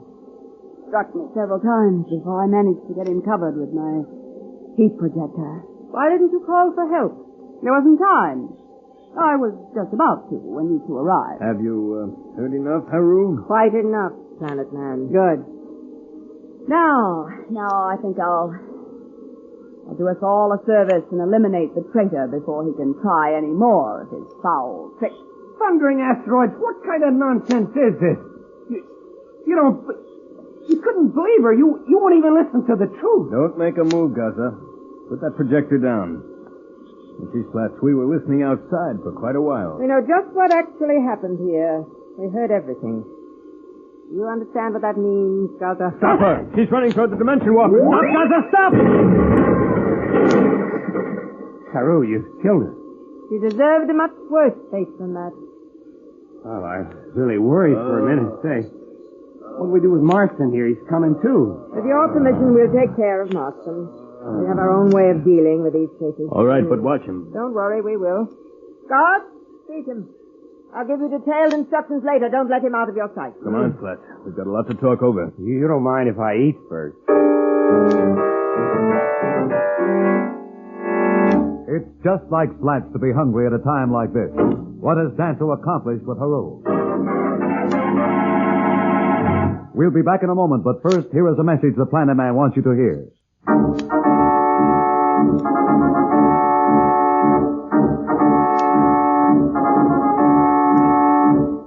Tune in again for more transcribed thrills and adventures. Rocket millions of light years into space with Dantro the Planet Man. The Planet Man.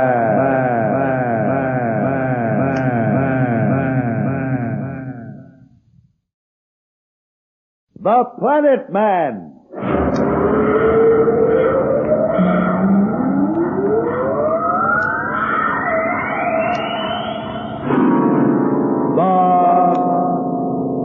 Planet Man.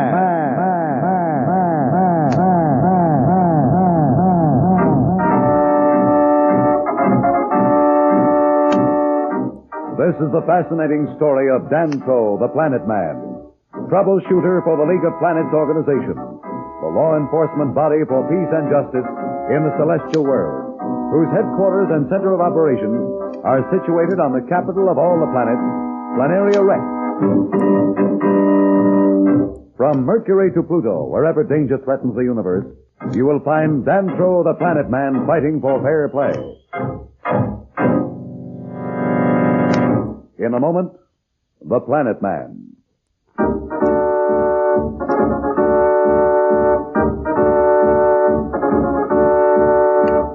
Dantro, in the nick of time, saved Slats from the evil plans of Gaza and Marston. Now we find Slats, Dantro, and Roora as they are discussing the chain of events.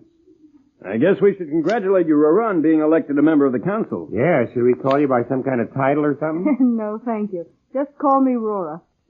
I won't pretend that I'm not very pleased by it, but frankly, the thing that pleases me most is the way you're coming here and everything that's happened since has affected the thinking of the council. Yeah, I guess it is going to be kind of tough to get used to the idea of men being on the same footing as you gals. You've been running things for so long. Oh, it's not going to happen that fast, Slats. In the first place, you can't change something that's existed for 1,000 years overnight. And besides that, even if we could, it wouldn't work. I know what you mean, Roora. A change as sharp as this has to be gradual. You have to give people a chance to get used to the idea a little at a time.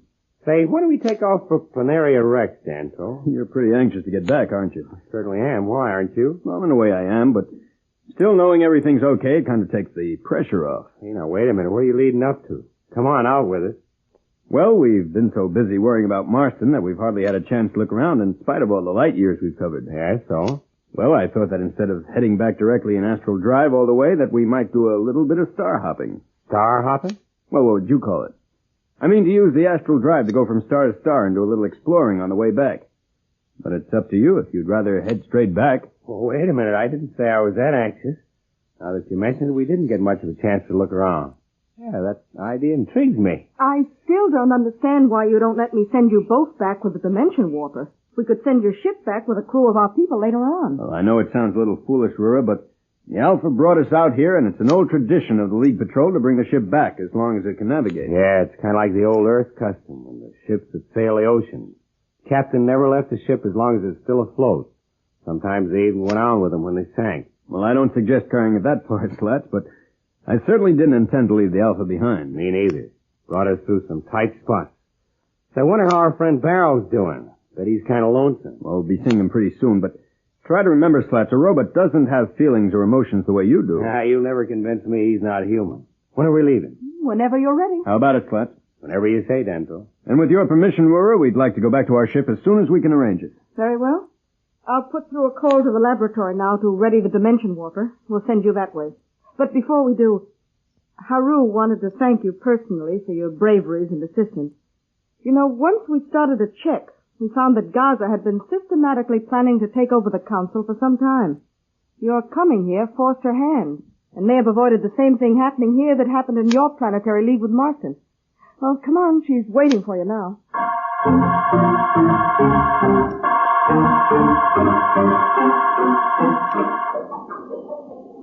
Hey, you know that Haru certainly turned out to be a nice woman, but I didn't think so when I first met her. Oh, she's pretty decent. She pretends to be stern, but actually she has a pretty soft heart. Well, I see you've cleaned up the lab here. Yes, that fight Slats and Marston had certainly raised havoc with some of our apparatus, but we've got it all repaired. Hey, there's the dimension warper there. Yes, and they're ready to transfer you back to your ship anytime you say. Ready, Slats? Just say the word. Step over into the grid. Over here. That's right. You too, Dantro. All right. The machine can take care of the both of you at the same time. Hey, wait a minute. Are you sure you can put us back aboard the Alpha? It's a mighty small target out there in the middle of space. Don't worry, Slats. We won't miss. If you do, I'm going to be awful mad. Me too. Ready? Right. Very well. Contact. Well, it looks as though our friends are on their way back to the Alpha and their friend Barrow. We'll be back in a moment, so level off.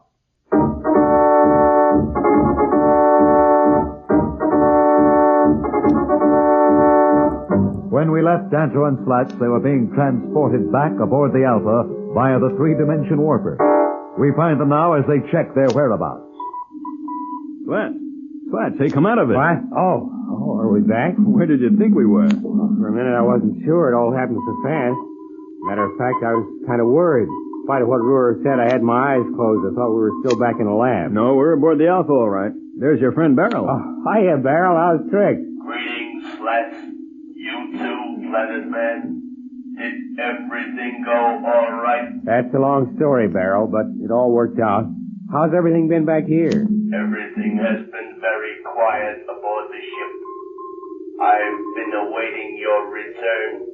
There were several attempts made to contact you a little while ago from your home system, but I did not answer, for I knew they did not want me, and I could tell them nothing about either of you. Well, don't worry about that, Barrel. It's all straightened out. We know the whole story. The man that was threatening our people has been taken care of. Yeah, he sure has been, and I had the pleasure of personally knocking him for a loop. If it made you happy, then I am sure it must have been all right. Say, Dantro, what are we going to do with Barrel? Do with me?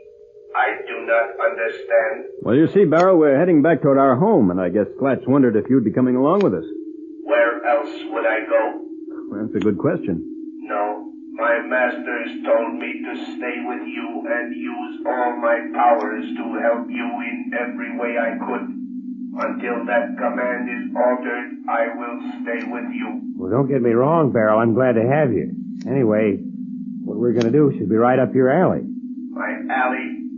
What do you mean? Well, you're an exploring robot, aren't you?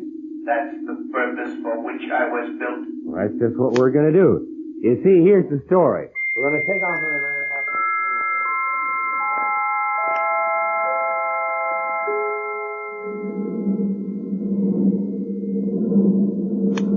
That's all checked. How about the leads from the atomic pile? All tight. No radiation leaks indicated anywhere. Start leads? 100%. Well, I guess that does it. Ship's in perfect shape. Yeah. Guess we're about ready to take off, huh? We'll never be readier. What's our first stop? Well, it's a group of stars about half a light year away on a direct line with our system. I thought we'd make our first jump to that constellation. Yeah. You been there, Barrel? No. I checked the star charts with Dantro while you were in the back compartment. Our expedition never touched on that constellation. I can tell you nothing about it. Well, then it'll be new to all of us. Well, what are we waiting for? From the way you react to the astral drive, Slats, I think we'd better wait till you get over on that exhilaration couch and at least sit down. Right you are. Here we go.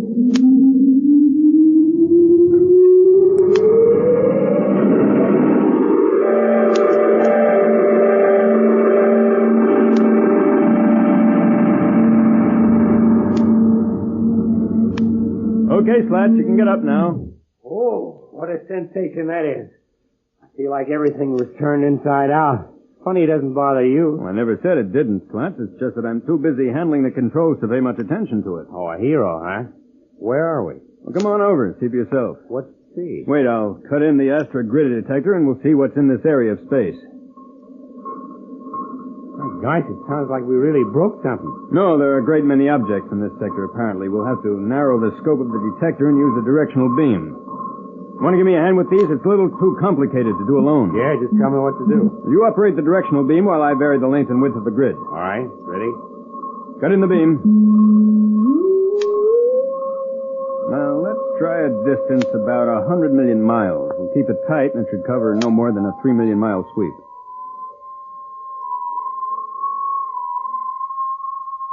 What's the score? No, in a moment, as soon as our calculator gets a chance to evaluate the results. Never mind your calculator.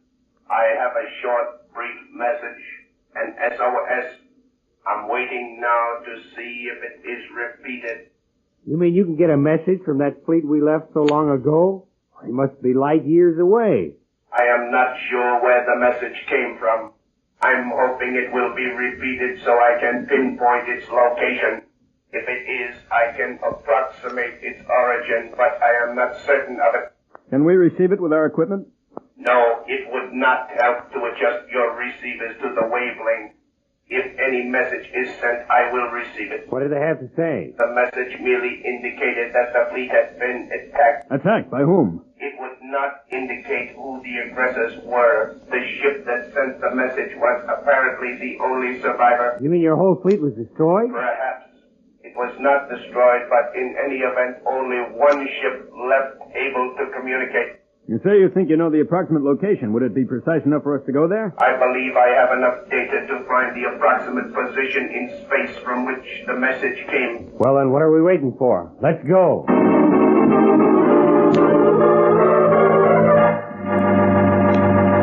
Barrel's people are in apparent trouble. Can Slats and Dantro help them? We'll be back in a moment. But first, here is a message the Planet Man wants you to hear.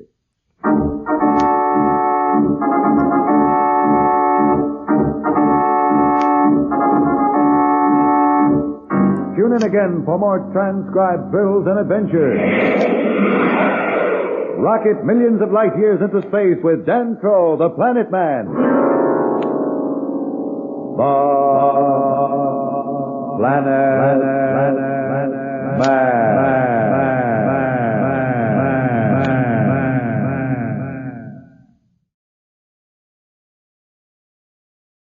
The Planet Man.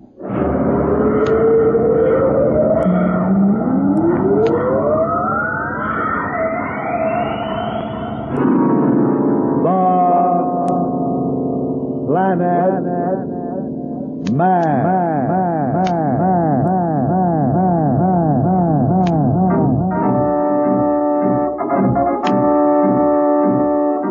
This is the fascinating story of Dantro, the Planet Man, troubleshooter for the League of Planets organization, the law enforcement body for peace and justice in the celestial world, whose headquarters and center of operations are situated on the capital of all the planets, Planaria Rex.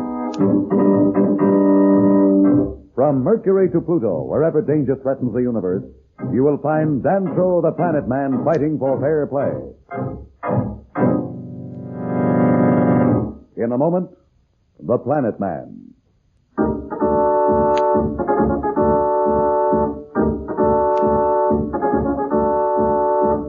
Slats, Dantro, and Barrel the robot, on the way back to Planaria Rex, received an SOS from Barrel's expedition and decided to go to their aid. The expedition had apparently been attacked by some unknown aggressor. Barrel had just given them the location of the sector of space from which the message came. The message could only have originated in this cluster of stars.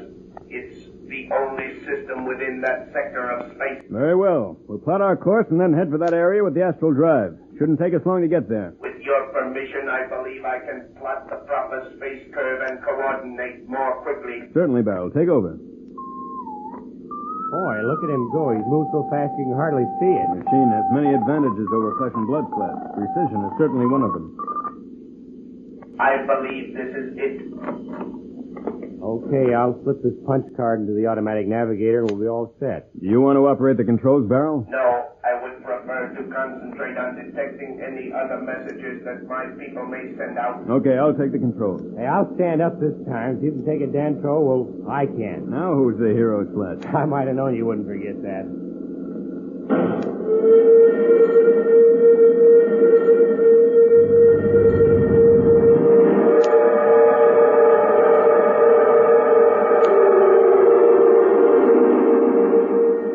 Stand by to cut Astrodrive. Okay, cut it.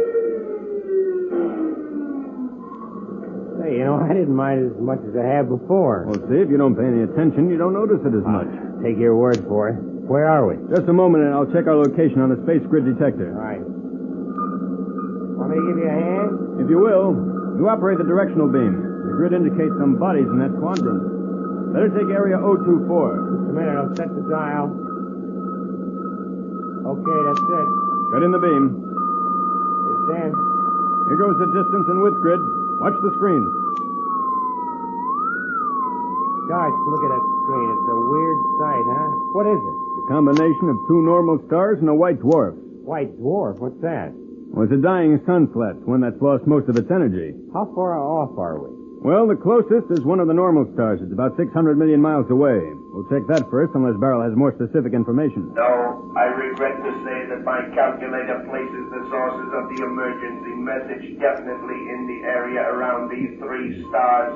I cannot be sure from which specific area it originated. All right, hang on, Slats. We'll use the Astrodrive to come in closer to that sun. Oh, boy, am I floating. Stand by to cut. Already? I'm just catching my breath. Gosh, that looks awfully close. No, we're about 100 million miles off. Let's check the detector and see if this star has any planets. Yeah, I'll check the screen. Ah, it shows 3. We'll run a quick remote analysis first. All right. I do not believe your analyzer will indicate any life on any of those 3. Hey, you're right. It's cold. Nothing. We'll choose the other normal star. It's the most logical place to find any life. Okay, hit it. Cut it. Cutting out. Here goes the detector. Hey, no planets are on this one. Where do we go now? What you call it? The white dwarf? That's the only one left. Here goes.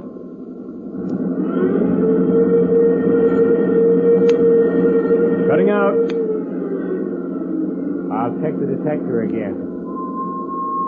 Look, 3 planets. You want to check them with the analyzer? We'll check them all together.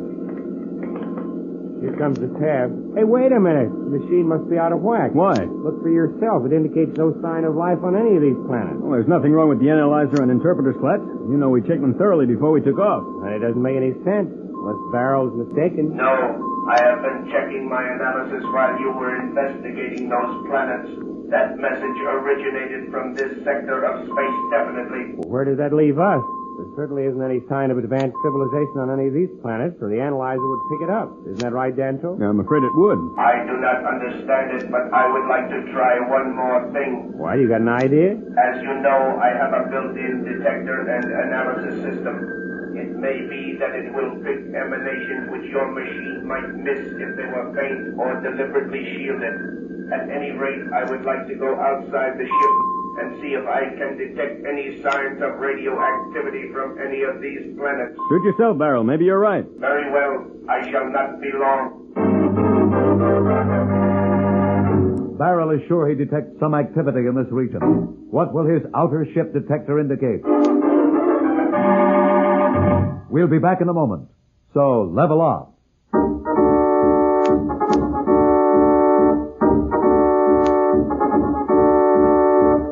When we left Dantro and Slats, They were aboard the Alpha investigating a group of planets from which Barrel the robot insists there is some indication of activity. We find our friends now as they talk with Barrel, who is outside the ship checking the radioactivity in the area. Any luck, Barrel? I believe so. You get a reading? My instruments indicate a faint but definite sign of radioactivity emanating from that planet closest to the dying sun. Do you think it could be some naturally radioactive substance? No. I am certain it is a form of radioactivity which does not occur in nature.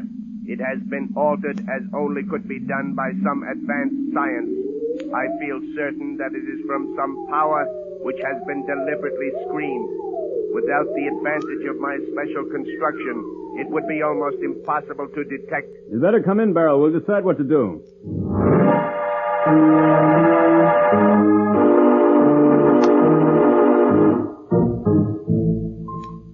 Well, I think we should get going. Not so fast, Slats. What do you mean not so fast? That's what we came here for, wasn't it? Barrel's friends are in some sort of trouble. We came to find out what it is. We'll find out, Slats, but there's no point in risking everything. That is very sensible, Planet Man. I was going to suggest that myself. I wish you two'd let me in on it. What are you talking about? I believe that Dantro was going to suggest that not all of us descend to the surface of that planet to investigate. That's exactly what I was going to suggest. I think someone ought to stay here with the ship. I think you should both stay here with the ship while I go in and investigate the planet. I think I should go along with you, Barrel. I respect your mechanical abilities, but there are some things which you're not equipped to handle. Go on, don't anybody ask me. You two guys just settle everything you please yourselves. It's not a question of pleasing anyone, Slats, but what sense is there risking the Alpha unnecessarily? Barrel and I can take a space launch and land on the planet. What am I supposed to do meanwhile? Sit here and twiddle my thumbs? We can navigate the Alpha to within 20 million miles of that first planet. Look, you can talk all you like, make all the plans you like, but I am not going to stay behind while you two take all the risk. Now be sensible, Slats. We can't leave the ship alone. We don't know what's down on that planet. It certainly doesn't make sense to put all of our irons in the fire at once. Okay, I know when I'm outvoted, but there's one condition. Well, what's that? You keep in touch with me every minute. The first sign of trouble, I'm coming in after you. That's just what you're not going to do, Slats. We'll keep contact with you, but if for some reason the contact's broken, you head back for Roora's planet as fast as you can. Well, you mean not only do you want me to sit here when it's safe, but turn my back when there's trouble? What kind of guy you think I am? Don't forget, Slats, that Barrel's whole exploring party disappeared somewhere around here. There were 10 ships, almost as well armed and equipped as the Alpha. Whatever eliminated them must still be here. I want you to go back and get help. If you bring the Alpha in, we may never get off alive. All right. Just be careful, that's all. Now, we better get some kind of an emergency signal just in case. If they can screen signs of radioactivity, they may be able to screen any signal you might beam at me. That's good thinking, Slats. I believe we have a supply of emergency space flares on board the launch. If there's any sign of danger, I'll send one up and you head back to Roora. I'm not promising. Slats, that's an order. All right, don't throw your weight around. Now help me into my space armor. Right.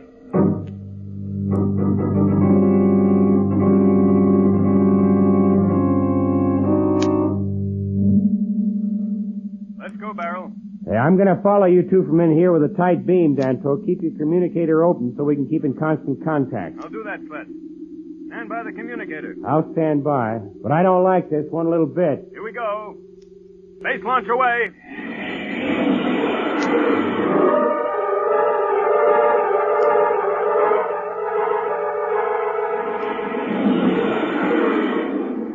Well, Barrel, we're coming in. Certainly doesn't look very encouraging. No, the planet seems totally devoid of life.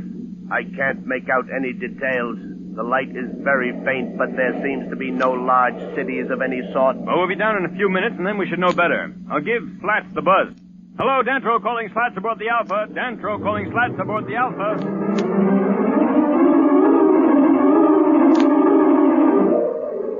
Hello, Slats calling Dantro. Do you hear me, Dantro? Come in. Now, why doesn't he answer? He promised he'd keep the communicator open. He knows how I hate to sit here. Hello, Slats calling Planet Man. Dantro and Slats obviously want to contact each other, but something seems to be interfering.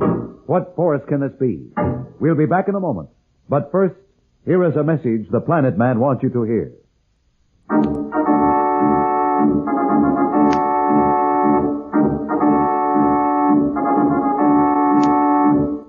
Tune in again for more transcribed thrills and adventures. Rocket millions of light years into space with Dantro, the Planet Man. The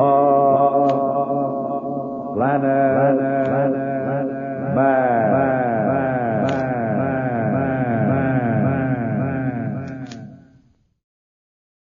the Planet Man.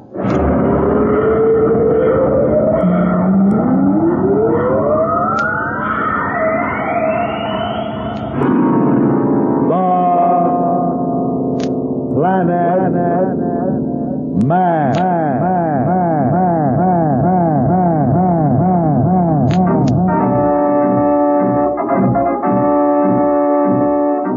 This is the fascinating story of Dantro the Planet Man, troubleshooter for the League of Planets organization, the law enforcement body for peace and justice in the celestial world, whose headquarters and center of operations are situated on the capital of all the planets, Planaria Rex.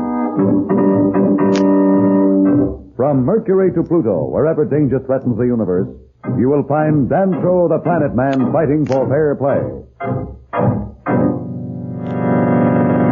In a moment, the Planet Man.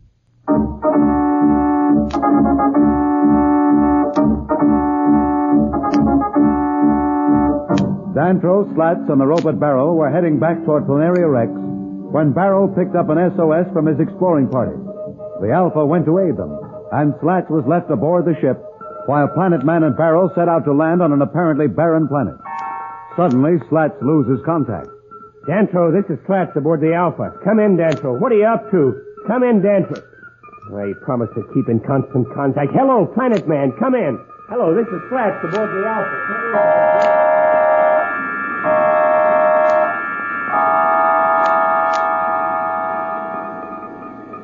Hello, Slats. This is Dantro aboard the space launch calling the Alpha. Come in, Slats. He doesn't answer. Do you suppose anything has happened to him? I rather think it's us that something has happened to. What do you mean? Our set seems to be in working order. That is not the trouble. Something has caused this planet to be surrounded by a wave trap. That is why we could detect no signs of activity or radiation. We have come within the area of the trap, I believe. I better warn Slats. He'll think we're in trouble. I promised to keep in touch with him. I don't know what can be done. Perhaps we'd better get back to the Alpha. I cannot, of course, tell you what to do. It might be best if you returned in the launch. As you know, I am equipped with propulsion devices which will enable me to continue alone if you will permit me to. I must find out what has happened to my people. No, Barrel. I promise to help, and I will. Only I could get through to Slats.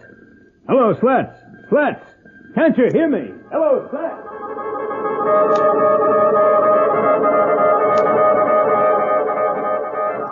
Dantro, hello, Dantro. Come in, Dantro. Oh, that's just great. What do I do now? Wait for him to send up that rocket and then scoot back to Roora like a scared rabbit? Besides, how do I know he'll get the chance to send up that rocket? He may be captured or killed. I'll try to pick the launch up on the detector again. Hey, is that the launch? No, it's just a meteor or some spatial disturbance. They couldn't have landed yet. But there's no sign of that launch. Well, something's sure gone haywire, and the worst part of it is I just have to sit here.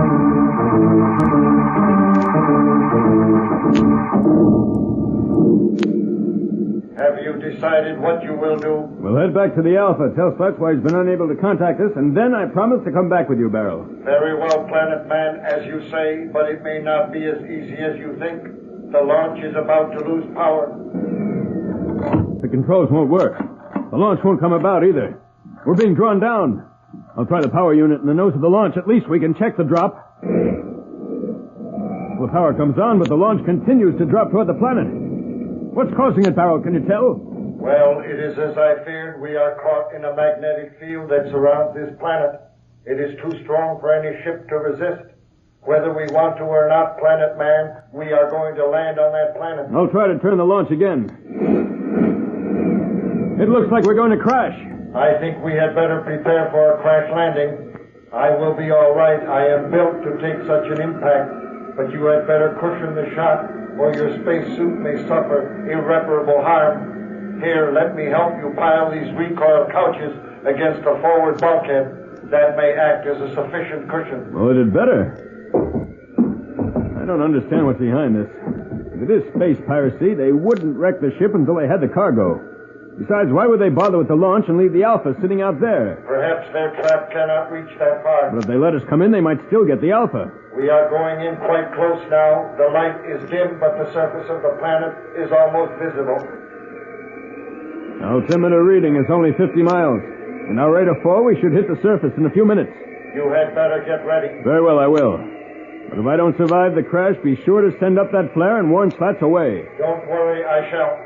30 miles. 20 miles. 10 miles. 5 miles. 4 miles. 2 miles. 1 mile.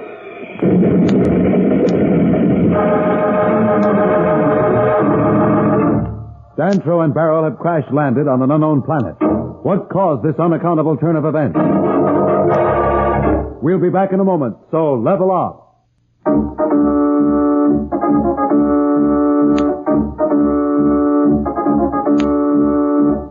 When we left Dantro and Barrel, they were crash-landing their space launch on an unknown planet. It was from this area that Barrel had some radiant contact, which led them on this expedition. We find them now as Barrel is reviving Dantro, who was knocked unconscious in the crash. Planet Man, can you hear me? Is my spacesuit all right? I checked it while you were unconscious. It shows no damage. How are you? Are you injured? Well, I'm not sure. Help me to my feet. Check. There are times when I envy you, your indestructible construction, Barrel.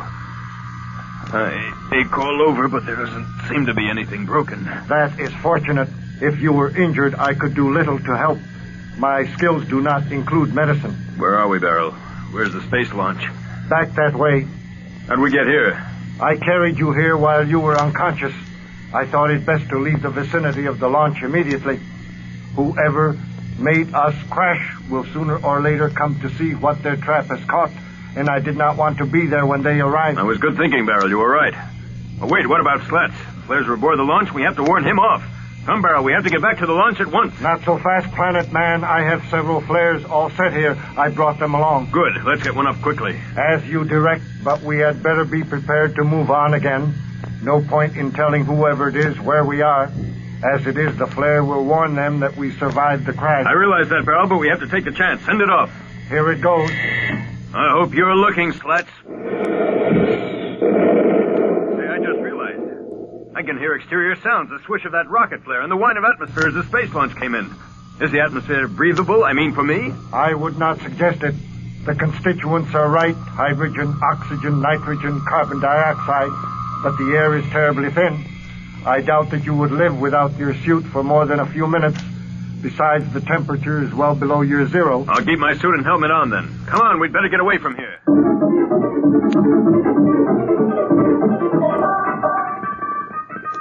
I'm going to wait 1 minute more, and then I'm taking the Alpha in. Orders or no, I just can't let them disappear and do nothing. Wait a minute. What's that?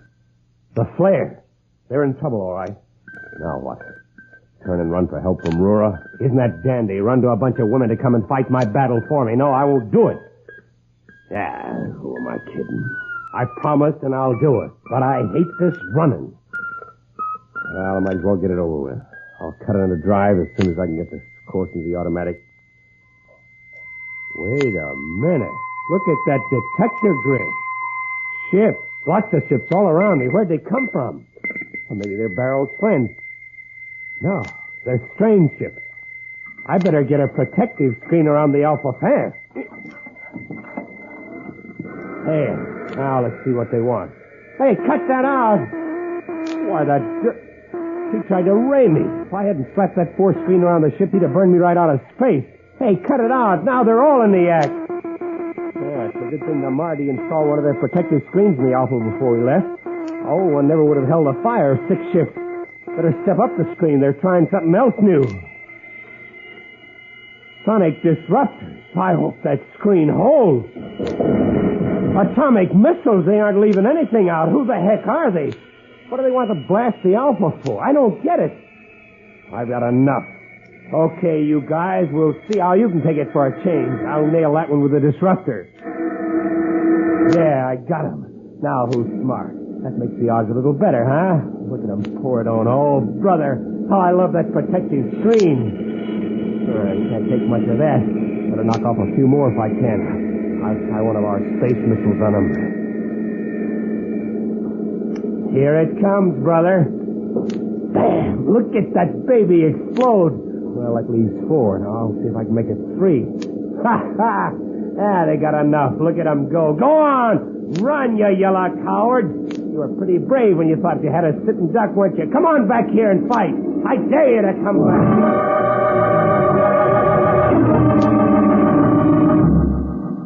What reason would anyone have for doing a thing like this to us, Barrel? It couldn't be piracy. We will probably find out quickly enough, Planet Man. Have you detected any signs of activity yet? Only the faintest. I wish we had some means of traveling faster. We could use my propulsion units. Hey, that gives me an idea. Why didn't you carry me? If you would allow it, I didn't want to offend you by suggesting it, but we could move much more quickly. Offend me? Don't worry about that. I want to find out what this is all about. Ready? Here we go. This is certainly better than walking. Hey, Barrel. Barrel, look down there. Ships. Thousands of them. That's right. A graveyard of spaceships. Let's go down. A graveyard of spaceships. What will Dantro and Barrel find there? What does this mean? We'll be back in a moment, but first, here is a message the Planet Man wants you to hear.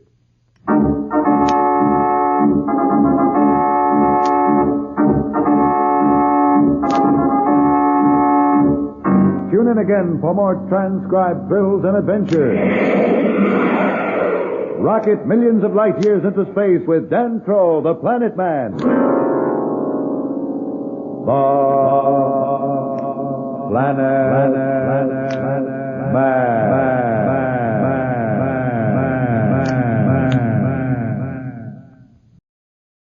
The Planet Man.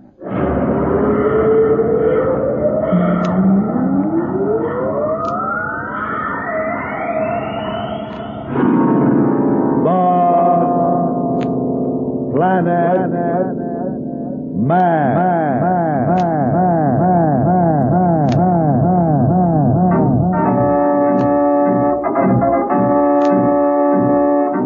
This is the fascinating story of Dantro, the Planet Man, troubleshooter for the League of Planets organization, the law enforcement body for peace and justice in the celestial world, whose headquarters and center of operations are situated on the capital of all the planets, Planaria Rex.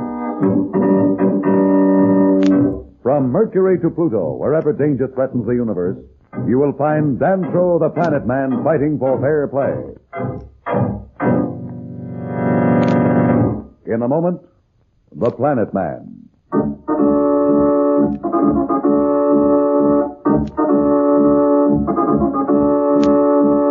Dantro and Barrel, with their space launch wrecked on the strange planet, have just discovered a graveyard of spaceships. Slats, waiting aboard the Alpha out in space, having successfully warded off the attack of a fleet of strange ships, debates his next move with himself. Now what? Do I sit here and wait, go in for a land and look for Dantro, or obey orders and run for help? Run is right. I promised, yeah. What kind of a guy'd I be to leave Barrel and Dantro in the lurch? Well, I guess I haven't got much choice. Told Dantro I'd keep the bargain. Well, better get the Astronavigator set for the Mardi's planet. The quicker I get there, the sooner I'll get there, and the sooner I'll get back with help.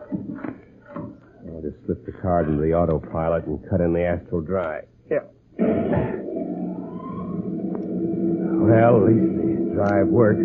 Ought to be at the Mardi soon. Can't be very far from their sector of space. Let's see here. Where am I? Let's take a reading here. Hey, wait a minute. Now, what's going on here? The drive is full on, but the space grid locator shows I'm right where I was. I'll cut the drive and see for myself. There must be some mistake.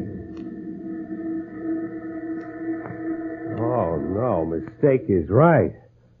Exactly where I was when I cut the drive in. Now, what's wrong?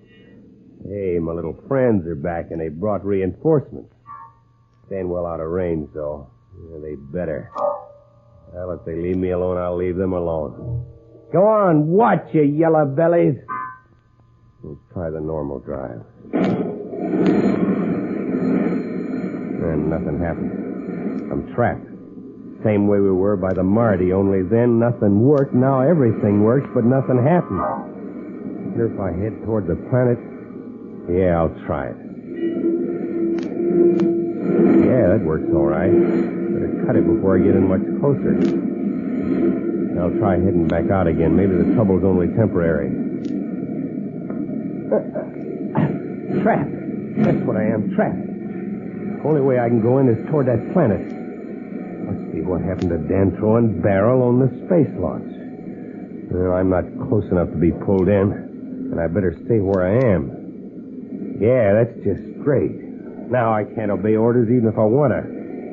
Look at those other ships just sitting there waiting for me to give up. Give up? You wait a long time, you rotten vultures. I'll sit here for 100 years before I give you the satisfaction of quitting. Oh, if only they'd come a little closer.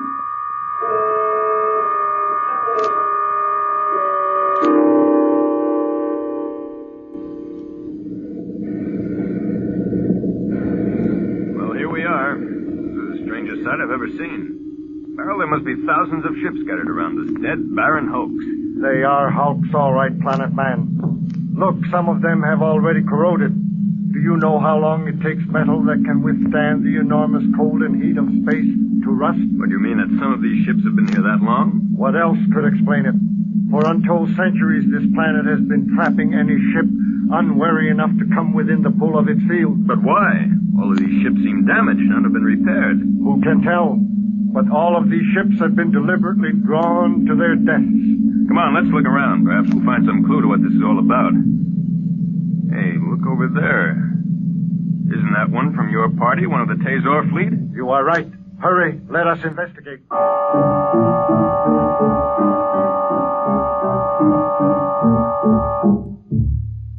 Just like all the rest.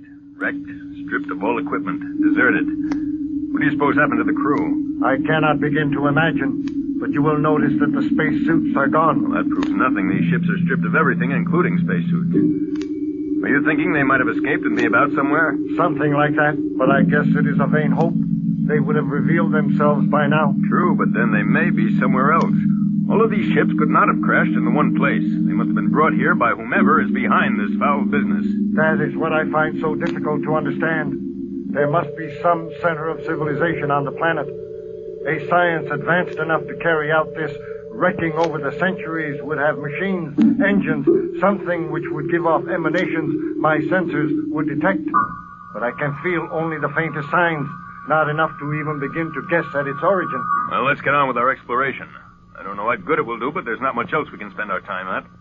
Slats should be back with Roora's fleet. They may even pluck us off the planet with the dimension warper. If the inhabitants do not find us first. We'll just have to be careful if they don't. At least we were smart enough to leave Slats out in space with the Alpha, where he could go for help. I wonder. About what? About Slats? Oh, he'd follow orders. He wouldn't like it, but he must have seen that flare. He'd do as he promised. If he could. Now, stop playing games, Barrow. What are you getting at? I was just wondering if he might not be trapped out there as surely as we are here. You see, I detect the presence of some life force in this immediate area. Where? From which direction? All around us. Whoever they are, we're surrounded by many. We'll pretend we're unaware of them. I want to see if they stop us. What can this radiation be that is affecting Barrow? Can Dantro plan some defense against it? We'll be back in a moment. So level off.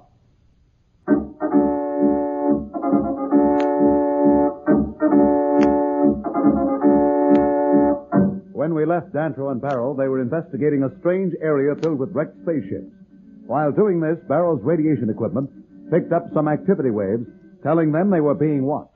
We find Dantro and his robot friends as they are looking around and trying not to let on they suspect this new contact. They move with us as we move, but come no closer. They're watching us, waiting for us to make some move. Look, someone in a spacesuit. Wait, don't move. He's got us covered with some kind of a weapon. He cannot harm me. My cell is impervious to any known weapon. Besides, in this magnetic field, I doubt if any ray or disruptor would work. This is neither a ray nor a disruptor. It hurls a pellet of metal with an explosive charge, and it will work. Perhaps not on you, Robert, but it'll penetrate the space armor of your friend, I assure you. Well, he's got a pistol. I didn't think they were still in use anywhere but on Earth. Never mind the discussion on weapons. Who are you? What are you doing here in the cemetery? That's a good name for it, the cemetery. I was about to ask you the same question. I have the gun, and I'll ask the questions. And don't try any tricks. You're surrounded. And if you were lucky enough to dispose of me before I could pierce your suit, my friends would quickly even the score. My name is Dantro the Planet Man. I and my friend Barrel here had our ship drawn to the surface of this planet by some unknown force. It was wrecked, and here we are. But you know that very well, for it was you and your people who wrecked us. Where are you from? What's your home planet? Your sector of the universe? I will tell you no more unless you tell me who you are and why we've been treated like this. We meant no harm. We came in search of a party of explorers of the Tazors, whose fleet was last heard from in this sector of the universe. The Tazors? Are you telling the truth? Planet Man does not lie. Look at me. I am a robot of the Tazors. It was I who detected their emergency message and led my friends into this trap. If you have any quarrel, pick it with me. Just a moment. Stay where you are. I'll be right back. And don't try to escape. You're surrounded. We'll stay put. There doesn't seem to be any place to go. There is something strange here.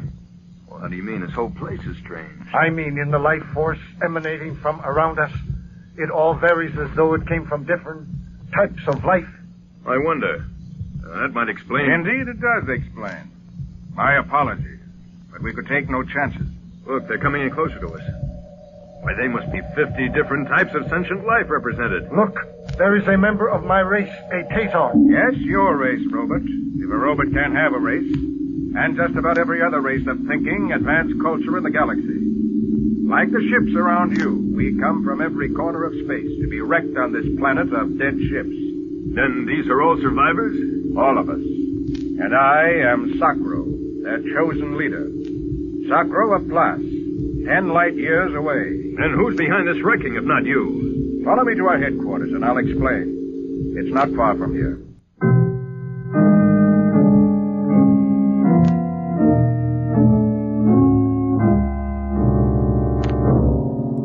Well, then, some of you have been here for almost a century. Some of us longer than that, Planet Man. And in all that time, have you ever seen those behind this? Many times, from a distance. They are the remnants of a dying race, like Rocco there, an insect culture.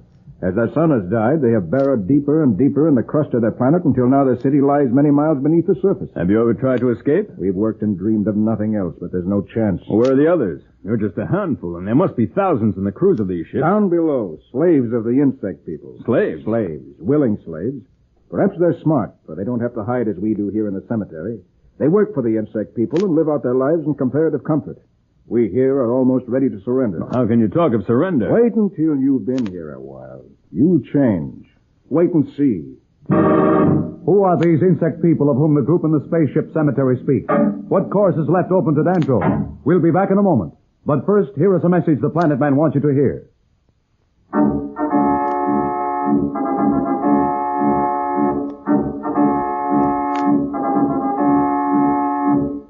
Tune in again for more transcribed thrills and adventures. Rocket millions of light years into space with Dantro, the Planet Man. The Planet Man.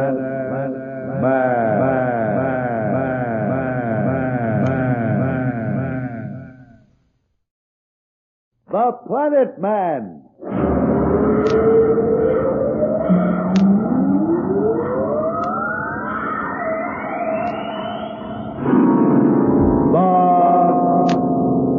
Planet Man.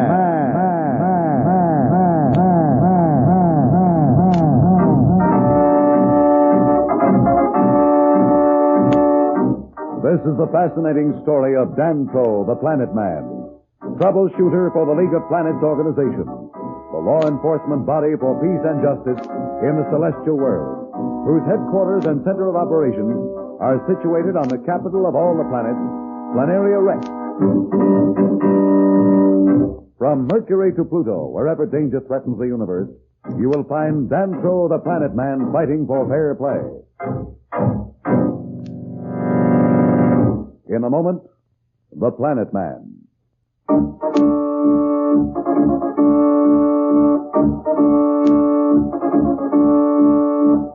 As you will recall, Dantro and Barrel were in the graveyard of spaceships with a band of survivors.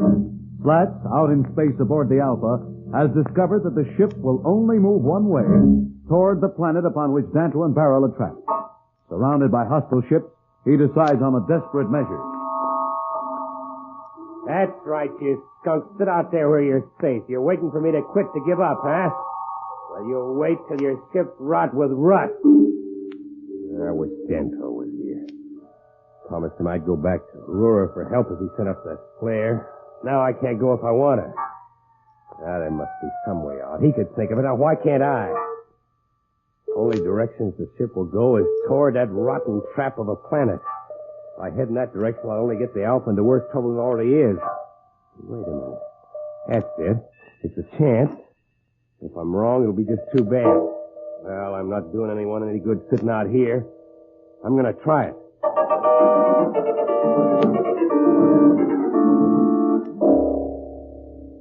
You mean to say, Sacro, that in all the years you and these others have been here, there hasn't been a chance of escape? Not a chance. When a ship is dragged down by the magnetic field, the insect people surrounded her almost at once. I didn't see any signs of them when our ship crashed. You were unconscious, Planet Man. As I told you, I did not wait since I feared whoever had been responsible for our crash would soon appear. My sensory mechanism told me that they came almost a second after I carried you away from the launch. You see? That's the way it's always been. The few you see here with me did as Beryl did. All the rest have been carried to the insect people's city below as slaves. Did the insect people ever come to the surface otherwise? Only when a ship has crashed, or to send out a space patrol. They can no longer make any of the things they need to live. The machines that serve them were built when their race was still advanced.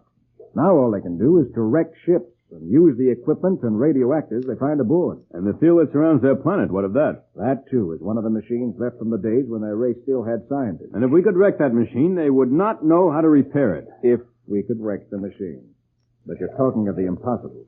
The machine is miles beneath this surface, guarded, hidden, inaccessible. Unless we could get down there. There's only one way any of us ever get down into the caged cities of the insect people. As their slaves. Over the years, they must have carried many thousands of wrecked spacemen below to their city. I know what you two are thinking. Let them capture you and then start a revolt. You think we haven't thought of that? Even tried it? Don't underestimate the insect people, Planet Man. They're a dying race, yes, but they're not so easy to deceive. Well, has none of your band ever managed to get below and return? None. And as I said, we've tried it. Over the years, 20 of our group have gone below. None have ever returned, or even managed to send us a message. What do you think, Beryl? It is not a matter of thought. I will leave the thinking to you. As I told you, Planet Man, my expedition is in jeopardy. They are with the insect people. I can only follow and do my best to free them. Listen to me. I know what I'm saying. If you let them take you down there, you'll never return. Here, at least, we're free. We can hope for some miracle. Once you go down there, you're as good as dead. Well, it seems to me you're not much better off here. You only think you're free. But free to do what? Hide like hunted beasts cringing in the shadows of this graveyard of ships? You will go with me then? I think so, Beryl. I wait for only one thing. I'm still not sure what has happened to Slats. There's a chance he's not been trapped. He may be on his way for help right now. You mean you have a ship out there? Oh, yes. We left our ship 100 million miles off in space. We feared a trap of some sort. Oh, forget him. He'll rot in space, or soon join us here. Your ship will lie here with the others and rust sooner or later. What do you mean? Half of us have tried the same thing, only to discover when we try to turn away from the planet that we were caught in its pull. 100 million miles won't matter. Your ship is just as surely trapped as you are.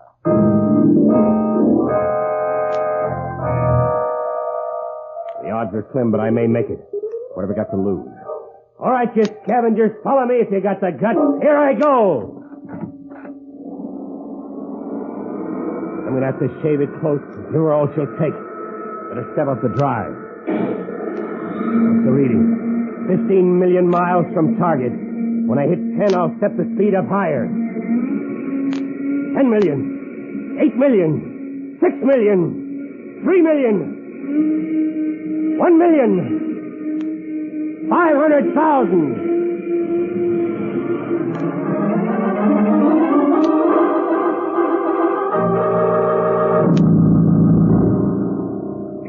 Wait another few hours, Beryl. If there's no sign of aid from the Mardi, I'll go out with you to the city below. Wait. Can you hear it? Hear? Hear what? My sensory mechanism is more acute than your hearing. It sounds like a ship coming down, but at an incredible speed. Yes, I can hear it now. Is it really a ship? It might be Slats and the Alpha coming with help from the Mardi. It is only one ship, and it seems to be headed straight toward the surface of this planet. I warned you about that. You might as well cross that ship of yours off. It's coming down to join these other hulks here in the spaceship cemetery. Well, let's get to the surface and see.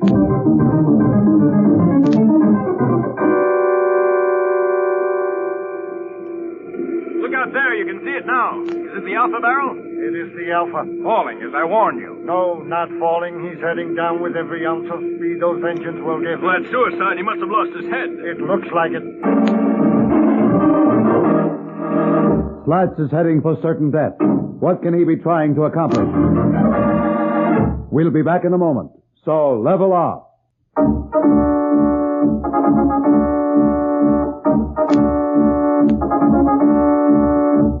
When we left Dantro, Barrel, and Sacro, the leader of the underground, on the planet of the insect people, they were watching Slats power driving the Alpha onto this strange planet in what appears to be certain destruction. We find Slats as he mumbles to himself during this maneuver. Well, I hope I make it. But if I don't, there won't be any pieces left to bury, not even of the Alpha.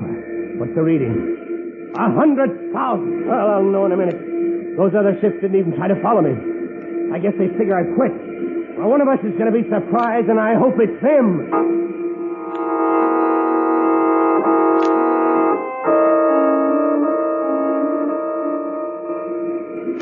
Get under cover. If that ship hits anywhere near here, it'll take 10 miles of this planet with it. Look at him come. I wonder that might be it.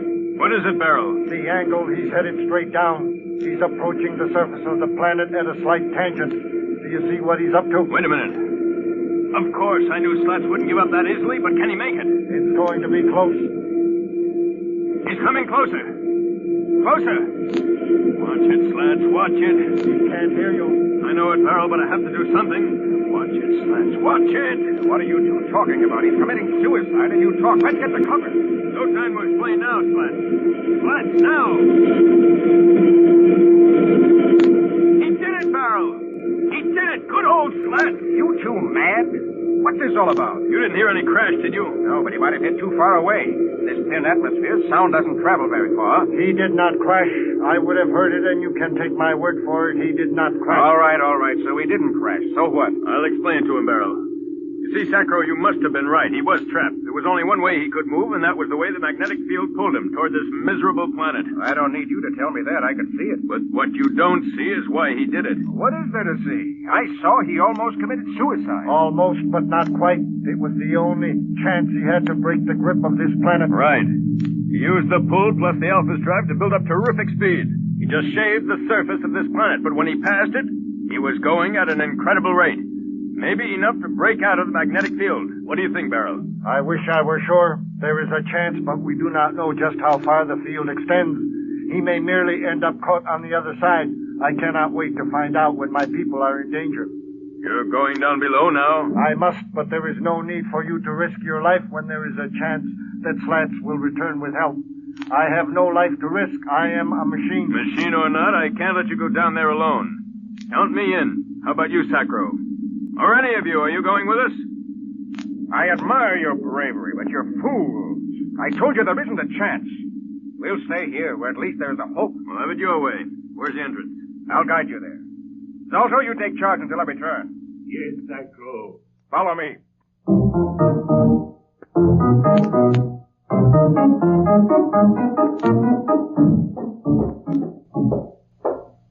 There. You see Planet Man at the foot of that rise? That rough depression? That's it. It's a huge port. At regular intervals, the insect men come up to scout for new wrecks or to send one of their ships out to see if some ship is caught in their web. How often do they come out? Oh, don't you worry. You won't have to wait long. There should be a party leaving or going very soon now. Well, you'd better leave then before you're seen. How much longer will it be light? An hour or so. Now listen. You know what's under that lock? A straight drop, miles down. Even if you had a jet copter, it wouldn't work here. Forget this crazy scheme. Come back with me before it's too late. Thanks anyhow, Sacro. You better get going. If Slats returns with help before we get back, tell him where we are. I'll tell him you said goodbye. That's about what it amounts to. Dantro and Barrel seem to be walking to certain doom. What has happened to Slats?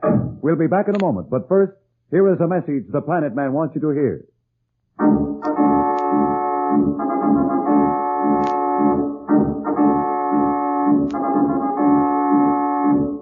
Tune in again for more transcribed thrills and adventures. Rocket millions of light years into space with Dantro the Planet Man.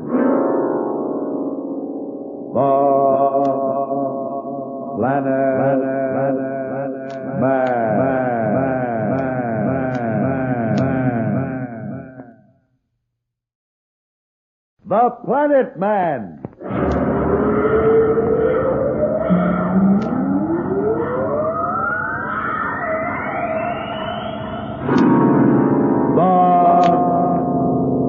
Planet Man.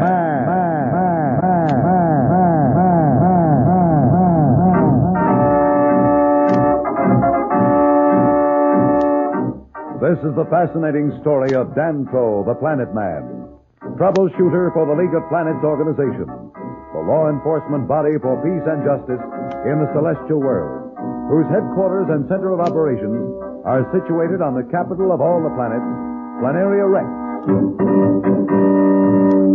From Mercury to Pluto, wherever danger threatens the universe, you will find Dantro the Planet Man fighting for fair play. In a moment, the Planet Man.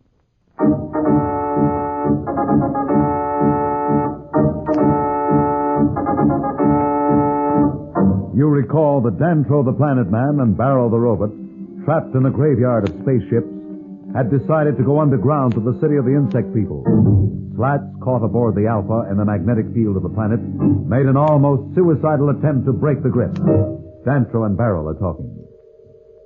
I sense the approach of a group of some sort. Where? From under the portal, Barrel?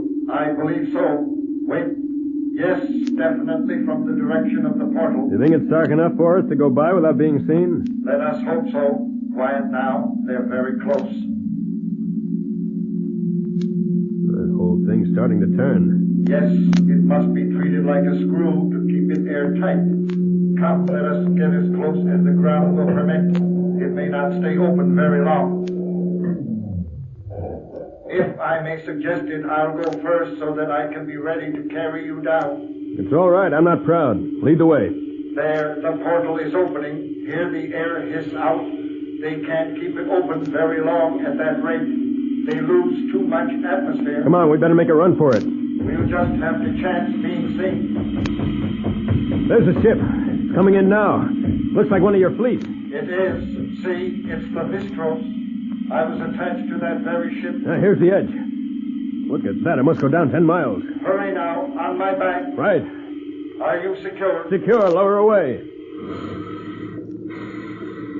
Apparently we were not seen. No, the ship is continuing up. We're right about this portal. It's good we moved quickly. It's closing already. Now that we're under, I'll take off this mask of my spacesuit.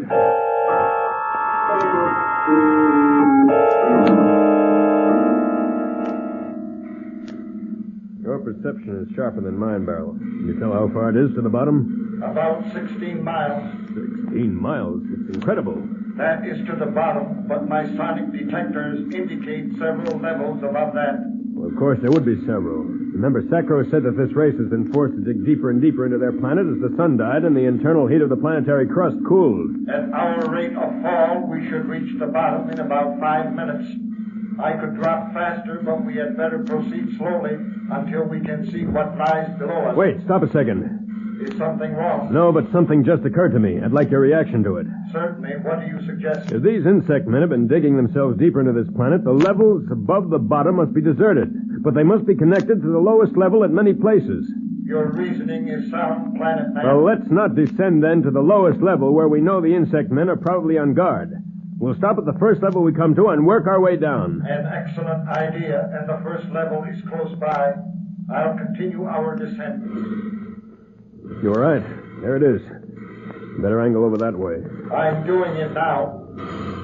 Bit more. All right, hold it. I'll climb down off your back. Cut your jets. There's very little light. Can you see? Not very well. I'll go first then. My sonic detectors enable me to move in darkness. I think it's safe enough away from the shaft to use my spacesuit floods. I doubt that any of the insect men ever come up to this level. Look at this dust. No one's been here for hundreds of years. I believe your estimate is correct. By the way, Planet Man, suppose Slats did break out of the magnetic field of this planet and returns for help. Do you think he and the Mardi will follow us down here? Well, that's up to them. Sacro will tell them where we are. If I know Slats, there'll be no holding him up there. I hope for your sake and those of the slaves down below that Slats made it. Our chance of success alone are few, if any. Well, it's too late to worry about that now. Let's see if we can find some way down to the level.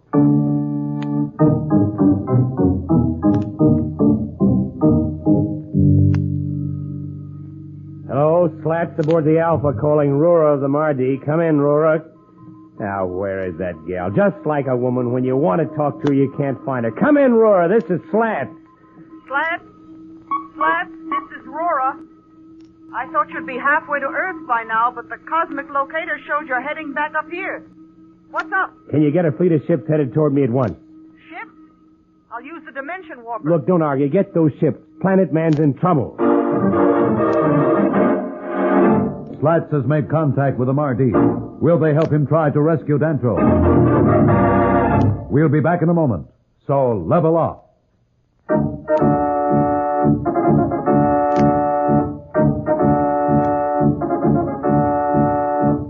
When we left Dantro and Barrel, they were making their way underground to the fearful headquarters of the insect people.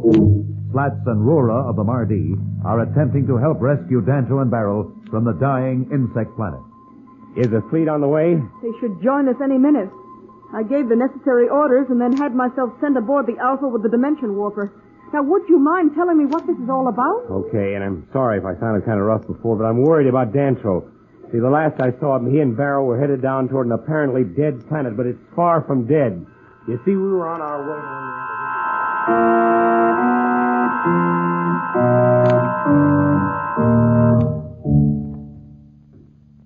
There must be a connection to the level below this one somewhere near here. I'm sure we will find it, but be careful. The walls and ceilings of this chamber are not too solid. Through the centuries, the supports must have rusted away. Well, I guess they'll hold a little while longer. They've held up this long. Hey, what's that over there? It looks like a passageway that's been sealed up. I'll bet that's what we're looking for. It's probably been sealed to keep the heat and air from escaping from below. What are you going to do? I'll try to cut an opening through it with my heat projector. Stand back. It seems to resist heat. I'll set the projector up to full range. No luck. Perhaps my boring arm will tunnel through it. That would take too long. I'll use a few explosive pellets from this hand detonator. What about these walls? They're none too solid. We'll have to chance it. Get back a little further, Barrel. He's really set up quite a blast.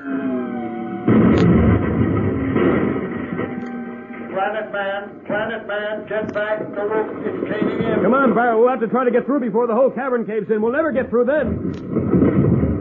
Hurry, Planet Man. This whole chamber is coming down.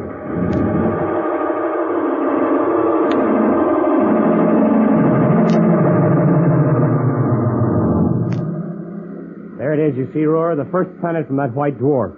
Wait, I'll cut the drive. Why don't we go in a little closer? Well, I told you about that magnetic field. No sense getting in too close until your fleet catches up with us. Oh, you needn't fear getting trapped again. Our fleet is neutral to any such field. No, it's not just that. I think we ought to have some sort of plan before we get any closer. There's some hostile ships, too, remember? Oh, I don't forget so quickly, Slats, but you're right about the plan. What would you suggest? Your ships have invisibility shields? Correct. The shields not only make them invisible to the eye, but also prevent their being picked up on any detection apparatus. Well, I think the first thing to do is to get rid of those characters that tried to blast me out of space. They don't know I broke out of the field, you see. They probably figure I crashed on the planet. When they see the Alpha again, they won't waste any time trying to get rid of me. Well, what will that gain us? Well, here's the pitch. When the fleet gets here, you transfer aboard the flagship. Have them all cut in their invisibility shields and follow me in. I see your plan now.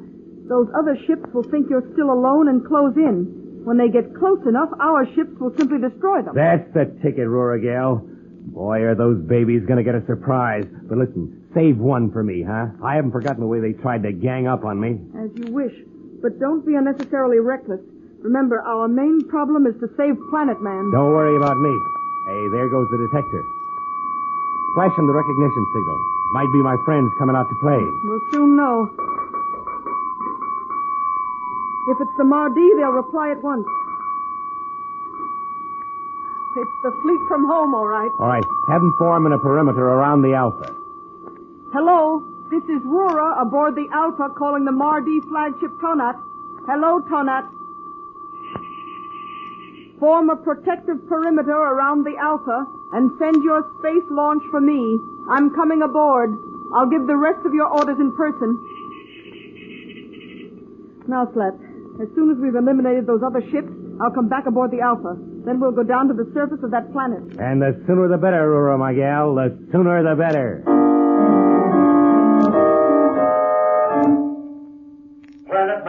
Planet Man, where are you? My detectors show that you are nearby, but I cannot see your light. Back here, Barrow. I'm caught under some rocks. Don't move. You may just cause another cave-in.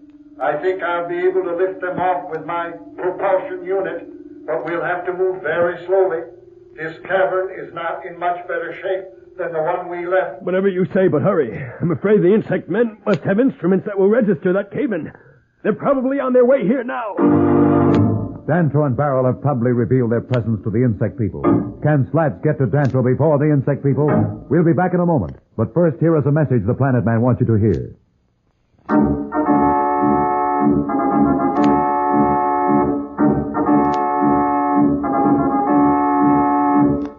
Tune in again for more transcribed thrills and adventures. Rocket millions of light years into space with Dantro, the Planet Man. The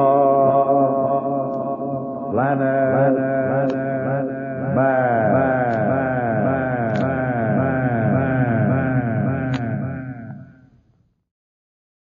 We're back. I hope you've been enjoying the adventures of Dantro, the Planet Man. If you have, please give the video a like so it gets seen by more people, and leave me a comment letting me know what you think of these shows. Now let's get back to Dantro's ongoing adventures in the next 10 episodes. The Mardi rescue fleet gets pulled onto the planet of the insect people, like all the other ships have, and Dantro and Barrel find that the magnetic field generator is responsible for pulling those ships onto the planet. They then set out to free the slaves imprisoned by the insect people. The Mardi engage the insect people in battle, and Dantro and the slaves escape back to the Mardi ships on the surface just before Barrel destroys the field generator, which allows the ships to escape into space and also destroys the entire planet. Later, aboard the Alpha, an engine room explosion causes Dantro to lose his memory, and he and Slats are transported to a planet ruled by robots. There, they're taken to the Orientor machine, which will forcefully extract all knowledge from their minds. They meet Robot 012, one of the ruling robots, who decides to conquer all living beings in the galaxy and enlist Dantro and Slats to help them in exchange for their lives. They meet Quar and Mira, the only living survivors on the robot planet, and they devise a plan to try and escape. Slats receives a note from a rebel robot named T21 asking for help, and agrees to meet with Dantro, while Slats manages to escape.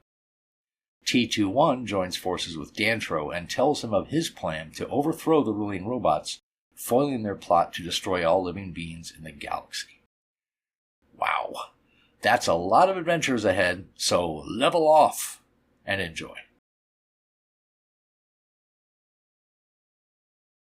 The Planet Man.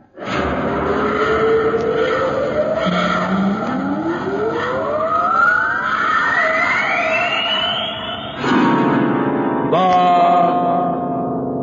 Planet Man.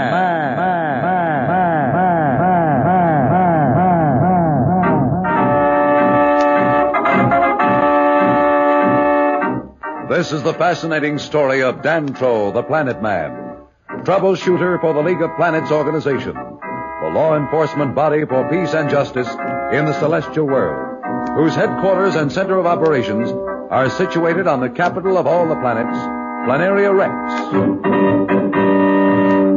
From Mercury to Pluto, wherever danger threatens the universe, you will find Dantro, the Planet Man, fighting for fair play.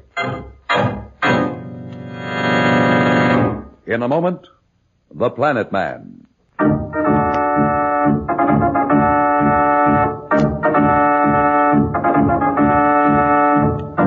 Dantro, the Planet Man, was buried under a pile of rocks and gravel, deep under the surface of the graveyard planet. Barrel is trying frantically to get him free. Meanwhile, Slats has returned with a fleet from the Mardi to rescue his friends. not knowing where they are or what has happened to them. Just one more of these large rocks, and then I think you can free yourself from the gravel. I will power lift this one.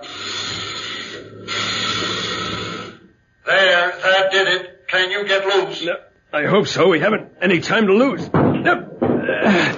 That should do it. Good. Now let's get out of here. Which way shall we go? Any passage that leads down. How many more levels are there? Only one more, I believe. There's a likely-looking passage. No, it's closed off. But not sealed. See, it's a door of some sort. Perhaps we can open it. Let's try. Come on, what are you waiting for? We won't have to try. You were right in fearing the insect men would detect that cave-in. They are coming toward us on the other side of that door now. Quickly, back around that bend. I'm right behind you. Looks like this little junket is going to end before it even gets started. Hurry, the door's opening.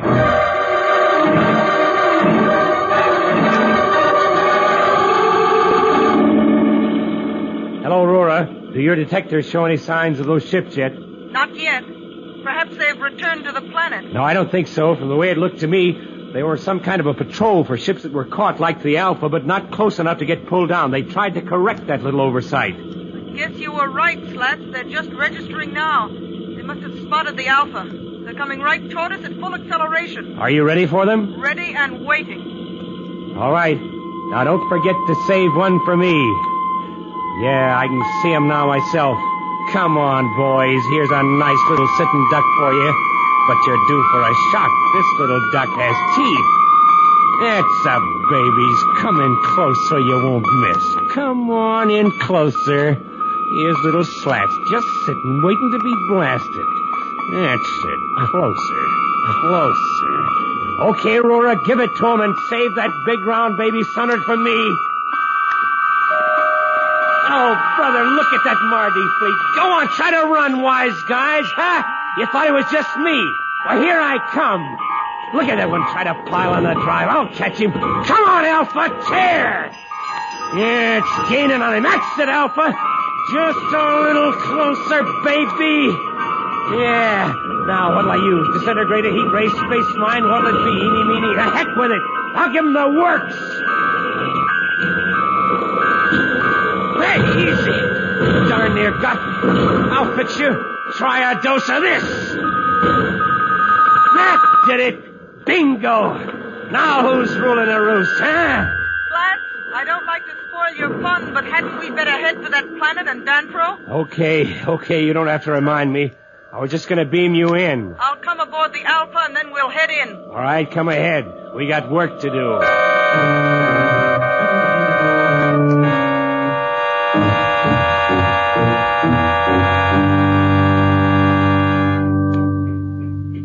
How many are there? 6, all armed with some kind of heat projector. You think we can take them? Why not stay here hidden? They might pass us by, and while they're checking that cave-in, we can slip through the door. They left it open. And then what? No, here's what we'll do. Let them go by us and then hit them from behind. You take the 3 closest to us, and I'll take the other 3. But don't kill them all. I'll explain later. They're getting close. Yes, Ed, here they come. Now! Watch that one on your left, Dantro. Got him? Thanks, Barrel. Now, look out! No danger. I destroyed his projector. There! Nice work, Barrel. There are 5 insect men who won't take any more slaves. May I compliment you on your aim, Planet Man? You did not miss once. I didn't dare. What do you want to do with this one? Let's take a look at him. Insect Man is a good name for him.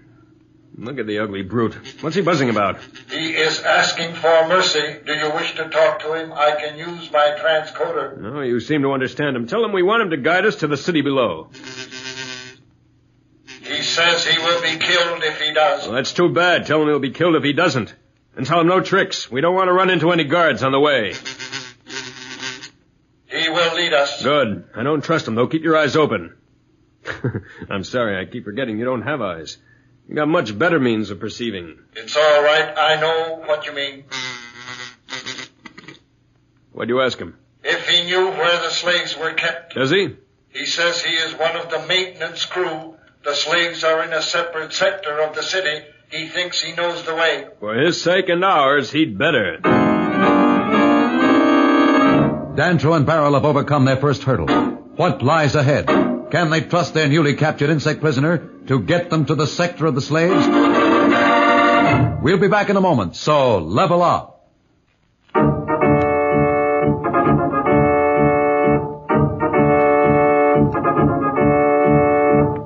When we left Dantro and Barrel, they had just destroyed 5 insect men and taken 1 captive.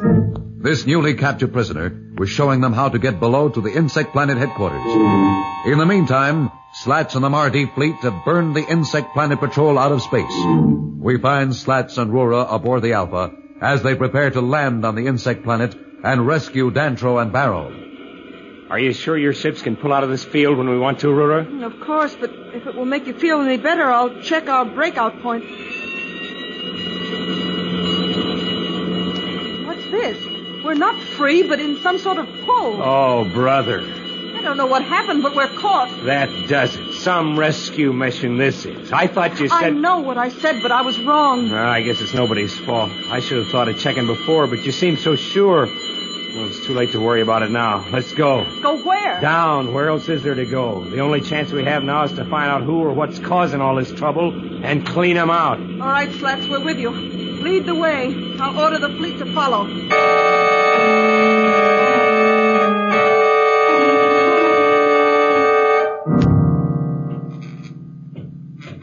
He says that the cavern that contains the city is just around this bend. Ask him if the entrance is guarded. He says it is not guarded. It is a maintenance tunnel known only to the maintenance crew. What do you think we ought to do with him, Barrel? We can't take him along. He might let out a buzz and warn someone. I hate the thought of killing him in cold blood, although it is a better thing than he deserves. If I may suggest it, Planet Man, I have analyzed his nervous system, and if you will set your sonic disruptor at 1/4 strength, it will stun him for at least 12 hours. That ought to be long enough. In 12 hours, we'll either be out of here or stuck for good. Okay, 1/4 you said? Yeah. Excellent. That will take care of him. Well, let's get going. One moment. What is it? I want to try something. Yes, I was right. Right about what? This race of insect men communicate by a kind of wave transmission. I wanted to see if I could intercept their communications. Can you? Yes, I'll amplify it for you. Listen. You're right, Barrel. Something big is up. Let us approach the exit into the city proper a little closer. The rocks somewhat dampen the waves, and I cannot make out the meaning. If our guide was right, the exit should be just around this bend. Yes, it's there, all right. Now be careful. He might have been lying about the guard. No, there is no one there. I would detect his presence. Wait now. I can get the waves clearly. What is it? Do they know we're here? No, not that, but they are sending out a general alarm to their commanders. A large fleet has been caught in the field and is descending to the surface of the planet. A large fleet? That must be the Mardi. Slats must have gotten through after all.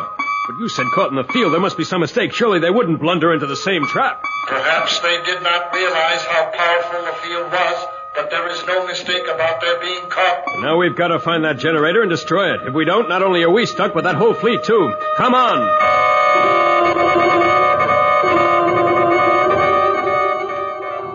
Blazing sons of Sirius, look at that city. It's tremendous. The cavern must go for miles.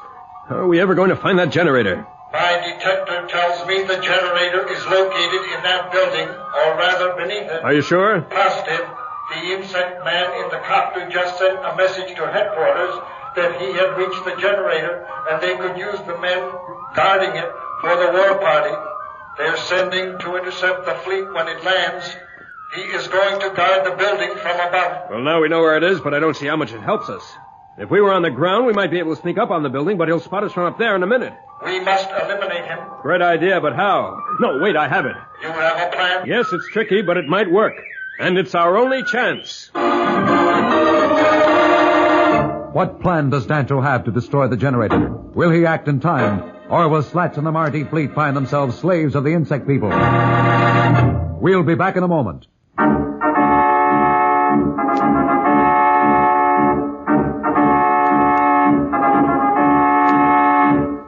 Tune in again for more transcribed thrills and adventures. Rocket millions of light years into space with Dantro the Planet Man. Planet Man.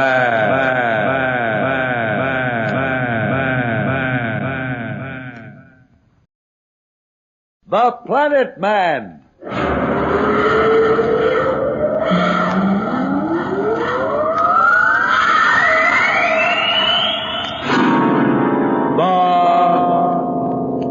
Planet Man.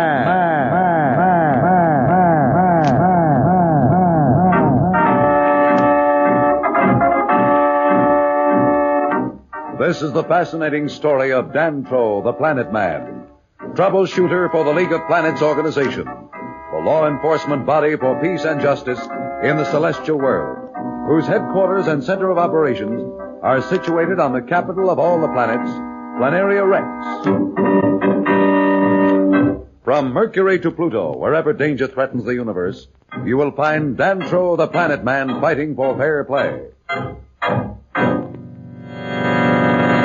In a moment, the Planet Man.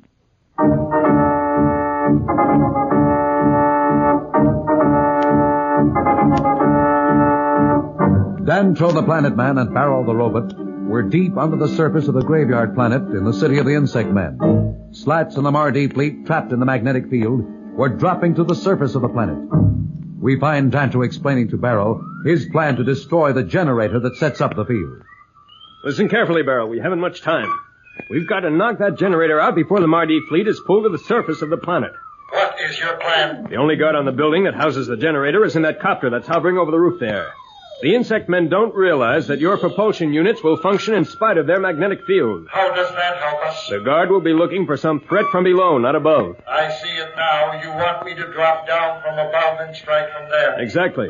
And to be sure he doesn't spot you coming down, I'll get his attention by kicking up a fuss down here. Do you think that will be necessary? After all, once you are spotted, the insect men will realize that we have penetrated to the city.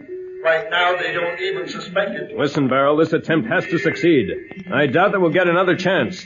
And even if we did, it would be too late to save Slats and the Mardi fleet. Very well. I think your plan will work. I'll assent at once. Watch me down here. Get up where you can't be seen directly over the copter.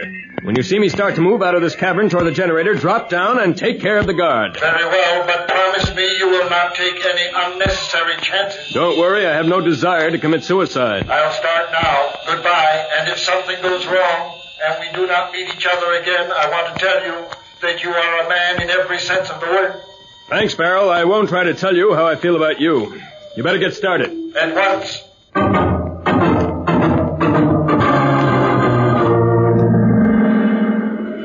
Well, Roora, there it is. There's a planet that's been causing us so much grief. I can't understand why we can see no signs of civilization. Even our detectors register absolute zero. Yeah, ours did too, but Barrel was able to detect some faint signs of radioactivity. Besides, there must be someone down there, and someone advanced enough to construct a field powerful enough to lick anything we have. Oh, don't misunderstand me. I know there must be something or someone responsible for what's happening. After all, we did see and destroy those ships. I just can't understand why it doesn't show up on any of our instruments. We'll find out soon enough. Have you advised the fleet of our plans of operation? No, I'd better do that now. Hello, this is Roora aboard the Alpha. The fleet will continue to descend until we are a mile above the surface of the planet.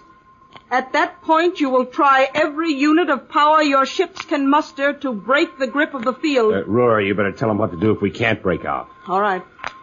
If we cannot break out, then we will disperse the fleet over an area of about 10 units square, take up battle formation, and prepare to repulse any attempts to force entry from the air or the ground. By any means in your power, avoid having the enemy get control of these ships, even if it means destroying the ships with every member of the crew. I will contact you again after we land. If we land. That sounds good, but what do you think our chances are? Oh, how can I answer you, Slats? I don't even know who the enemy is or what his weapons are. Certainly those ships didn't seem to put up much of a fight. You know, Roar, I've been thinking about that. Those guys didn't seem to know what they were doing. And another thing I noticed when they attacked me before, no two ships were alike, and some of them looked like nothing I'd ever seen. Perhaps they are remnants of other fleets that have been caught in this trap as we have. That is why I gave orders that our fleet must not be taken intact. Yeah. Say, you better keep your eye on the altimeter. We're getting down pretty low. I'll stay here by the communicator. At least they haven't managed to block that. You read off the height to me. Right. 8 miles now. 7 miles. 6 miles. 5 miles. 4 miles. Oh, Slats, you're a long way from home. What was that you said? Nothing, I just got a habit of talking to myself. 3 miles. 2 miles. 1.5 miles, 1.25 miles. Take it away! All ships, maximum repulsion power. Here we go! Any luck? Nah, wasted time and power. We're still falling. A little slower, but we're still falling. Better get a report to the other ships. Hello? Roora aboard the Alpha calling Mardi fleet. Keep on full repulsion power for as long as you can. Then descend and follow us. Slats, how much time do you think they can gain? About 15 minutes. How about us, Slats? Well, the Alpha hasn't got the power your ships have. I give us about 10 minutes at the top. Well, I'll man the weapons turret. We'll get down first. And you can bet we'll be ready. Yeah, but if we only knew ready for who, for what. Slats, Roora, and the Mardi fleet are really in for some fast action on the insect planet. Can Slats and his friends ward off the insect men? We'll be back in a moment, so level off.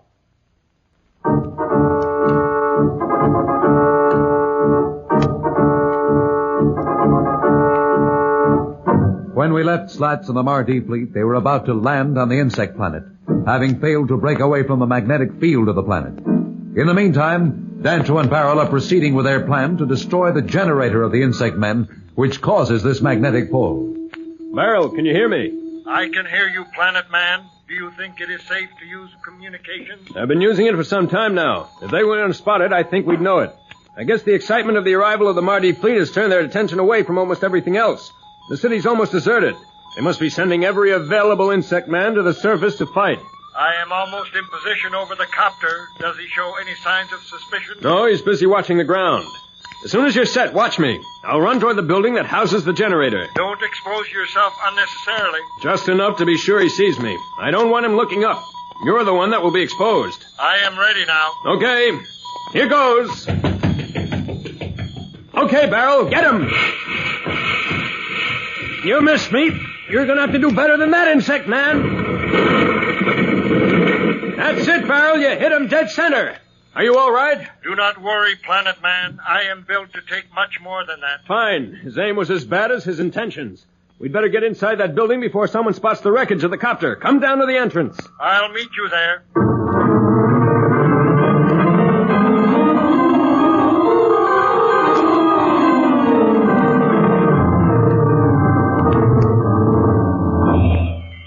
Nice work, Barrel. Now let's see what's inside. Careful, there may be guards in there, too. There are two just inside the door, if I am not mistaken. We've got to get them out of the way. I am immune to their rays. I am certain of that. Let me go in and draw their fire, and while they are concentrating on me, you can take care of them. Okay, I guess it's your turn to play decoy anyhow. Start moving. We haven't much time. Here goes. Here I come, Barrel. I got them both. Come on, the generator must be down this way. Through this door, quickly. There may be other guards, and they're certain to have heard the racket we've been making. Look, you were right. There it is down there. Barrel. Look at that mass of machinery. That isn't just the generator that powers the magnetic field. It must be the source of power for the entire planet. That makes it even better. If we can destroy this one machine, we can knock out the entire operation of this underground city. But that's just what we don't want to do. I don't understand. And it's because you're a robot, and things like air and heat don't matter to you. Once these machines stop, anything that isn't protected by a spacesuit will die. And I doubt that the insect men have left any spacesuits for their slaves. You are right, Dantro, but what can we do? There's only one thing to do. We must free the slaves and get them to the surface in safety with the Mardi fleet before this machine is destroyed. But that means... Exactly. That means that one of us has to stay here while the other finds the slaves and leads them to the surface. Very well. I will stay here. You go. Why me? Whoever stays here will probably die here. You forget, Planet Man. I am a robot, a machine. I cannot die. Robot or man, I won't let you sacrifice your life. I will not argue with you. I must remind you that it is my people you came down here to save. The fleet of Mardi are your friends. Slats is your friend. You must let me do this. All right, Beryl, if that's the way you want it. Have you any idea which way the slave quarters are? I have been sensing the emanations of my people for some time now. They seem to originate from the sector of the city immediately opposite this building. Yes, I noticed a tremendous barracks over there. It must be where they keep the slaves. You are probably right. I better get on my way. Keep in contact with me as long as you can. I will, Beryl, but we'd better have some signal or deadline for the destruction of this power plant. How long do you think it will take you? Well, give me 10 minutes to get to the building, 10 minutes to free the slaves, and another 10 minutes to get them to the surface. About 40 minutes should do it. If we're not out of here by then, we probably never will be. How will you get to the surface? There must be a contragravity shaft. I'm sure they didn't move that army of insect men to the surface in ships. I noticed the direction they went. I'll go the same way and hope for the best. Very well, 40 minutes then. And as you say, good luck. Dantro has a mammoth task ahead of him. Will time and luck match his skill for success? We'll be back in a moment. But first, here is a message the Planet Man wants you to hear.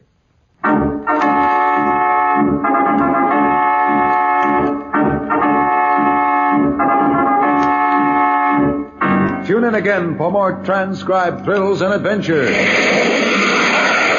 Rocket millions of light years into space with Dantro the Planet Man. The Planet Man. The Planet Man.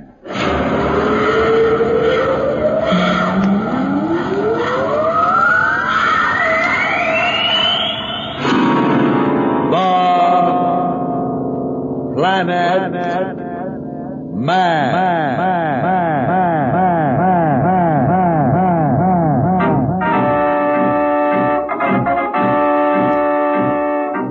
This is the fascinating story of Dantro, the Planet Man, troubleshooter for the League of Planets organization, the law enforcement body for peace and justice in the celestial world, whose headquarters and center of operations are situated on the capital of all the planets, Planaria Rex.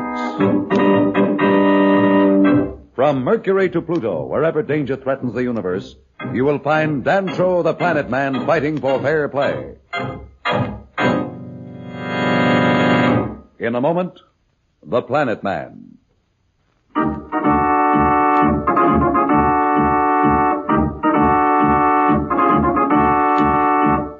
Dantro the Planet Man and Beryl the Robot had discovered the power plant for the whole graveyard planet deep under the surface in the hidden city of the insect men. Slats, Roora, and the Mardi rescue fleet, caught in the magnetic field, are slowly being drawn to the surface of the planet, where an army of insect men waits for their ships to crash. Beryl is staying to blow up the power plant, while Dantro rushes to free the insect men's prisoners. Hello, Beryl. Can you still hear me?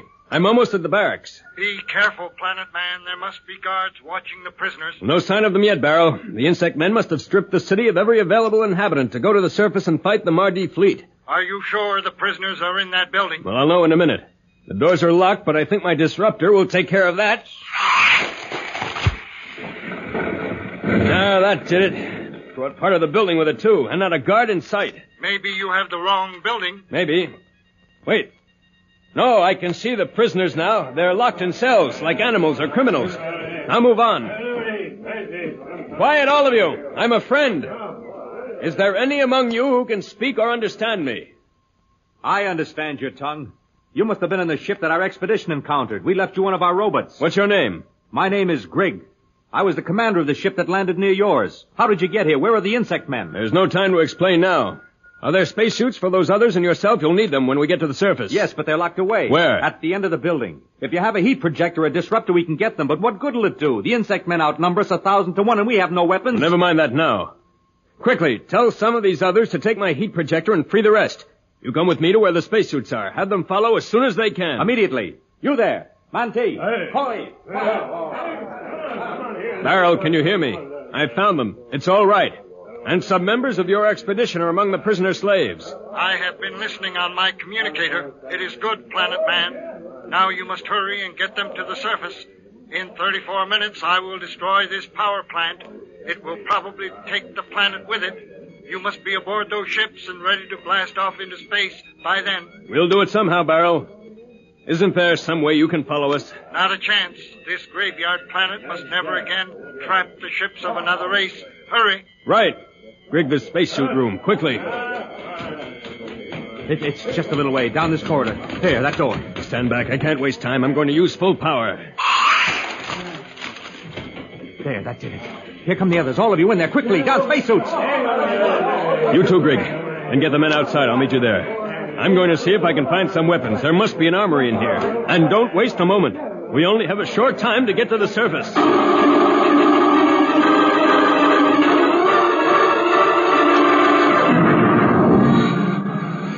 I don't know how much longer the Alpha can take this punishment.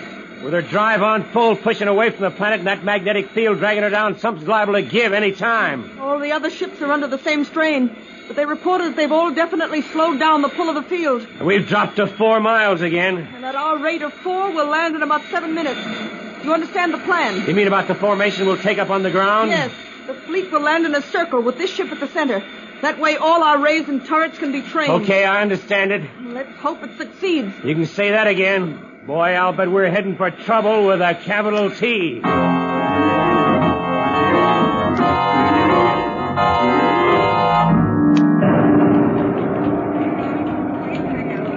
You think there's a gravity lift to the surface in that shaft ahead? I know there is. It's the one the insect men use when they take us to work on a wrecked ship in the surface, so I hope it's still in operation. Well, we'll soon know. Are all the men armed? Yes. Oh, it's a lucky thing you found the weapons room. I've never seen such a mixture of weapons in my life. Why, they're like these slaves from all over the galaxy. But they work, and now at least we can fight if we have to. Barrel, everything all right? Don't worry about me, Planet Man. Get to the surface. I think you'll be needed there when the fleet lands. All right, Barrel. Well, look, Grig, there's the lift, and it's still working. Come, we haven't a second to waste.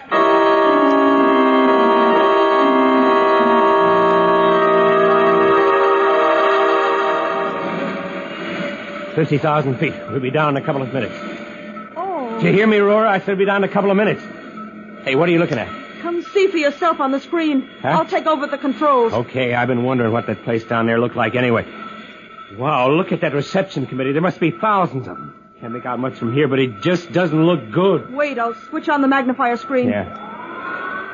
Hey, insects, thousands of them. They must be 10 feet high. Yes, and look at what they've got with them. Holy smokes, tanks, mobile projectors, everything under the sun. Well, there's stuff down there I never dreamed existed. They're just waiting for us to land. We'll oblige them in a minute So now. can't we switch on our protective shielding? We're going to need it. We're using every ounce of power to resist the pull of the field. If we use some of it to put out our shield, we'll drop and crash. You mean we can't use the shield until we're on the ground? Suppose they don't wait. Some of those rays can pick us off in the air. If they were going to do that, they would have done it by now. No, I think they're going to try to take the ships intact. And that they shall never do while one of my crews is still alive. Thousands of insect men waiting for the Mardi fleet. Can Slats and Roora strike the first blow and perhaps gain the advantage? We'll be back in a moment, so level off.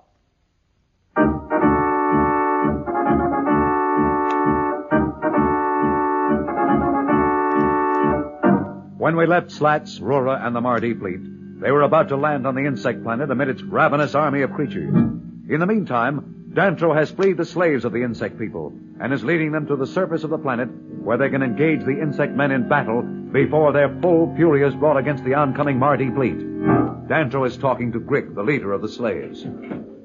How much further is it to the surface, Grig? About half a mile. Well, where does this let us out? I mean, on what part of the planet's surface? Near that graveyard of ships. We were taken there to help strip them of equipment after they were trapped. A graveyard of ships. That's where Psycho and his survivors are. You mean the crews who escaped being captured? You know about them? Well, we knew they existed, but we never saw them. They must have hidden when the insect men brought us there to work. But some of their members have been captured from time to time, and so we knew. I wonder. Listen, Grig, I don't know what we're going to run into up there. I'm counting on the Mardi rescue fleet being about somewhere. But we'll have to fight our way to it. We'll need all the help we can get.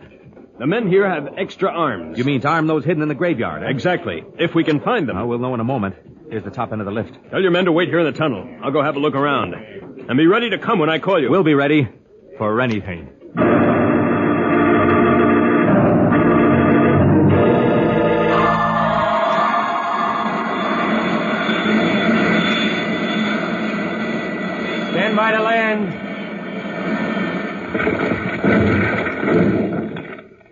Quick, Roora, the protective shield.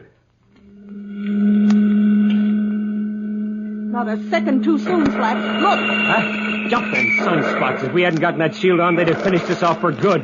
They've got every piece of equipment trained on the Alpha. Will the shielding hold? Not for long with what they're pouring on, but your ships will be landing around us, and they'll have to divert some of their stuff to them. I'll watch for them. Good. I'm going to see if I can pay those insect men or whatever they are back. Here's a little insecticide for you, boys.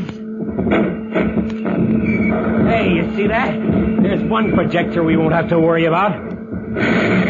Yeah, there goes a tank. Say, I'm beginning to enjoy this. Careful, Slats. The rest of the fleet is dropping around us now. You better hold your fire. You might hit one of our own ships. Just one more, Roora. There's a disruptor over there that's just begging for a little heat. Yeah, that did it. Look at her burn. Hey, there must be some oxygen out there. No time to check the analysis now. Hold your fire, Slats. Yeah, I'm holding it. In the middle of the circle here, we can't do any fighting back. I'm afraid we'll get our chance, Slats. Are you worried? The stuff you got aboard that fleet, we ought to be able to whip them hands down. There's only one trouble, Slats.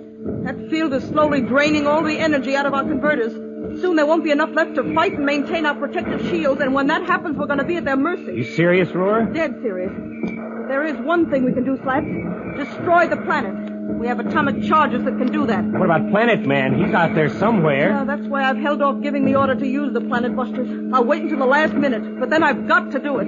Even Planet Man's life can't be put against this entire fleet, Slats. Well, you can't destroy the planet. How about these ships? Won't they go too? No, we can protect ourselves against its effect. In the meantime... This is awful, just awful. I can't even fight back. Dantro! Dantro, where are you?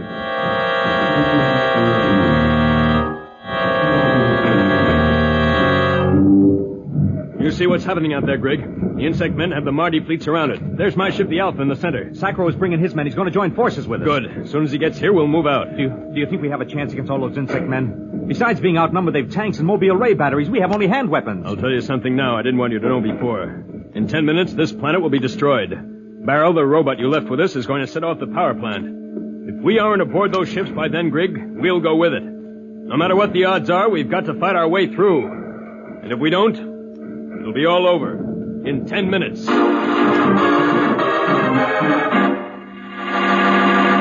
Time seems to be running only one way, out. How can our friends overcome these great odds? The horror of the insect man. We'll be back in a moment. But first, here is a message the Planet Man wants you to hear.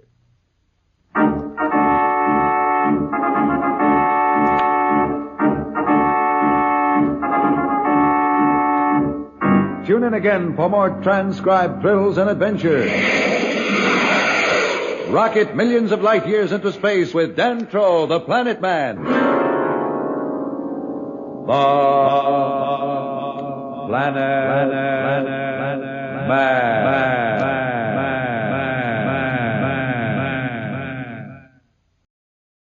The Planet Man.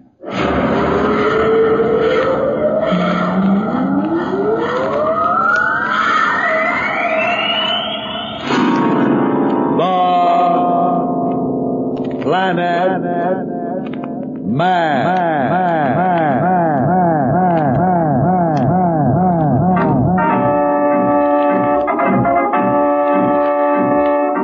This is the fascinating story of Dantro, the Planet Man, troubleshooter for the League of Planets organization, the law enforcement body for peace and justice in the celestial world, whose headquarters and center of operations are situated on the capital of all the planets, Planaria Rex. From Mercury to Pluto, wherever danger threatens the universe, you will find Dantro the Planet Man fighting for fair play. In a moment, the Planet Man.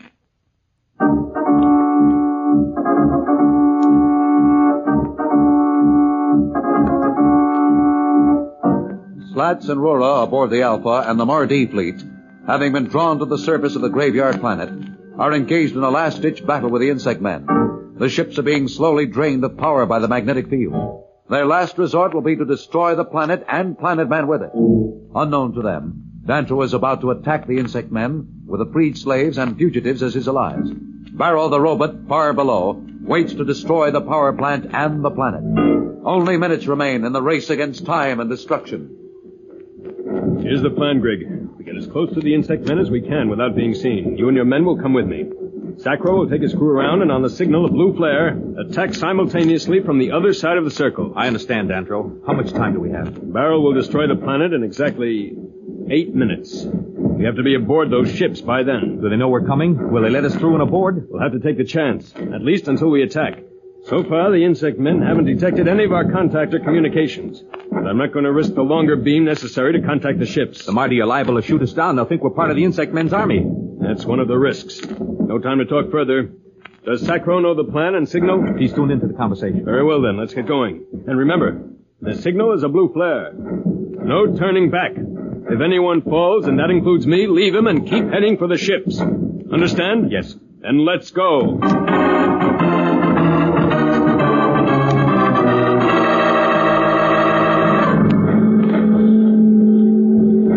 How are we doing, Roora? We could only hold our power. They couldn't touch us. Our shields are standing against everything they've got. Maybe we'll be able to polish them off before our power runs too low. I was hoping for that, but there's little chance. For every insect man we destroy, 10 take his place. And they've got more equipment than we could possibly smash in the time that's left. Roora, how can you talk of smashing a planet with Dantro out there? We don't even know that he's out there, Slats. He may be dead, but we can't put his life against all those of our crews. And we can't let these ships fall into the hands of the insect men. With this fleet, they could spread their evil out beyond their planet. I'm going to try to contact Dantro on the communicator. It doesn't reach out far at all in this field, Slats. I know, but I got a hunch he's around here somewhere. I'm going to try anyhow. Hello, Slats aboard the Alpha calling Dantro. Are you around, Dantro? Can you hear me? Answer me. We're going to have to destroy the planet, Dantro. Come in, Dantro. I'm afraid you're wasting your time, Slats. Maybe he'll answer. Face it, Slats, he isn't going to answer. We can't wait much longer anyway. Listen, I'm going out there and look for him. Slats, don't be a fool. You couldn't live out there for a minute. We're under a steady barrage of rays powerful enough to blast a space dreadnought. The only thing that's saving us is our protective shields. Yeah, if only I wasn't worried about Dantro. I'd tell you to use a planet buster now. Oh, we will, Slats, in about 2 minutes. That's all the time we can wait. Our power level is dangerously low now. If only I was on one of those ships out there on the outer circle, at least I could fight. As it is, I just stand here and watch.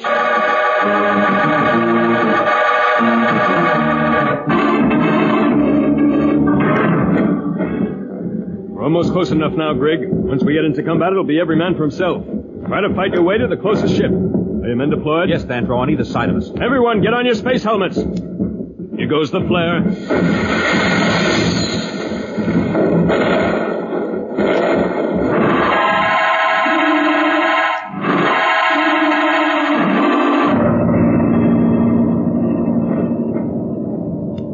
Left, and then you can use those planet busters.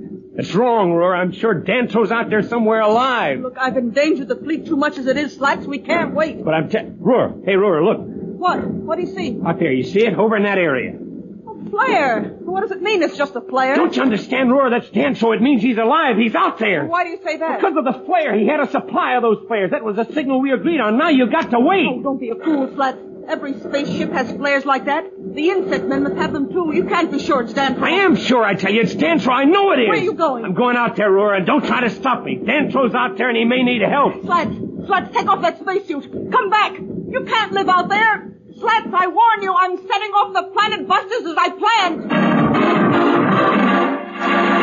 planned. Slats is determined to help Dantro at all costs, even his own life. What will the next minute bring? We'll be back in a moment, so level off.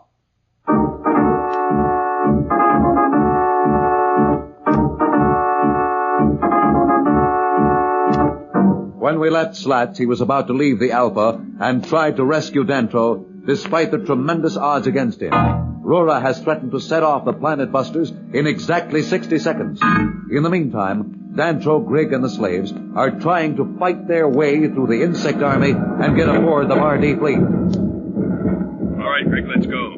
Stay on the left side of me. We'll see if we can't teach those insect men a few tricks about infiltration. They've spotted us. Look out. They're turning a secret turret this way. Not so easy as all that. Watch. Watch your left there, Grig. Down. That was close, thanks. What was it? Atomic grenade. If we have these suits on, they'll block out radiation. Where we headed? That's my ship, the Alpha, in the center. Now let's try to make it. I hope They don't think we're insect men. Oh, we certainly don't look like it. Yeah, but most of those turrets on the ships are automatic. They fire at any target. Greg, quick, behind you! Are you all right, Greg? Did you get him? Won't bother anyone again. Watch it. Thanks, Greg. I didn't see him. That's all right. Thanks, Steve. How much time left? About 2 minutes. I don't think we're going to make it. I've got to make it. Come on. Over there. There's another one coming. I'll get him. Hold it, Greg. Don't fire. That's no insect man. It's one on our side. Who is he? I wonder. Well, it couldn't be, but... Slats! Slats, is that you? Dantro, I knew it was you when I saw that flare. Where'd you come from? The Alpha. Oh, my gosh, in 30 seconds it's going to be too late. Come on, we got to run. You know about Barrel's deadline, then? I don't know anything about Barrel, but in 30 seconds, Roora ships are going to set off planet busters. I'm telling you, man, you better come on. We're never going to make it. I'll try to contact her on the communicator. Roora! Hello, Roora. This is Dantro, the Planet Man. Roora, can you read me?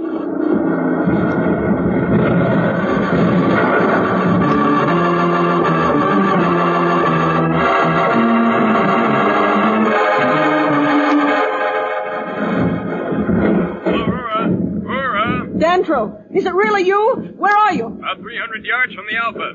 Can you wait for us? We'll be there in a minute or two if we have any luck. I don't know. The protective shields are going fast. Can't wait until they do or the insect men will destroy or capture the fleet. Hurry, I'll wait as long as I can, but hurry. We got to get around those 2 tanks. You see them there? They're right between us and the Alpha. Our hand weapons won't even dent their armor. If they see us, we're sunk. There's only one thing to do. So long. Greg, come back. Hey, what's he doing? What's he doing, huh? He has some anti-tank atomics, but if he gets close enough to use them, he'll go up with the tanks. Greg, come back. Look, he's going to make it. There he goes. He did it. And he killed himself, too. Come on, we mustn't let his sacrifice go in vain. Hurry, Dantro, hurry. Hey, there's the Alpha. We're almost there. Lucky I left the outer hatch open. We'd never have time to wait. You're going first, Slats. Okay. No time to argue. Come on. Right behind you.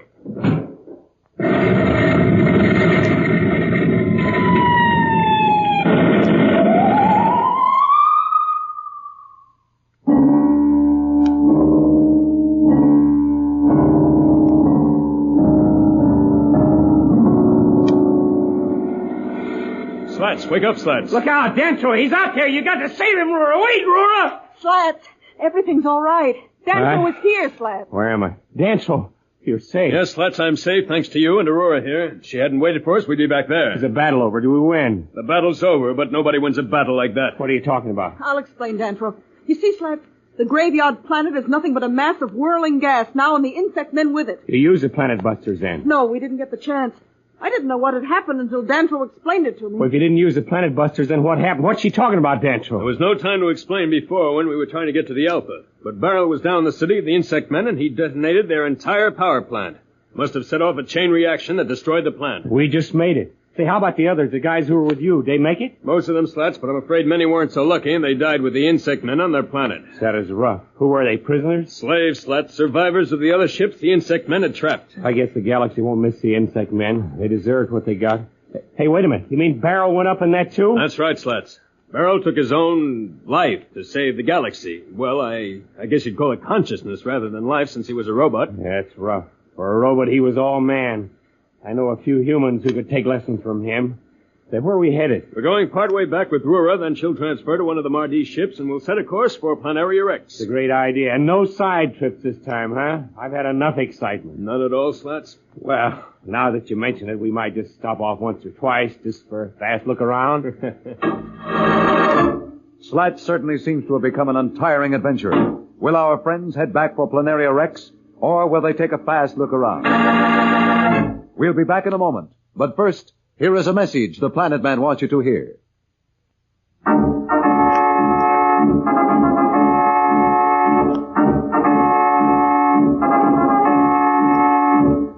Tune in again for more transcribed thrills and adventures. Rocket millions of light years into space with Dantro, the Planet Man. The Planet Man.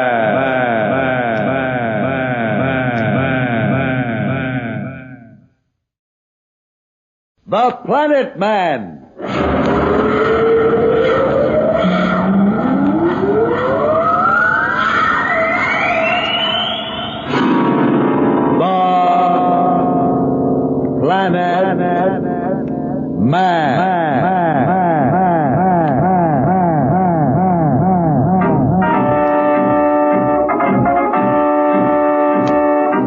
This is the fascinating story of Dantro the Planet Man, troubleshooter for the League of Planets organization, the law enforcement body for peace and justice in the celestial world, whose headquarters and center of operations are situated on the capital of all the planets, Planaria Rex.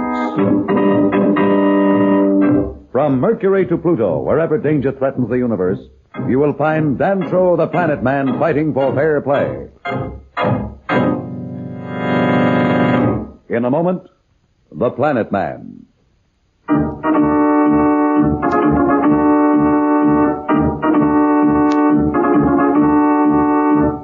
Planet Man and Slats have escaped from the graveyard planet which Barrel the robot had destroyed by detonating its power plant. In the process, Barrel himself was destroyed.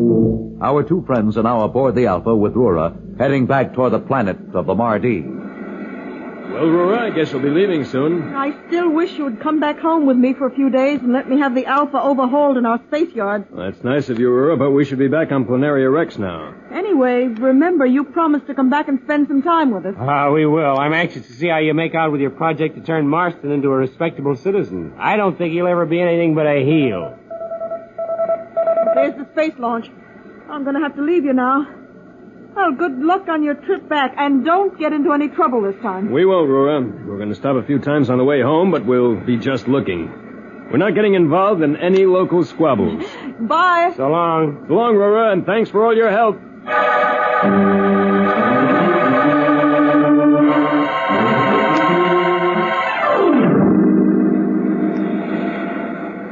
Say, Dantro, do you want me to calculate our curve for the trip back? Well, do you think you can operate the calculator? Listen, I've been practicing. I got that thing down pat. All right, but remember, we want to stop in the third quadrant first. Don't do any backseat driving. I got the whole picture. Here I go.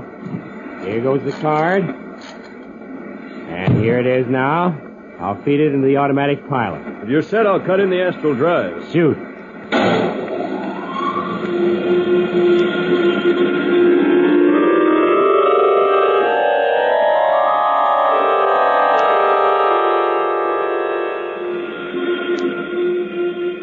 Well, we ought to be reaching the third quadrant of the galaxy soon now. Hey, what's that? What's happening? Quick, Slats, get to the manual control. Something's happened to the Astrodrive. Where are you going? Back to check the power plant. Wait, Dantro, don't go back there. Don't worry, Slats, I'll be careful. Dantro, come back.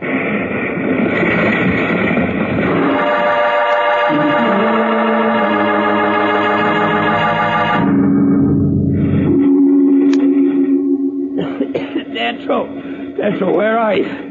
Smoke. Can't see you. Dantro, you all right? Oh, gosh, look at his head.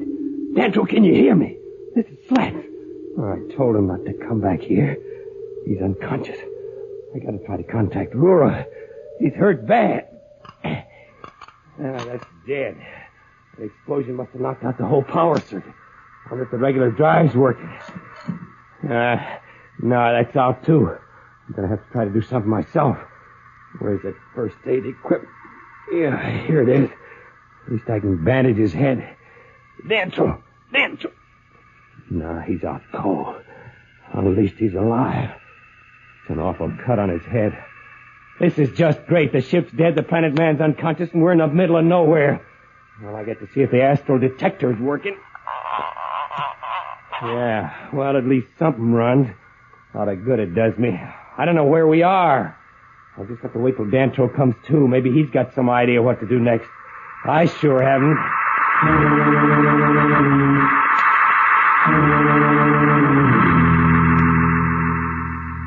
Dantro, can you hear me? Hey, Dantro, now listen, this is Slats. Everything's all right. What am I saying? Nothing's all right. The astral drive's out, the space drive's out, the communicator's out. Well, at least you're okay. You are okay, aren't you, Dantro? What happened? Don't you remember you went back to check the power circuits and something exploded? You must have gotten hit on the head. You were unconscious. Unconscious? Power circuit? Dantro? Who's Dantro? Hey, take it easy. What do you mean, who's Dantro? You're Dantro. My head aches. What are you mumbling about? What's happening? Well, he really must have gotten a knock on the head. Listen, Dantro, this is Slats, your old friend Slats, remember? Slats? Who's Slats? Hey, quit kidding. I'm Slats. I'm Slats, your old friend. Friend Slats? Oh, my head aches. Now, listen, Dantro. This joke has gone far enough. Stop kidding, huh? You got to get to work. I don't know where we are, and practically everything on the ship's gone dead. Let's get to work and get out of here. Joke? What do you mean, joke? Who are you? Who am I? Oh, my gosh, that's all I need. That sock on the head must have given him amnesia. Listen, you are Dantro. Don't you remember Roora or Barrow? Surely remember Marston. Remember Marston, Dantro? Roora? Barrow? Marston? Oh, I can't remember. Listen, Dantro. Can you hear me? Now, what am I going to do? I don't know enough about the ship or the astro maps or anything. I need your help. Dantro, for goodness sake. Dantro, can't you remember anything? I can't remember. Oh, my head aches. Where am I? Who am I? Okay, just lay down and rest. Maybe after you slept a while, things will work out. I hope so, because if they don't, we're back in trouble again. And this time I can't even call Roora for help. Slats is in quite a predicament, with both Dantro and the spaceship out of commission. What has happened to Dantro's memory? We'll be back in a moment, so level up.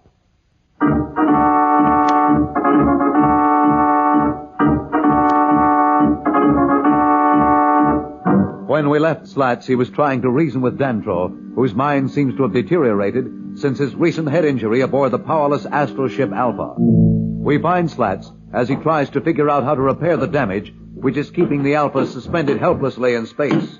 Who am I kidding? I can't fix this stuff without Dantro's help. I'm just wasting time. I'll probably make it worse than it is. Oh, he's coming to again. Maybe he's got his memory back. I sure hope so. Hey, Dantro, are you okay now?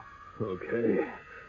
My head aches, but I'm okay. Oh, good. You feel strong enough to stand up? I guess I can stand up. Here, good. I'll give you a hand. Come on. At least that cut on your head stopped bleeding. Now, come on, take a look at this power circuit. Maybe you can tell me what part's gone. Power circuit? What power circuit? What do you mean, what power circuit? The power circuit that blew, don't you remember? Can't you remember yet, Dantro? Who's Dantro? Never mind, now just sit down. Guess I'm not going to get any help from him. I'll try the communicator again. Maybe it'll work this time. Oh, no, still doesn't. What's that? The detectors again. Well, at least they still work. Must be another ship approaching. I better check the screen. Hey, it is a ship. Thank goodness. Oh, wait a minute. Maybe it's... I better get over to the weapons panel. I hope they're friends. I could use a friend right now. But I can't be sure. Oh, they're coming closer now. Say, I wonder if the weapons work. I'll check the tractor beam.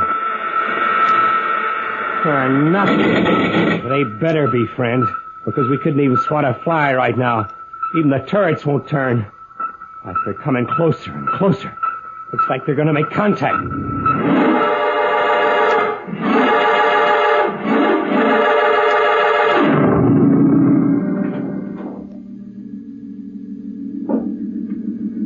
Whoever's coming through that port, stay where you are.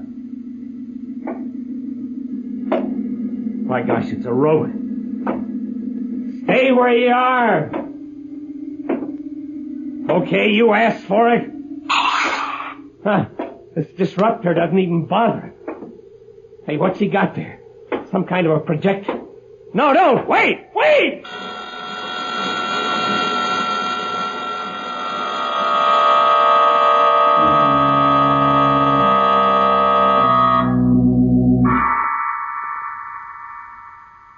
What's happened? Where am I? Hey, who are you? Now, don't get excited. Everything's all right. All right, where am I? Who are you? Where's Dantro? It's all right. We'll explain in a minute. We're friends.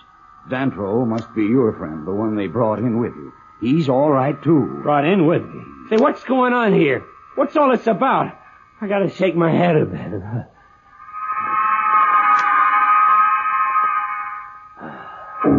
Now, my name is Clar. My daughter Mira is in the other room. She and I were along when you were picked up. Did you arrange this little kidnapping?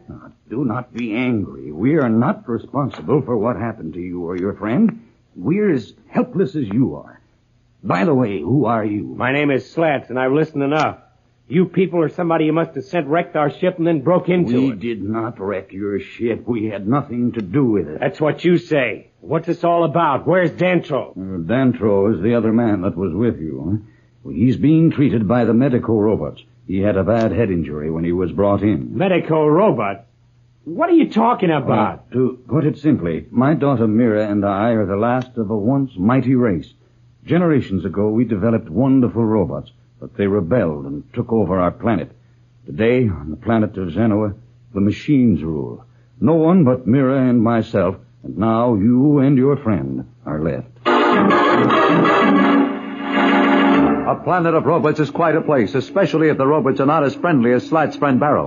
What is happening to Dantro? What other information do Clara and Mira have? We'll be back in a moment, but first, here is a message the Planet Man wants you to hear.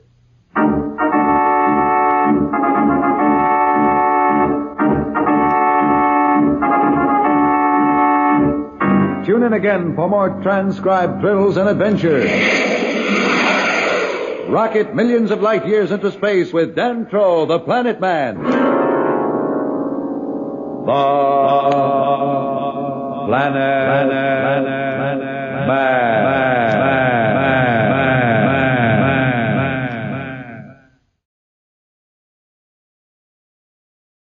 The Planet Man.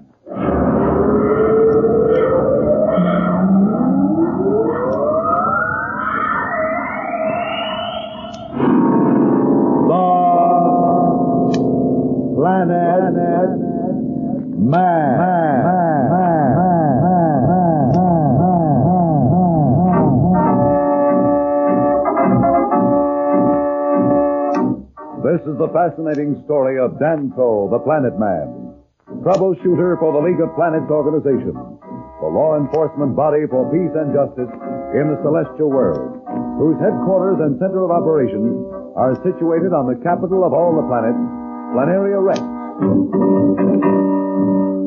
From Mercury to Pluto, wherever danger threatens the universe, you will find Dantro the Planet Man fighting for fair play. In a moment, the Planet Man.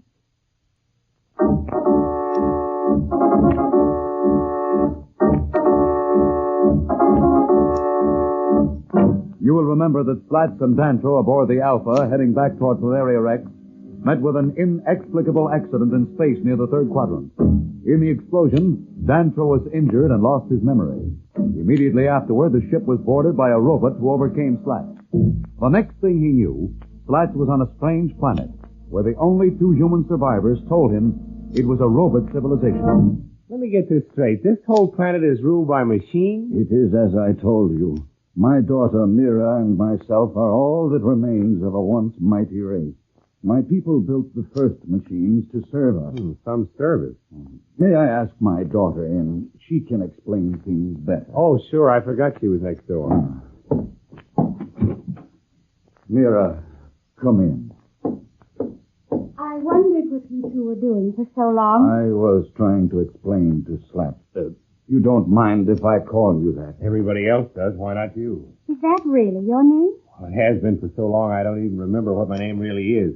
Say, your father was telling me how come the robots took over. It sounds pretty rough. Well, as long as we don't try to interfere, they leave us alone. They see that we are fed and clothed, and when we're ill, they care for Oh, us. things aren't so bad then. You don't know what you're saying. We're kept as my people once kept pets. It's horrible. Can't you escape? Don't you think we've tried? It's impossible. And besides, we wouldn't even know where to go. We must go now. Go where? That's the signal for us to report back to our quarters. The machines must want us for something. Well, never mind the machines. Stay here. You don't understand, but then why should you? The machines must be obeyed. It is useless to oppose their will. Would you say they won't hurt you? We live only because they wish it, but we cannot expect you to understand yet. Come, Mira. Hey, wait a minute. What about my friend Dantro? I must go to him.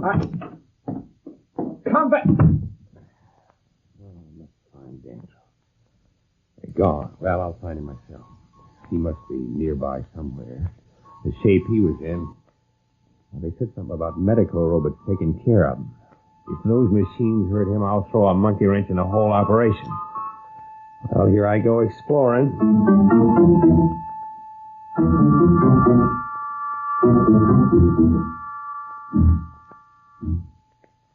Doesn't look like much. Just a hall like any other. Wonder where it leads to. What's that noise? It's coming closer. Hey, whatever it is, it's coming this way. It's like some kind of scooter or something. Hey, it's heading straight for me. Look out! Hey, that is close. Almost ran me over. Well, here's the door. Wonder what's in there. Nothing in here. Hey, wait a minute. What's that smell? Like a doctor's office. Maybe I better look around. Hey, there's Dantro. He's on the operating table, and there are machines all around him. Wonder what they're up to. He's unconscious. I better get in there fast. Don't tell him what those robots are up to. Maybe I can break that glass window with a chair and get him out of there. Hey, what's that? You must not do that. What? Who said that? Where are you? Right here. Right here? There's no one here but me. Look, stop the game. Who are you? You are looking at me. I'm looking at a room, and there's nobody in it except Dantro and those medical robots, and they're inside. And that's where I'm going to be as soon as I can break that glass. You must not break that glass.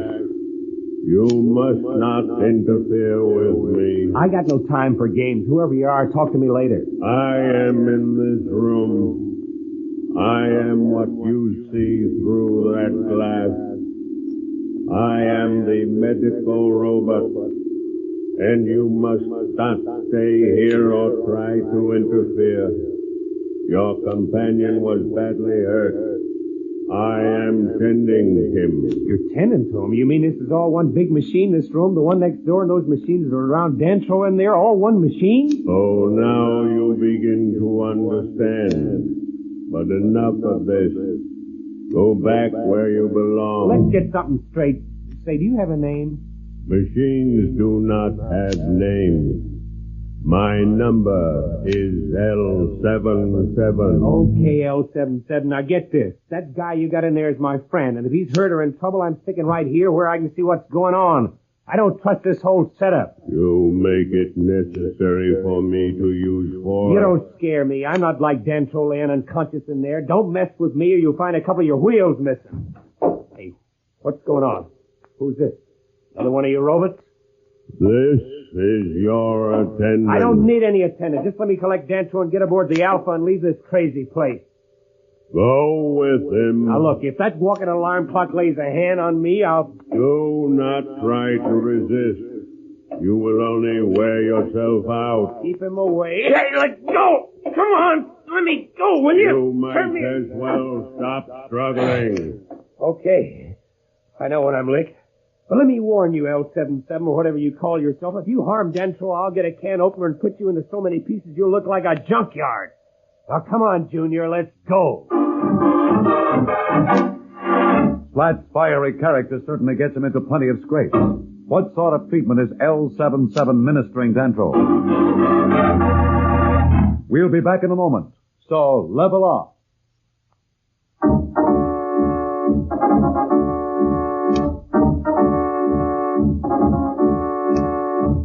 When we left Slats, he was being shown back to his quarters by his attending robot. Slats was detected by robot L77 as he tried to find Dantro, who was being treated for a damaging head injury. We find Dantro as his medical treatment is completed.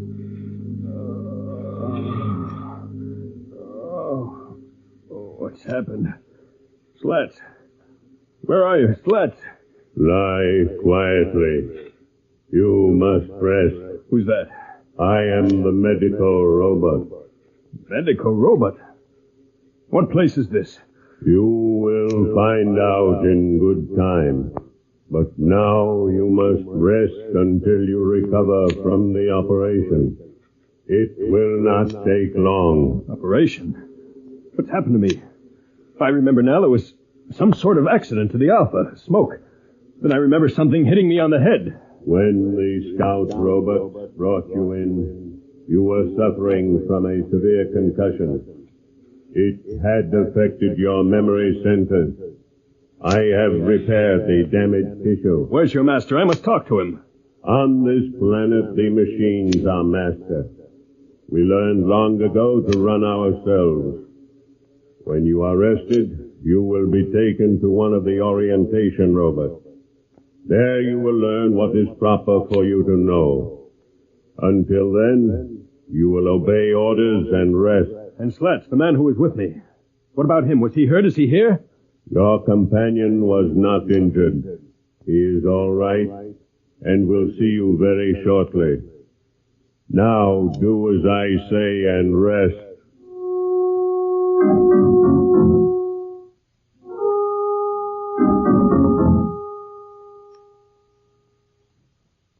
Slats, Yeah. have you seen your friend Dantro? Yeah, I saw him, and that's about all. Some robot that calls himself a Medico L77, I think he was, wouldn't let me get close to him. Oh, I'm glad you didn't try to use force. The heck I didn't. That's where I picked up Junior out there. Dantro was in some kind of operating room with a lot of machines. There was a glass panel. I wanted to break it in, and then that attendant character came in and carted me back You here. must never do that again.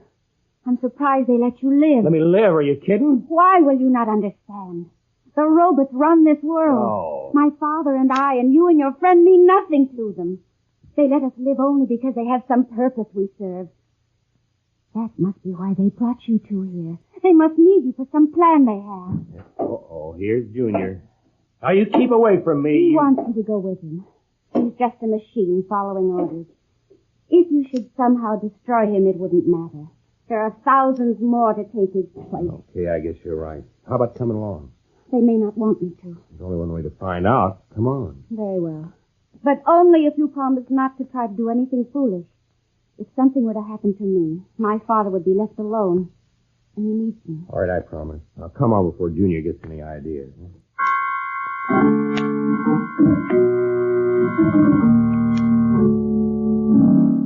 Hey, Dantro, am I glad to see you? Say, I'd like to have you meet Mira. Hello, Dantro. How do you do? Dantro, how's your memory? I'm fine, Slats. Oh, good. What do you think about all this? Well, these robots are up to something. They have a reason for bringing us here and for taking care of me. Whatever that reason is, I'm sure of one thing. It's evil. Dantro, too, seems to be of the same opinion as Mira, that the robots have some evil plan afoot. What can such a plan be? We'll be back in a moment. But first, here is a message the Planet Man wants you to hear.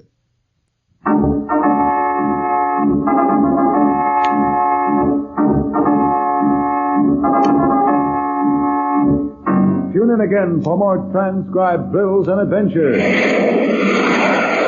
Rocket millions of light years into space with Dantro, the Planet Man. The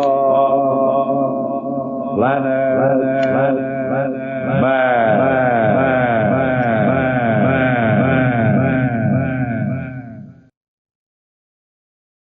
Man. The Planet Man.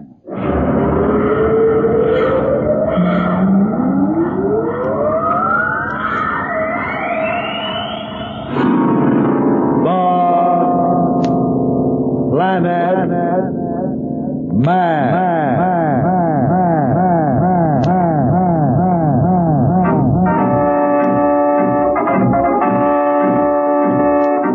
This is the fascinating story of Dantro, the Planet Man, troubleshooter for the League of Planets organization, the law enforcement body for peace and justice in the celestial world, whose headquarters and center of operations are situated on the capital of all the planets, Planaria Rex.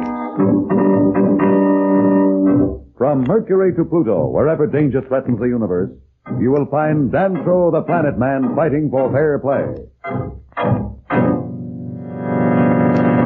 In a moment, the Planet Man.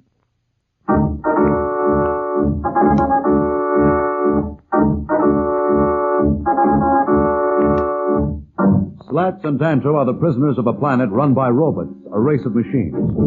The only other humans are an old man, Clar, and his young daughter, Mira. They are the last of the race who built the robots, only to have the robots take over. Dantro, Slats, and Mira are talking. I'm certain, as Mira says, that the machines have kept us alive for some reason known only to them. And I'm willing to bet it's an evil reason. You think they're planning some mischief? I'm just guessing. I may be all wrong. What do you think, Mira? You know this place better than we ever will. I think you're right about their reason for keeping you here, or bringing you here in the first place. The few ships that have come nearby, they've either destroyed or let pass without showing any sign of the existence of intelligent life on the planet. Well, have you any idea what that reason is? None at all. You and Slats still don't seem to grasp the situation. Mira, you will leave at once. Return to your quarters. Hey, we aren't through talking. Mira. Now listen, wait Let a it go, minute. Slats. But I kept Mira. That is better. It is time for you both to go to the Orientor. There your questions will be answered. Those that are proper. It's about time we got some information. Where is this Orientor? The attendant outside the door will guide you there. Stay close to him. It will not be safe for you alone. Now, go at once. We will. And thanks for patching me up, L-77. Your thanks are superfluous. You meant nothing to me. I was told to perform a task, and I did. If I had been told to dispose of you, I would have done it with no more feeling. Pleasant custom, isn't he? Let's go, Slats. I'm anxious to find out what this is all about. All right, lead the way.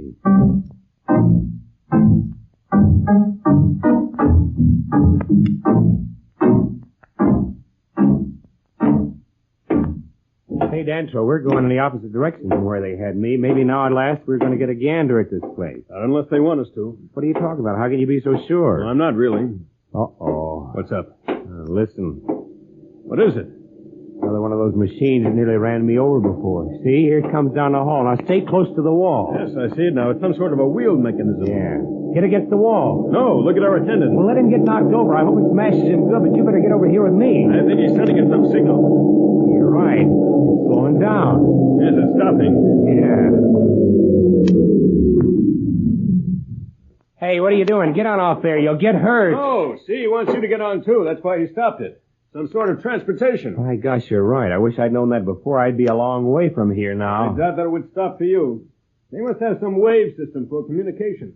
Go on, Slats, get up here. Here I come. And never mind the help, Junior. Hey, lay off. We're moving. And how? Well, it looks like you may get your wish about a look around. Gosh, we're going outside. Now we'll see what this is all about. Look. Slats, look. Gosh, hey, look where we are. This road must be thousands of feet from the ground, and it's only a couple of feet wide. Well, I'm sure it's safe enough, Slats. See, there are roads like this all around us. They connect with different buildings. I don't care about the others. How about the one we're on? If this thing ever fell, nah, I can't even think about it. Yes, it is frightening, isn't it, Slats? You're scared, too? I don't mean about this little road. I'm sure we're safe enough. No, I mean that city under us and the other roads around us. And even the plains over us. What's frightening about that? Big, all right, but the city of the Mardi was bigger and a darn sight prettier, too. I don't mean the size of it, Slats. But to think that in all of these cities, with all this activity, there are only 4 living beings. You, me, Mira, and her father. Everything else, everything is machine. One huge, heartless, evil machine. Dantro and Slats are on their way to be oriented in the ways of the robots. What will this experience reveal to them? We'll be back in a moment. So, level off.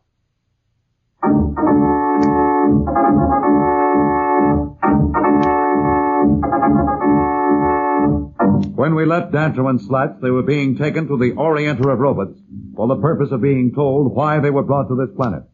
We find them en route as they ride the robot transporter with their attendant. Hey, where's this thing supposed to be taking us? The Orientor. It must be a long way off.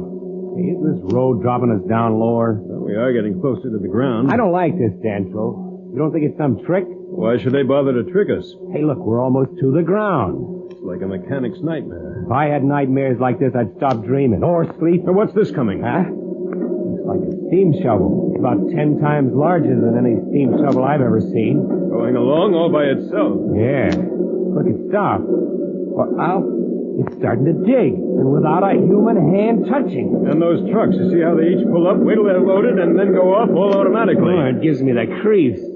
Hey, we're going to this building. Maybe that's where the Orientor is. Well, it sounds more like a factory. Yeah, you're right, it is a factory. They're making machines of some sort. See, there's an assembly line. Yes, I see now. Machines making machines. Well, I guess this is a deliberate tour to show us what we're up against. I wish Junior here could talk. How about it, Glamour Boy? Where's the next port of call for this expedition? I'm afraid we won't get any answers from him. Looks like we're heading for that building. Hey, look out! Oh, close. Yeah. Glad we're not just wandering around the streets. What was that? It's a 10-story building on wheels. Well, it's just what it was, Slats. Come again? A building on wheels. Apparently even the buildings are machines. When they're needed somewhere else, they just move. What's behind it all? Because I've been wondering about that myself, Slats. No matter how perfectly made and planned each of these robots is, there must be a guiding mind behind it all. Somewhere, a master set of controls coordinates all this. Maybe that's what's inside the building we're heading for now. I doubt it. I'm sure the control centers are much more concealed than that. We'll know in a minute.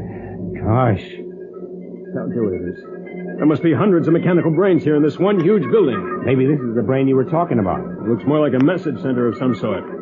See, each of those machines is hooked to a communicator. You can see the screens. Hey, you're right. Hey, they're like animated TV sets. Much more than that. They seem to be able to see a picture on the screen and give some sort of answer to the problem it presents. We're not stopping. We're going further in. It makes sense. What does? This is where you'd expect to find the Orientor. You would have to know what was going on everywhere on the planet. What better vantage point than the message center? And I'll bet that's it over there. Where? There. A big bank of panels and lights. You see it? What did I tell you? We're heading that way. I think you're right, Slats. The machines we're on are stopping. Yeah.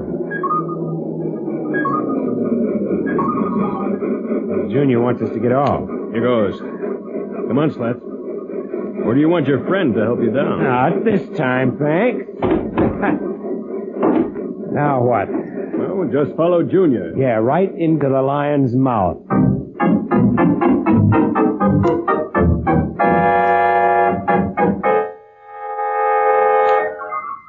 Come closer. Oh, not again. Another talking alarm clock. Easy, Slats. It's quite all right. From what I learned of your friend Slats, his reaction is about what I expected. That sounds like a dirty crack to me. I've been insulted before, but never by a bunch of electronic equipment. What do you want with us? Have you a name or some designation by which you're addressed? I am the Orientor. Like all machines on this planet, I have a number. It is 012. And if you feel the need to use a name, that will do. Very well, 012. Now, perhaps you'll be kind enough to inform us what this is all about. Why'd you wreck our ship? Why have we been brought here, and why are we held prisoners? Correction, please. We did not wreck your ship. It is being inspected and repaired now. There was a short circuit caused by overloading. But you did bring us here, and you are keeping us prisoners. Ask him where the Alpha is, too. Your ship is safe. Our space engineering machines are checking it most carefully. We can learn a great deal from it. You haven't answered my question. I shall. Now, you were brought here and kept alive because we need your help and your knowledge. We, the machines, have conquered this planet. We run it as no living race ever could. There is no waste, no confusion, no destruction, no childish sentiment or emotion. We are now ready for broader fields. We are ready to bring the blessing of our perfect rule to other parts of the solar system. And you will help us. And if we refuse? We expect you to, but it does not matter. We want your knowledge of space, the devices on your ship, its weapons, and the secret of its astral drive. If you do not give this knowledge to us willingly, we will pluck it from your brain. It will not leave much. But then, when we are finished with you, you will not need minds anyway. Which shall it be? Cooperation or force? Which? Our two friends are really faced with quite a strange choice. The world of robots is set on overcoming the world of humans. What can Dantro and Slats do to counteract such an evil plan? We'll be back in a moment. But first, here is a message the Planet Man wants you to hear.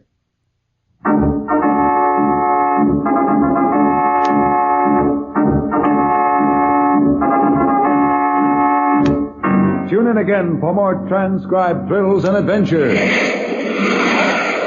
Rocket millions of light years into space with Dantro the Planet Man. The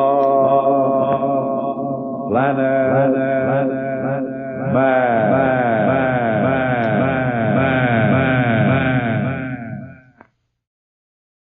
The Planet Man.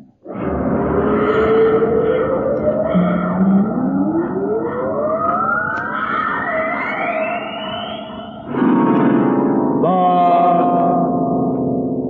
Planet Man.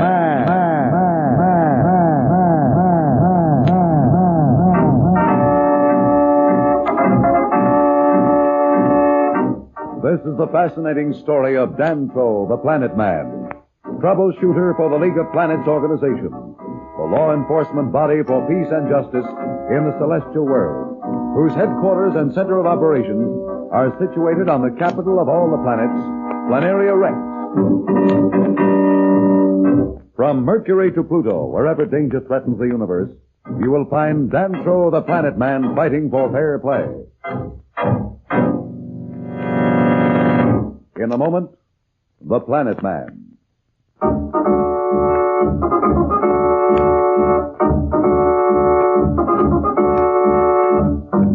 Dantro the Planet Man and Slats were captives on a world ruled by machines. The only two survivors of the race that created the robots, Clar, an old man, and Mira, his daughter, are helpless to aid our friends. Slats and Dantro have been brought before 012, the Orientor, one of the ruling robots. Suppose we refuse to help you. Yeah, why should we tell you anything that'll make it easier for you to conquer other worlds? You'll have little choice in the matter. If you do not help us willingly, we will extract the information we require anyway, and leave you chattering idiots as a result. Why do you want to attack other worlds? Aren't you content to live here on the planet you control now? Why should living beings rule? Robots are stronger, smarter, more efficient.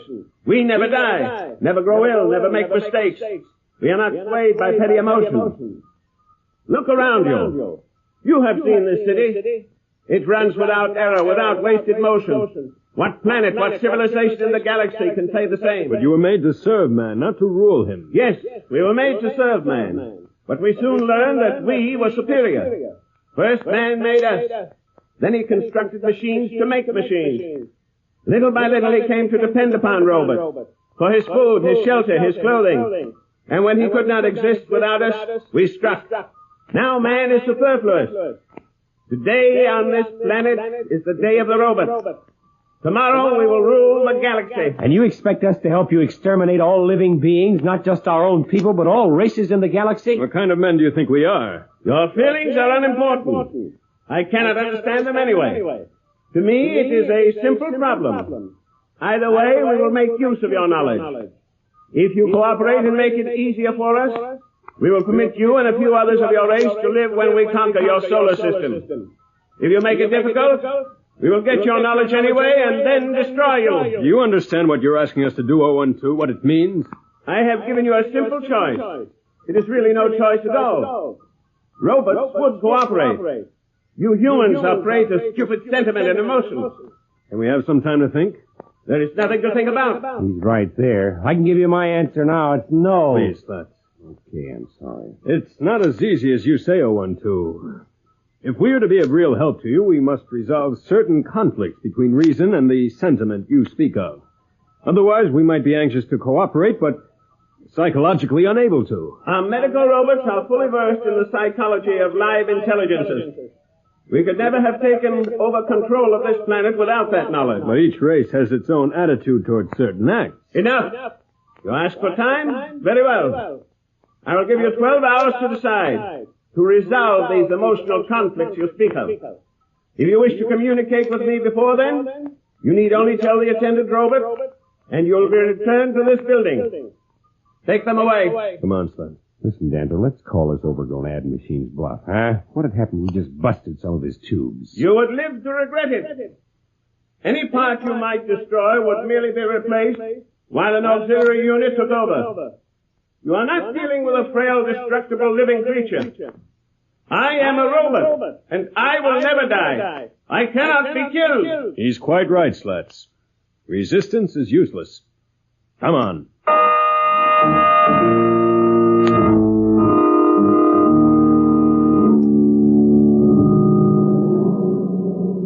What's that ahead? Well, it looks like another bunch of that construction equipment. Yeah, see, there's one of those huge earth movers. They're blocking the road. I guess that's why the transport is slowing down. Wow, look at the size of those machines. They're big enough to tear down a skyscraper with one good whack. Say... Slats, what are you doing? Stop! I want to find out something. Slats, come back. You haven't got a chance. Who says I haven't? I'm not afraid of a bunch of robots. Slats, look out! Yes, you missed me. Oh, if I can only get aboard one of those big earth movers. Slats, come back! Just sit tight. I know what I'm doing. Hey, what's this? One side, you overgrown steamroller. Ah, you missed again. There, now, that's the baby I want. Slats, behind you! Where?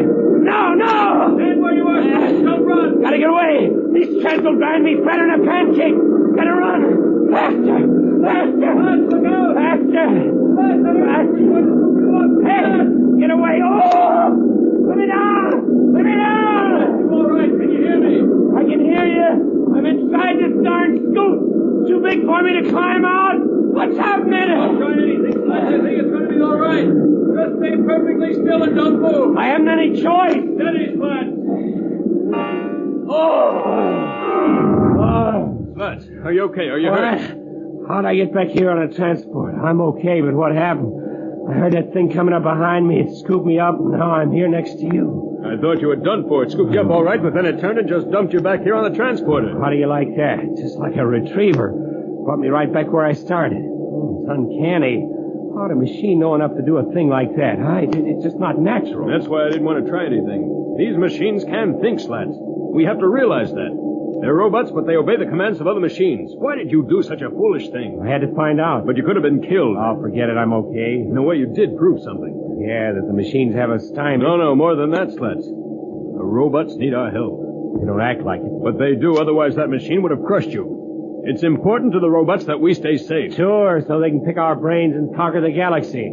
Might have been better if I'd been killed. Dantro and Slats have had their course of orientation, and a few skirmishes with some robots.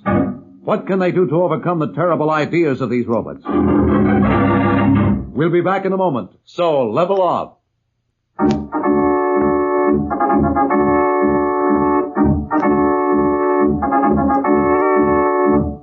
When we left Dantro and Slats, they were returning from the Orientor 012 of the robot planet.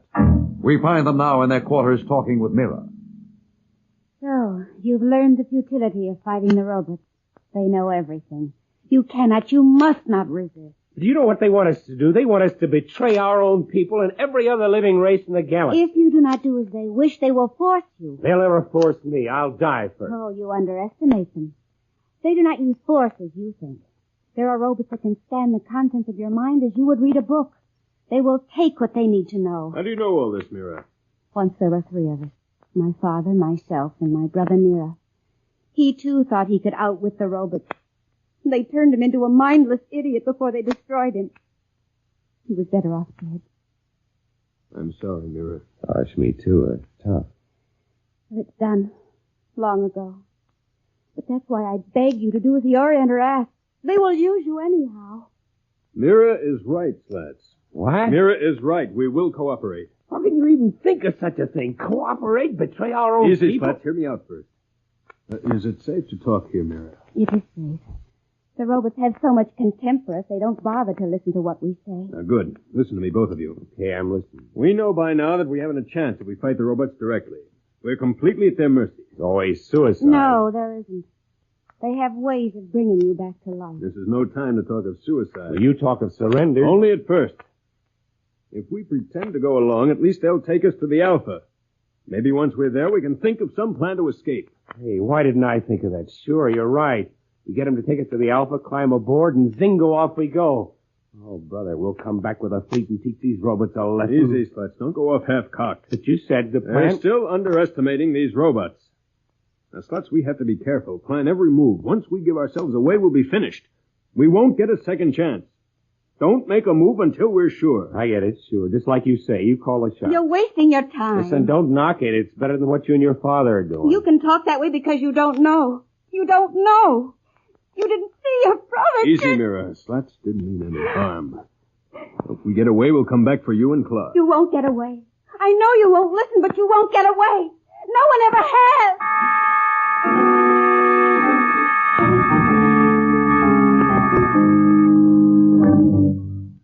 So, you are back. You sound surprised. Ridiculous. A robot feels nothing. True, I did not expect you. My experience with man has taught me that they usually have things like loyalty or pride, which blind them to logic. Exactly. But as I told you, my race is different. We are logical. You gave us a problem to which there is only one answer. Survival. So we're here. And you are prepared to cooperate with us? Yes. What do you want us to do first? Our master mecha-robot is studying the construction of your ship.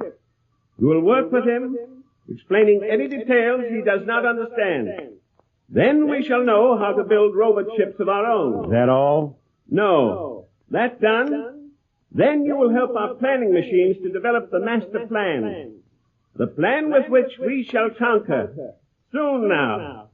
Soon the robots will take their rightful place as rulers of the galaxy.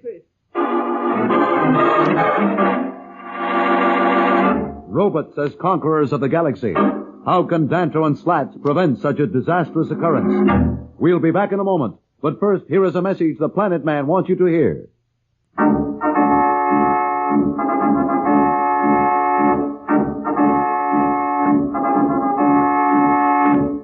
Tune in again for more transcribed thrills and adventures.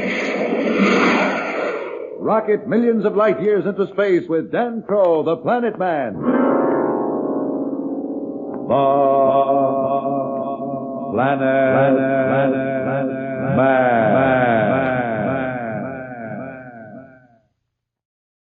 The Planet Man.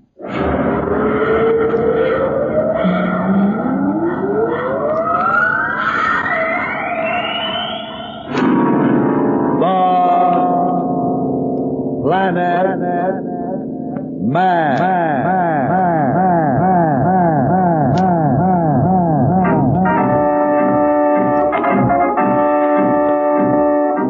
This is the fascinating story of Dantro, the Planet Man, troubleshooter for the League of Planets organization, the law enforcement body for peace and justice in the celestial world, whose headquarters and center of operations are situated on the capital of all the planets, Planaria Rex.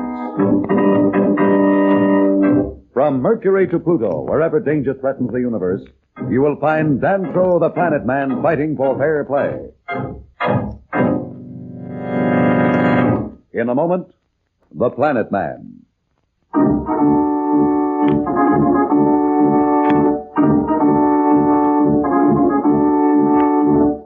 Dantro the Planet Man and Slats are captives of a planet where robots rule, and only two living beings remain of the once great race that built the machines.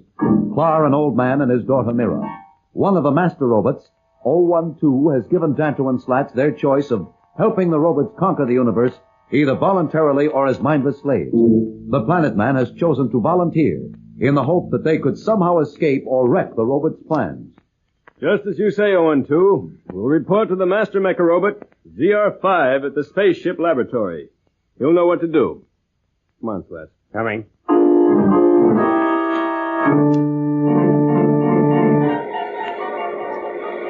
Wow, this is the laboratory to end all laboratories. It's like Dantro's Inferno. The pond, Dantro's Inferno. Really? Nothing. Even knowing how well organized the robots are, it's hard to believe that a tremendous setup like this could run without living beings behind it. Well, it must cover a couple of square miles. I don't see the Alpha, though. That's got me worried, too. Even in a place like this, the Alpha would stand out. What are we headed for? That cluster of machines over there. Unless we change direction. Transporter's slowing down. We're still a way off. Oh, the attendant wants us to get down. Guess we walk the rest of the way. I feel much safer on the transporter. We better get down, Slats. The transporter's stopped. Your friend here is getting impatient again. Well, here goes. Quite a sight, isn't it? Yeah, these machines are each as big as any 10 I've ever seen. That one in the center of the group makes those look small. That must be the Master Mecha-Robot. See, there are leads from each of these to that one. Yeah, hey, is that what I think it is? What are you talking about, Slats? There, over there, look. Where? Oh, Slats, if that's what I think it is, we'll have to change our plans. It is a part of the Alpha, then. Looks like it. Unless they built duplicates, that's the atomic unit from our ship. No wonder we couldn't spot the Alpha. They probably have it in a million pieces spread out all over the place. Well, there's a chance it may merely be a copy. You wouldn't bet on it, though, would you? Just don't push me, Junior. I'm moving. Maybe the Master Mecha-Robot will tell us what's happened. We're practically there. Yeah, what we think is right. There are going to be a few changes around here before they get rid of us. Here I've been imagining us sneaking out onto the Alpha and streaking back to Roora for help, and then... No matter what happens, don't blow your top, Slats. We're still a long way from being licked.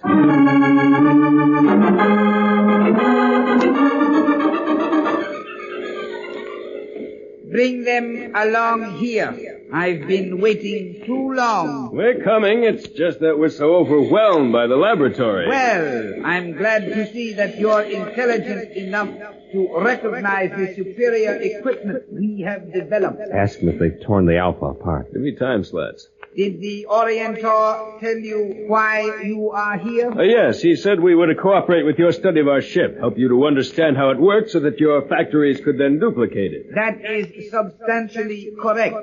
You realize, of course, that we really don't need your help. We could work out all the principles ourselves. Oh, sure. It's just that you like us. What was that?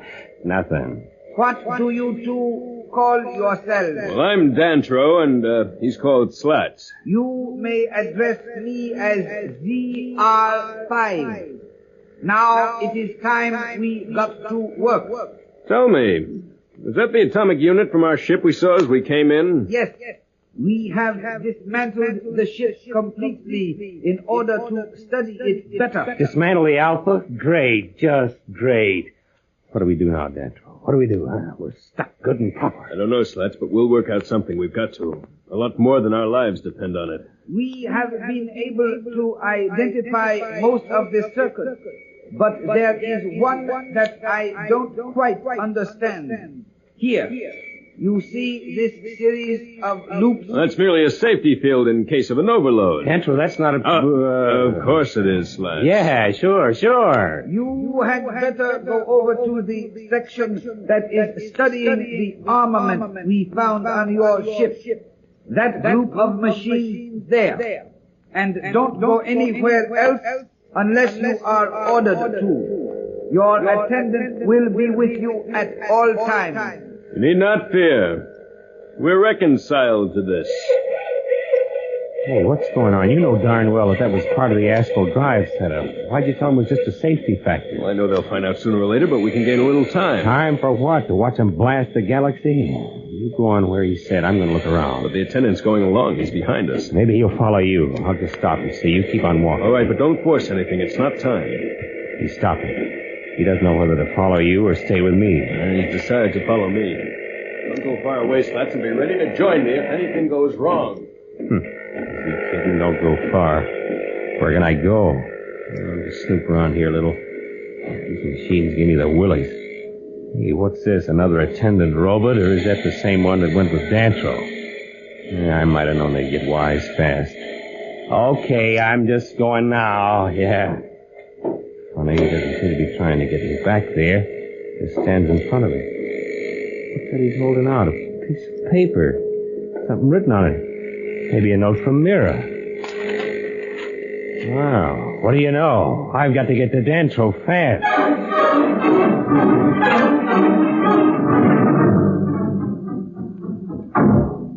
Yeah, just as I told you, Dantro, this attendant robot walked up to me and handed me this note. Read it. You'll be contacted in your quarters tonight by another messenger. Do not betray his presence. I'm your friend. What's this all about? Do you think there are other people on this planet besides Mira and her father? I mean, people the robots don't know about? It's hard to believe, but it's possible. Then again, this might be some trick. Who'd bother to play tricks? They know we're under their thumbs or whatever a robot has. It might be a test to see if we really mean to cooperate with them. I don't know. My hunches are working again, and I got a hunch this means what it says. I certainly hope so. We could use a friend right now. As a matter of fact, we could use about 10,000 of them, armed with disruptors. Well, let's wait and see what happens tonight.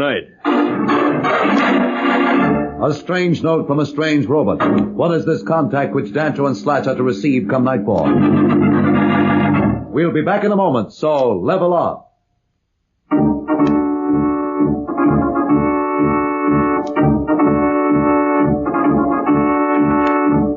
When we left Dantro and Slats, they had just reviewed the strange note which they received from a strange robot during their talk with ZR5.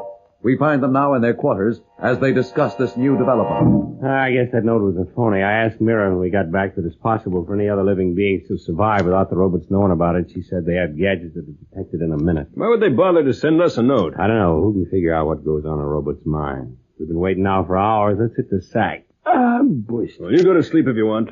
I'll wait a few minutes longer. But you were the level-headed one in this combination. Now you really seem to think that note is on the level. Well, if you want to sit up, you hear something? Not sure. Listen. Sounds like a drill or something. Where's it coming from? You probably think it's my imagination, but I could swear it's from the wall there. Hey, maybe somebody's drilling through to spring it. Keep your voice down. The attendant robot is still outside the door. You can't hear what we're saying. You don't think somebody's cutting through to let us out, huh? What's going on? It's getting louder. Yeah. Look, something came right through the wall. There's a cable leading back into the hole. Looks like a miniature earth borer. Remember those big machines we saw in the street? What the dickens is this all about? Now, careful, Dantro. Don't get too close. I've got a chance at Slats, but surely the robots wouldn't go to all this trouble. There's something hanging from the cable. I want to get a good look. What is it? Can you tell? Careful, don't touch it. It's all right. See? Say, it looks like a miniature communicator. You're kidding. No, come closer. See, here's the switch. There's a small speaker right here. What are you going to do? The only thing I can do. Throw the switch and see what happens. Hello. Hello, men from space. Do you hear me? This is a two-way communicator. If you hear me, answer at once. Slats, the note must have been on the level. I don't know, I just don't know. I hope so, but now... Hello, we hear you. Come in. This is T21. I want to help you. Will you cooperate with me? T21, another of those robots. And he wants us to cooperate, too. I've had about all the cooperating I can take. Let's find out what he means, Slats. Hello, are you a robot? I am a robot. But unlike the others, I have never turned against life. I am located near here. I use this metal borer to carry word to you. I can help you defeat the other robots. Will you cooperate? What do you say, Slats? Shall we do it? Well, what can we lose? We're stymied as things are. It's worth taking a chance that he's on the level. That's the way I feel, too. Hello, T21. We will cooperate. Tell us what to do. We will cooperate.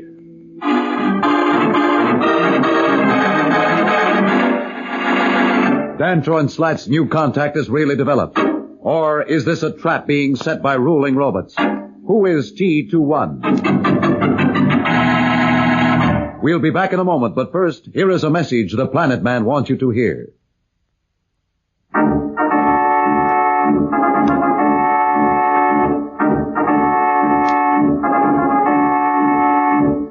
Tune in again for more transcribed thrills and adventures. Rocket millions of light years into space with Dantro the Planet Man. The Planet Man.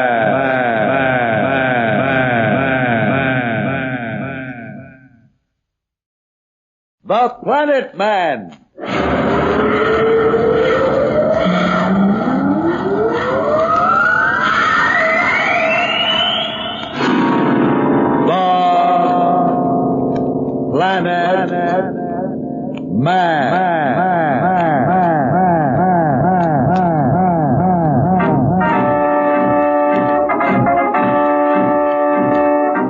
This is the fascinating story of Dantro, the Planet Man, troubleshooter for the League of Planets organization, the law enforcement body for peace and justice in the celestial world, whose headquarters and center of operations are situated on the capital of all the planets, Planaria Rex.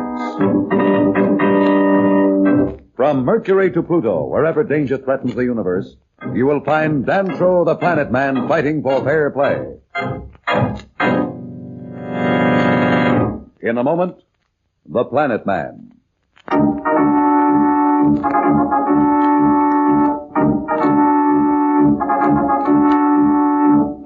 As you recall, Dantro the Planet Man and Slats, captives on the robot planet, have just been contacted by a messenger from T21, a master robot who tells them he is their friend and wants them to help him overthrow the other robots who have captured them and who rule the planet. Dantro has just agreed to cooperate. What do you want us to do, T21? For the moment, nothing. Do as you have been doing. Pretend to go along with the plans to conquer the galaxy. When I am ready, I will contact you again. What does he know about our cooperating or pretending to? I don't like this. My friend would like to know how it is you know so much about us and our plans, T21. That is a fair question. But I am afraid I cannot take the time to explain it now. You must trust me. I had better withdraw my messenger before the attendant outside your door gets suspicious. Hey, look at that borer. It's going right back into the hole it came out of. Yes, and sealing up the opening behind it. You know, Slats, if only these machines were helping us instead of trying to overthrow our society. Yeah. Hey, speaking of helping, do you really trust this T-21? Don't you? I thought you had a hunch that the first message he sent us was on the level. Well, I don't know what to think. I guess it's just that I can't get used to machines talking and acting like people. The thing that really threw me was seeing those tremendous construction jobs doing their work without a human hand controlling them. Well, you seem to forget Barrel. He was a robot too, and yet he died to save us and the rest of the Mardi fleet. Yeah, that's true. Then why should it be so hard to believe that T-21 is telling the truth? Yeah, you're right, as usual. Besides, like you say, we haven't much choice. Oh, who's there? Mira, may I come in? Better not mention T-21, Slats. Oh, I think we can trust her, but you're the boss. Here, come on in, Mira. Did the messenger you were hoping for show up? Not quite. Oh, I told you it was useless to hope. There are no living beings on this planet besides you and Slats, me and my father. I agree with you. Yeah, so do I. Well, what are you going to do now? Well, the moment will go along as we planned, cooperating with the robots until the time is ready to act. You still think you have a chance? You will only hurt yourselves. No one can defeat them. Don't upset yourself, Mira. It's late. Why don't you get some rest? I think we could all do with some. Sure, you're all upset. Things look better in the morning. Look better in the morning.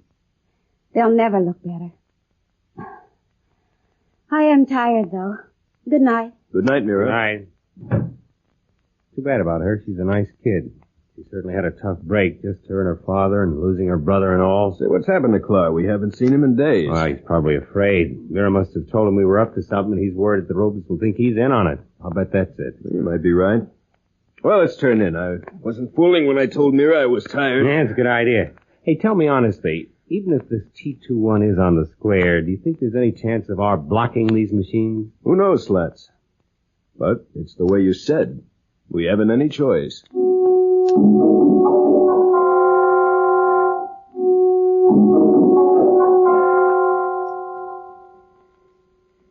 You two are going to have to work faster, or I will report you to the Orientor. Listen, you act as though we were robots just like you are. We're living beings, and we just can't go through this without... I will listen to no more excuses. Oh. You have 2 days to give us a complete analysis of the ship.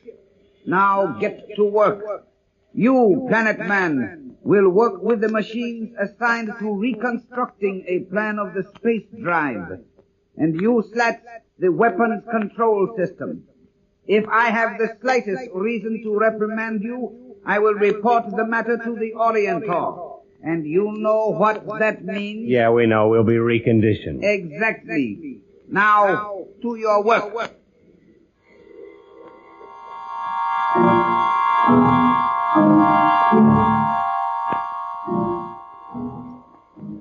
Planet Man, I sent for you because a message has come through that you are to report to the Orientor at once. Why? Has something gone wrong? I'm working as quickly as I can, but It is not your place to question orders.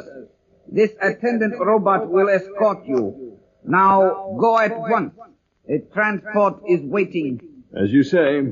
Hey, Dantro, where are you going? I've been ordered to report back to the Orientor. You stay here. Okay, but don't let him pull anything on you. Dantro seems quite upset at this summons from 012. What will this mean? Will Slats be able to contain himself during Dantro's absence? We'll be back in a moment, so level up.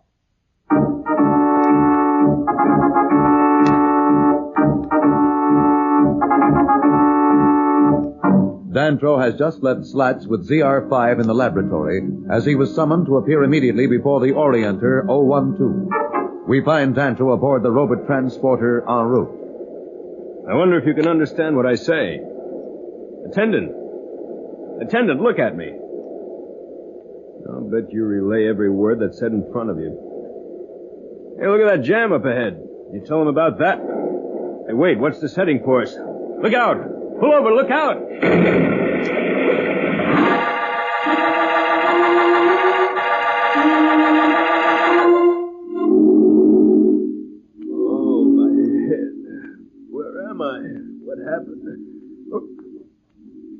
you? I am T21. You received my message last night. You are the robot who sent the borer to our quarters. That is correct. I had to have you here in person, so I arranged to have a false message sent to ZR5. Then, when the transporter was on its way to take you to the Orientor, one of my robots crashed into it. Another brought you here. What's this all about? I am almost ready to strike, but I need your help. So I had you brought where we could talk face to face. Or does it seem strange to think of a mass of dials and electronics as having a face? But won't they miss me? Won't they learn what's happened? Yes, they probably know already, but it will do them no good. They will never find you here. Have no fear. You don't understand. I'm not afraid for myself. What about the man who is with me, Slats? When he finds I'm missing, there's no telling what he'll do. You've got to get word to him somehow. But trying to contact him at this time can endanger my whole plan. I insist that you try. If you want my help, you must somehow get word to Slats.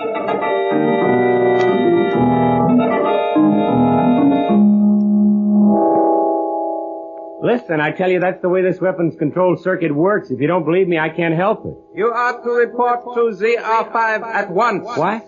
A few minutes ago, he was complaining because I didn't work fast enough. Now I hardly get started on this weapons controller. Okay, don't push me. I'm going.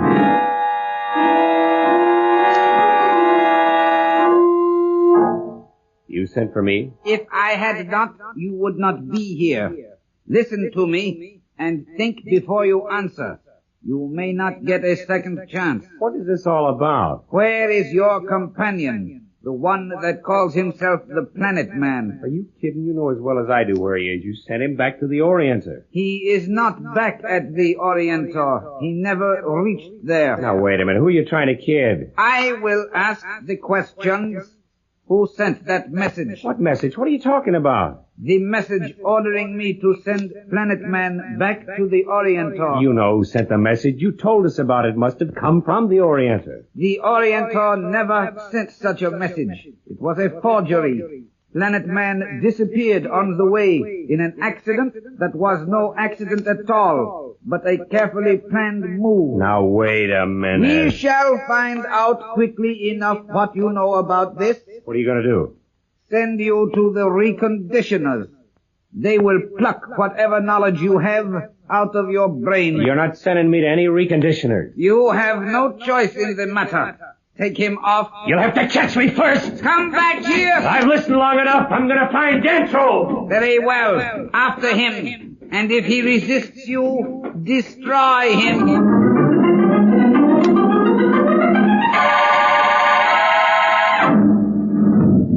Any word about Slats? Have you been able to get to him? We have a message that he has escaped. We are trying to find him. Now about my plan. Planet Man, with your help, we can succeed. You see, I have been planning this for many years. Little by little, I have built up and hidden a robot army. I have constructed factories, planes, even robot infantrymen. But why haven't you struck before now? I've needed a general, and you must be that general. Slats' eccentric act seems to have really put him in hot water this time. Can he outwit the robots? Will T21's spy robots be able to save him? We'll be back in a moment, but first, here is a message the Planet Man wants you to hear.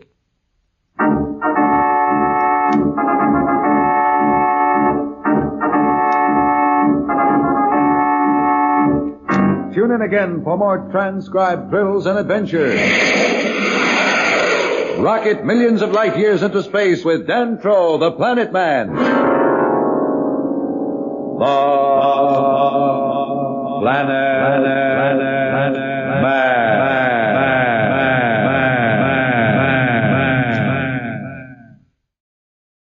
We are now heading into the last 6 episodes of The Planet Man. They've come a long way since leaving Planaria Rex all those months ago, when Professor Darrow, Pat, Billy, and Jane were still part of the crew, and Marston was still threatening the galaxy. Now, they're neck-deep in a new threat to humanity, the robots, who wish to exterminate all living beings in the galaxy. I should point out that in the final episode, you'll notice at the end that the announcer asks the question, what has been going on at the League of Planets since Dantro and Slats have been gone? What lies ahead for the Planet Man? Tune in for more adventures, etc., etc. Which makes it pretty clear that the producers must have been planning on there being more episodes of the Planet Man. I have not been able to find out why the series was canceled and why more episodes weren't produced, but at least it ended with all the loose ends being wrapped up nicely, and you will see about the robot threat to the galaxy, whether it succeeded or not. Now let's dive into the last 6 episodes of the show. While Dantro is meeting with T21, Slats and Mira don't know where he is, and they try to find him while also discovering a way off of the robot planet. Meanwhile, T21 tells Dantro that his plan to overthrow the robot overlords is complete, but that he will need Dantro to join their minds together in order for it to work. While Dantro goes through the joining process, Slats and Mira meanwhile take control of a robot Jetship. Dantro and T21, now joined together, take control of the robot army, and the rebellion against the robot overlords begins. Dantro contacts Slats and Mira through a robot explaining what's going on and telling them to take cover while the battle begins. Does Dantro and T21 win the rebellion against the robot overlords? Are their evil plans to eliminate all living beings in the galaxy foiled? Tune in ahead to find out. And thank you very much for watching.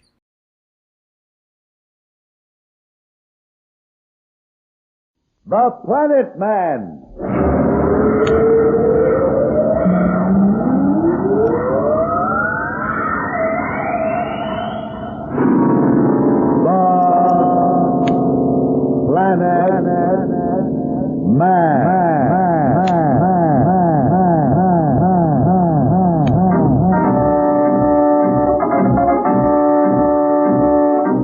This is the fascinating story of Dantro the Planet Man, troubleshooter for the League of Planets organization, the law enforcement body for peace and justice in the celestial world, whose headquarters and center of operations are situated on the capital of all the planets, Planaria Rex.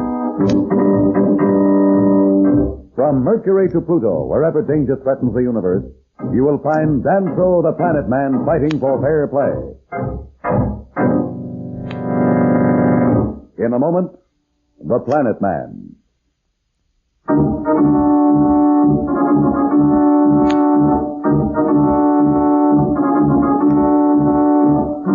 Dantro the Planet Man has joined forces with T21, a master robot who wants to overthrow the other robots that captured Dantro and Slats. By a trick, T21 has brought Dantro to his headquarters. Slats knows only that Dantro is missing and escaped from the space laboratory to search for him. Slats is wandering through the city in danger of being caught or destroyed any second by the giant machine. I think this is the route back to the Orientor. Dantro must have been grabbed along here somewhere. If I can find out where the accident happened that ZR5 mentioned, I may be able to trace him from there. What's that noise? Great blazing meteors, a fleet of robot tanks, and they're headed this way. I've got to get to cover. Oh, this street is like a canyon, just blank walls all around. They're gaining on me. I got to get off the street. I'm like a sitting duck if I don't. No good. Looks like I'm done for. Well, I hope Dantro's all right. This way, quickly! Mira, where'd you come from? Don't have any questions. There isn't time. This way, quickly! Yeah. Get down, Slats! Get down! Oh, I was never so glad to see anybody in all my life. It's a good thing for you I got here when I did. You're telling me. Say, how'd you happen to get here just at the right time? Well, I overheard a message from ZR5 to the Orientor. And I guess that either you or the Planet Man was in trouble. What kind of a message? What did it say? Maybe it's a clue to where Dantro is. It was word to blanket the city and find someone. I just guessed that it was one of you, and I took a chance and came this way. Lucky you guessed right. You didn't see Dantro, did you? No. Suppose you tell me what this is all about. I think I have a right to know. I do too, Mira. I promised Dantro to keep quiet, but if he were here and he knew you saved my life, I'm sure he'd tell you himself. Now, you remember that message we were waiting for last night?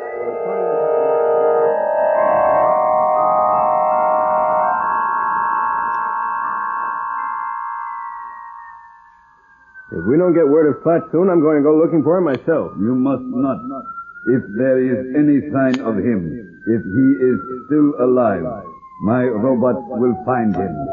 If they cannot, you never would. But he's my friend. He got into this trying to help me. Then, for his sake, you must not make his sacrifice to go in vain. If you go out in the city among the robots, you will not survive. Your place is with me if you hope to save the galaxy. But why can't one of your robots lead your armies? My forces are badly outnumbered. I have only two advantages: surprise and maneuverability. What's that got to do with me? You underestimate your value. No matter how perfect a mechanical brain is, it has not the immediate adaptability to changes that a living organism has. You can change plans immediately if the need occurs. Make decisions in the heat of battle. And that's enough of an advantage to win? That and the fact that the other robots do not suspect anything. Why should you be doing all this? I'm still not sure I understand. I was one of the first electronic brains built by the race that once ruled this planet. In my system of control is incorporated a command to help all living races. I could not disobey that command if I wanted. Then why didn't you act when the other robots first rebelled? Because early in the conflict between the robots and their masters, my power source was severed. It is only recently that one of the few living survivors managed to repair that damage. Unfortunately, he was caught soon afterwards and destroyed. Well, it must have been Mira's brother. She said he had tried to work against the ruling robots.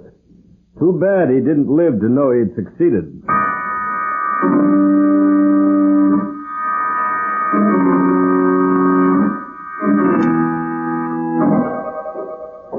Where are we going? There is an old water main. It has not been used for centuries. The robots never come down here. How'd you find out about it? My brother managed to tell me some things before he was destroyed. You didn't answer my question about where we're going. What's the difference as long as we are safe from the robots? Look, I've got to find Dantro. I told you that before. You don't even know if he's alive. Until I know that he isn't, I'm going to look for him. Where does this tunnel lead to? Won't you ever learn? Did I risk my life for nothing? Why do you persist in this insane plan to fight the robots? I'm not going to argue with you about that. I'm grateful to you for saving my life. I told you that already. You don't have to stay with me. You go on back to your quarters and pretend you never heard of me. I'll go on alone. It's too late. I can never go back. You serious? Yes, I'm serious. The robots know by now who helped you escape their tanks. I cannot go back. And I dare not think what will happen to my father, but it is only a question of time before they find us. And then we shall join my brother. Mira has seen fit to help Slats and Dantro, even at the risk of her father's life. Will her efforts be in vain? We'll be back in a moment, so level off.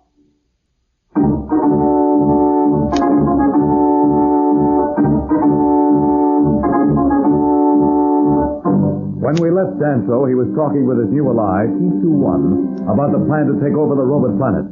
In the meantime, Slats, having escaped from the space laboratory and being joined and guided by Mira, is trying to make contact with Dantro.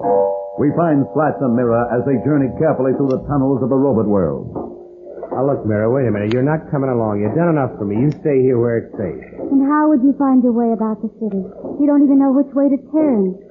Without me to guide you, you wouldn't get a mile before they'd catch you. Look, what's with you? 1 minute you're bawling me out for wanting to buck these crazy machines. Now you're practically electing yourself leader of the expedition. It's just that I cannot stand by and see you throw your life away. Why? Stay here where it's safe. You said yourself... I'm doing it in the memory of my brother. It is what he would have done if you were alive to do it. Well, if you're sure you want... Yes, I'm sure. Now, let us keep searching for your friend.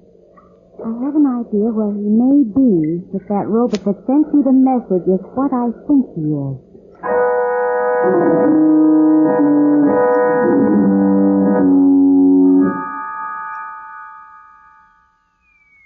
No word about Slats yet? No, but there is another person missing.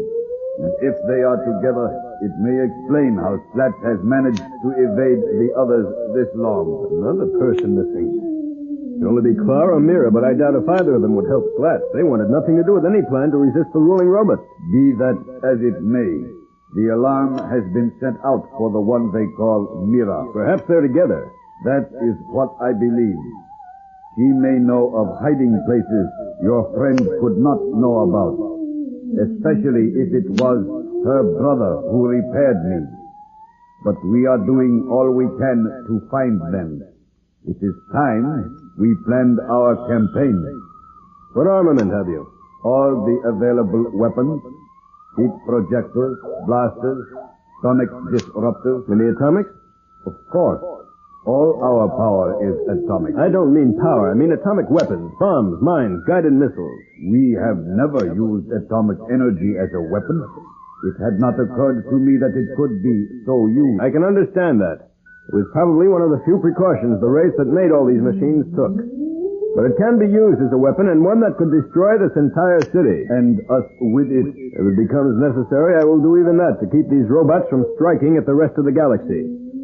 However, there are many things we can do short of that. How long would it take for you to make some new weapons if I showed you the design? If they were not too complicated, a day or two. I can convert several factories to that purpose.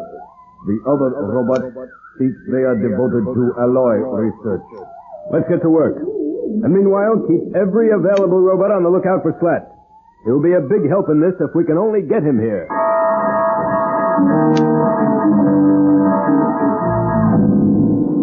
The end of the tunnel is just ahead. Beyond it, there's a stretch of about 100 yards that we must cross. What's out there? It is a plant manufacturing special-purpose robots. What's the purpose? I believe they are jet-propelled ships to be used in the planned conquest of the galaxy. You mean there's a factory making ships right at the end of this tunnel? Why does that excite you so? Don't you see that's our big chance? I'm sorry, Slats, I don't understand. Well, if we can swipe one of these jets and get into the air, we can overlook the whole city. If Dantro's anywhere above ground, we may see some sign that might signal him from the air. There's only trouble with your plan, even if it would work. All right, let's have it. The planes are robots, just like everything else on the planet. They fly themselves. In order to take over the control, you would have to destroy the robot brain each is built with. So I'll destroy it. Oh, you are a stubborn fool. Where are you going? Into the factory. You stay here. Do you think I could let you wander off alone and kill yourself? Here, let me go first. I know the way. Slats and Mira seem to have taken on a very risky assignment for themselves. Can they take over one of the ships? We'll be back in a moment, but first, here is a message the Planet Man wants you to hear.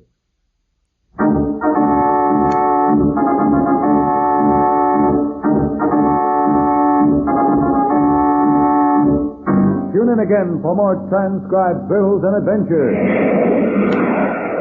Rocket millions of light years into space with Dantro the Planet Man. The Planet Man.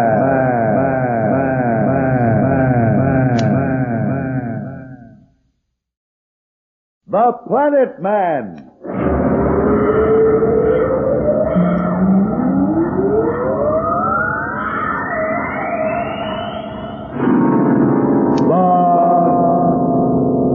Planet Man.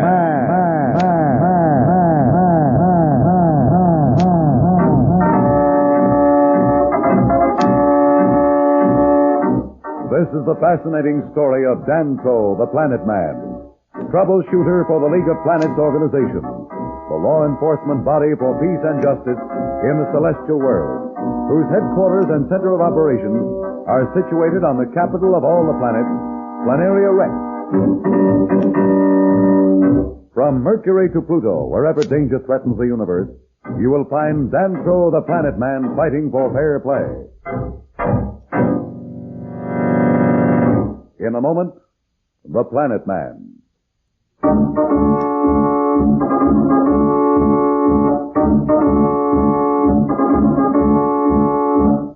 Dantro the Planet Man and Slats, captives of a robot-ruled planet, have escaped from their captors. Dantro is contacted by T-21, a robot who is planning revolt. Slats is with Mira, about to attempt to steal a robot jet from one of the great mechanized factories. How far from the plant are we? About 200 yards ahead, around that bend in the tunnel. Do you think we can get away with it? Well, why ask me? It's your idea. I told you I thought we had to stay here where we're safe. How can you think of safety when Dantro may be out in the city somewhere, maybe in a worse spot than we are? The sooner we get that jet in the air, the quicker I'll be able to look around for him. We wouldn't have a chance on the ground. All right. But remember what I told you. If we make it to one of the completed jets, our trouble only begins. They're set to explode if their robot controls are tampered with. Let's worry about that bridge when we come to it. Lead the way.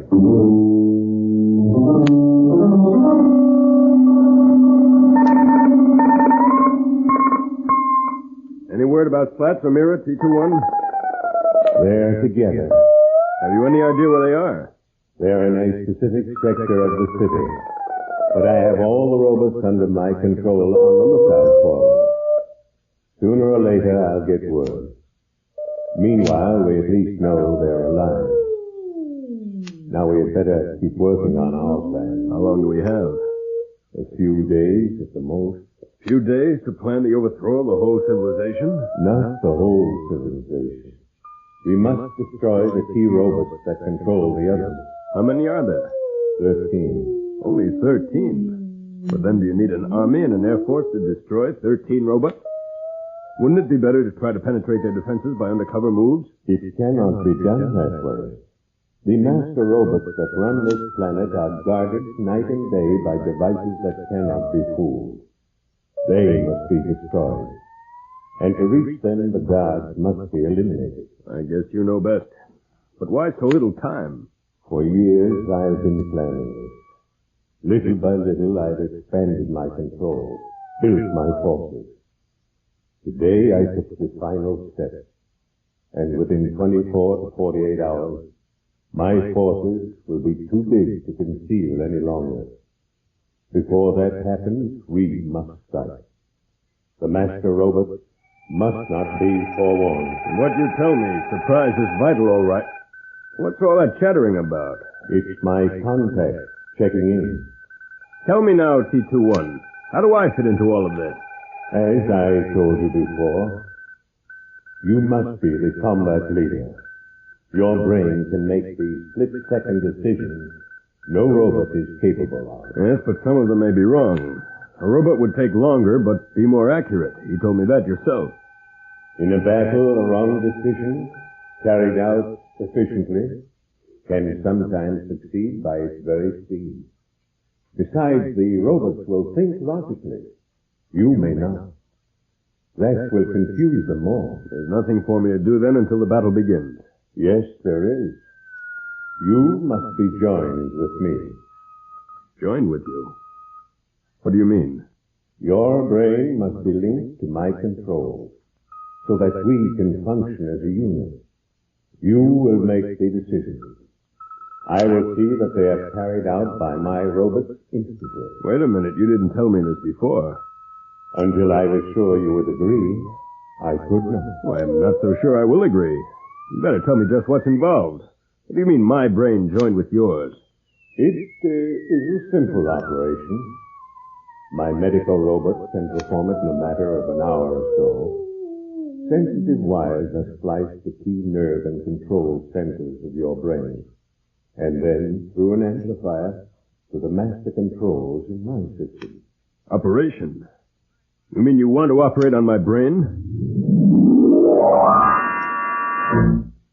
I assure you it will not hurt you in any way. It must be done. Otherwise, you will not be able to compete with the master robots, who will be controlling the enemy forces. Your operation will, in effect, make me a robot. Only temporarily. It means I will be completely at your mercy. On the contrary, it will be the other way around. What do you mean by that? You will be in control of me. All my memory banks, my entire abilities will be at your command. You will be the master, I the servant. And when the battle is over, the same medical robot will restore you to your former condition. There will be no ill effects at all. And if we lose, if the rolling robots defeat us? Then it will not matter. If that should happen, we would both be done for. All right, you must decide. Every minute counts from now on. T21 has put quite a scheme before Dantro. Will Dantro agree to become a robot in this proposed move to overthrow the opposing robot faction? We'll be back in a moment, so level off.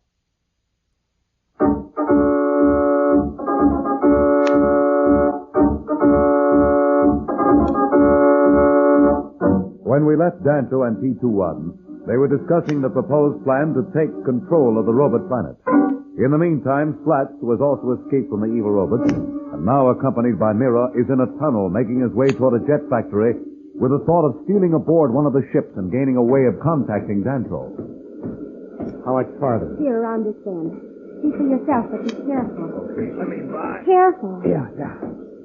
Great blazing nebula, look at that. Why, what's wrong? Nothing wrong, but that factory, it's incredible. It's just the usual robot jet plant. There's several like it here in the city. How many jets a day does it turn out? Well, I think my brother said about 200. 200 a day. How long have they been operating? A long time, why? What have they done with the jets they've already made? Stored them, waiting for the day their conquest of the galaxy started. Must have millions of them. We got to stop them somehow. Maybe they won't miss the one we swipe. Oh, stop fooling yourself. They'll know at once. Listen to me, Slats. I beg you for the last time to listen to reason. We haven't got a chance. We'll never get away with it, even if you succeed in gaining control over one of the robot jets. I thought I went through all that. Oh, won't you reconsider? You can see for yourself the size of that factory. We have to cross its full length to get to the place where the assembled robot jets are stored. There's nothing to reconsider. I'm going ahead. You don't have to. I told you before to stay behind. You don't have to risk your neck. Oh, you wouldn't get 10 feet without me. You'd have been nailed by those tanks right at the beginning. Well, if you won't change your mind, let's go. What do we do? Walk right across the floor of the plant? No, sir. Even you should know better than that. Alarms would go off in a second. So what do we do? Fly? Of course not. You see those conveyors that are carrying completed parts from the stamping machines right in front of us over to the assembler? Those little flat cars? Right. Well, when the next one comes by here, on its way to load up, we'll jump aboard. Hey, that's really smart. Then after they're loaded, they go right toward where we want to go, and we just ride along. It's not that simple. There are two things you must watch. Such as? In the center of each car is a plate that registers load. When the car is full, it gets out automatically for the assembler. We must be sure it registers right. Now, to do that, one of us will have to trip the trigger once between the times the parts drop on so one less falls. Otherwise, the car would register an overload due to overweight. Yeah? Well, the second thing to watch is the electric eye scanners. Uh-huh. Now, don't get higher than the load, or the car will automatically stop and be more closely examined. I got you. Let's go. No, I'll go first. Now, let me do the work. You just do as I say. Well, here comes the car. Are you ready? All set. Now. We did it. Hey, that was easy. Now, stay down. Okay. Hey, there's the stamping machine. And you stay right where you are. I'll take care of the load register. You're the boss. Boy, look at the way that machine loads those parts. Like they were nothing. They must weigh tons each. Hey, you're not going to try to get in between those things. They drop down on the car about one every 10 seconds. You have only 10 seconds to get to the trigger and out. If one of those things drops on you... Oh, brother, no, I can't let you do that. You have to. You don't know how to trip the trigger. Don't worry, I won't get hurt. The car's moving up for a load now. Wow. I'll get in there just before the last part drops. Otherwise, our weight would put the car over its load limit and would stop. Are you sure you won't let me do it? You'll make me lose count. 7, 8, 9, 10. Here I go. Hurry, Mira. Watch it. Look out for the rail. Mira, look out!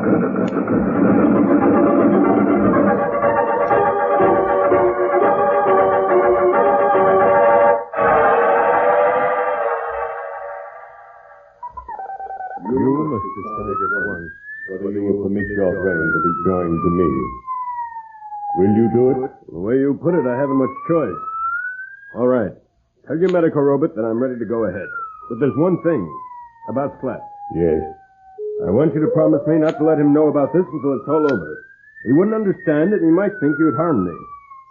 And if you locate him, don't bring him here. Dantro is to become a virtual robot in order to carry out the plan set by T21. Is T21 to be trusted? We'll be back in a moment, but first, here is a message the Planet Man wants you to hear.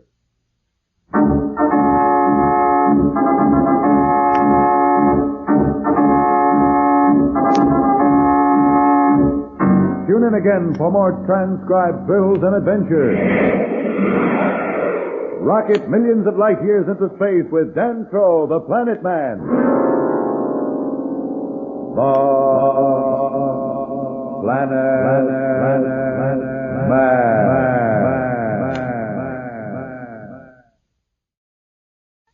Planet Man.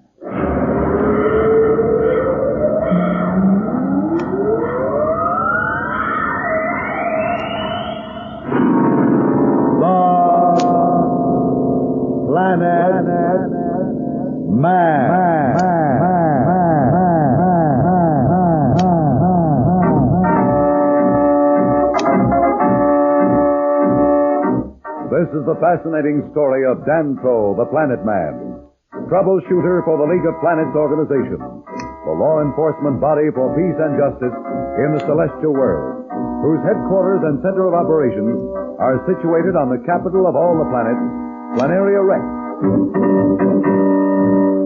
From Mercury to Pluto, wherever danger threatens the universe, you will find Dantro the Planet Man fighting for fair play. In a moment, The Planet Man.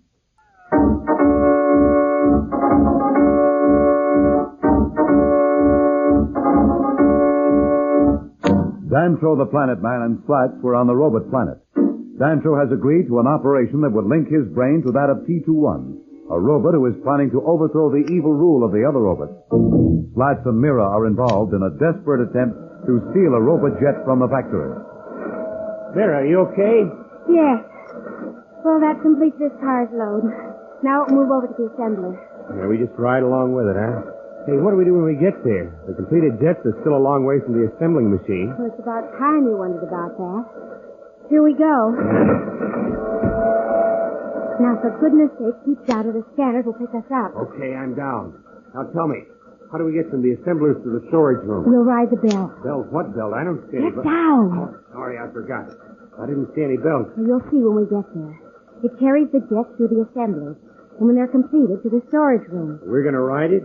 You have a better idea? No, it's your party. Only for someone who wanted to play it safe, you're certainly taking some tall chances. There's no other way to do it. We're coming up to the assemblers now. Are you ready to jump onto the belt? Just say when. Hey, wait a minute. Is that the belt you mean? Well, there's only one. That goes right through the middle of those robot assemblers. There's still time to go back. Who said anything about going back? I was just wondering how we could do it. Look, it's safe now. Stand here next to me, Flash.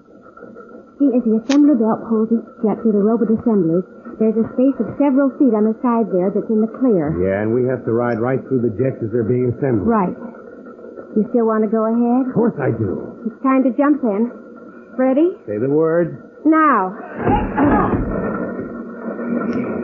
If we crouch down, there's plenty of room. You better not forget.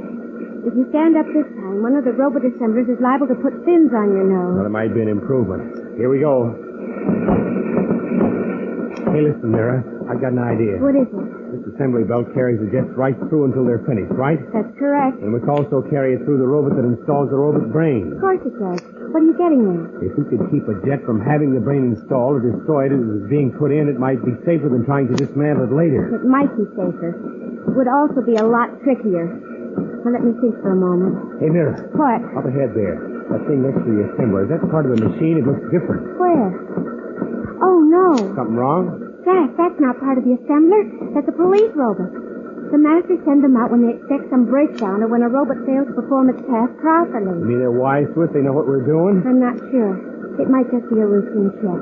Can we get off the belt before it reaches the assembler? That'd be certain suicide.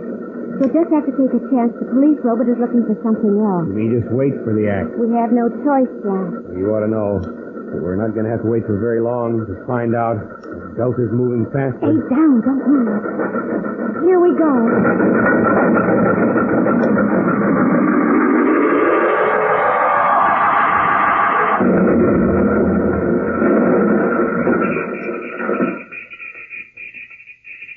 T-21. T-21. Where are you? What happened? Do not be alarmed. The operation is completed. Everything is normal. You mean my brain is now joined to yours? I'm part of you? Exactly how do you feel? It's strange. Very strange. It is almost as though I were in two places at once. I can feel my own body, see with my own eyes, and yet there is more. Much more. That is precisely the case. And that much more is me. You are the first being in the galaxy to become a functioning part of a robot. The first in history. Dantro is now a robot in every way. What is the next step for him and T21? We'll be back in a moment, so level off.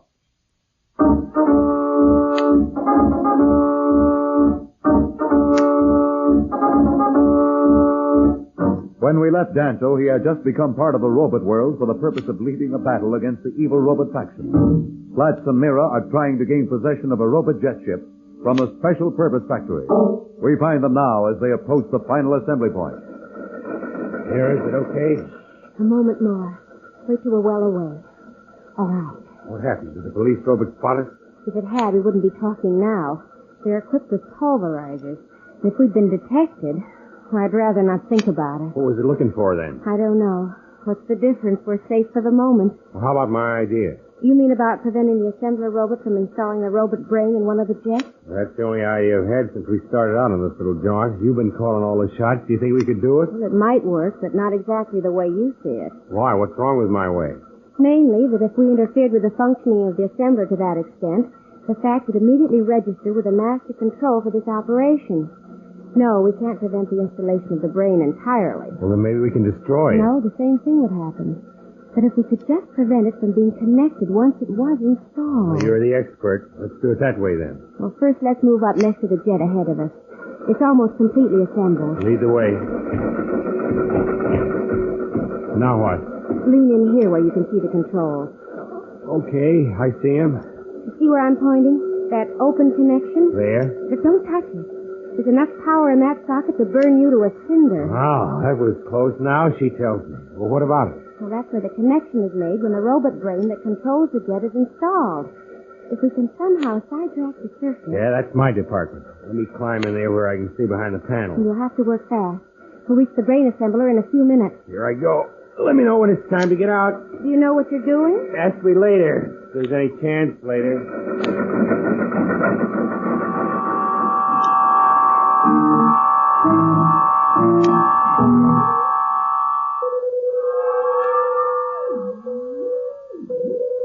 It will take a little while for you to get used to this arrangement. I don't think I'll ever get used to being part of a robot.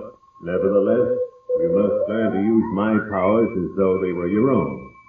The fact is that as long as your brain is joined to mine, you are part of me, and my power is at your command. In what way? My memory banks, my integrator and calculator units, my contact with the other robots through which I control all the robot forces at our disposal. All this is yours to call upon. Try it out. How? Think of some problem that has defied your ability to solve in the past. I'm doing it now. What? Why, it's incredible. I hardly had stated the problem when I knew the answer. And I've worked for 10 years to solve that. It's the ratio between the speed of light and the diffusion of the corpuscular particles. There is no need to restate the problem. I knew at the instant you stated it. You see, your own reasoning is now supplemented with all mine. Even though I've experienced it, it's still hard to believe. My own body seems to be in a tank of some sort. It is in a tank of nutrient fluid that will nourish it and protect it until you need it again. The wires from your brain are connected to my master control circuit. I think you'd better test your control over my control robot. Let me guide you to those circuits. Relax. There. Do you feel them?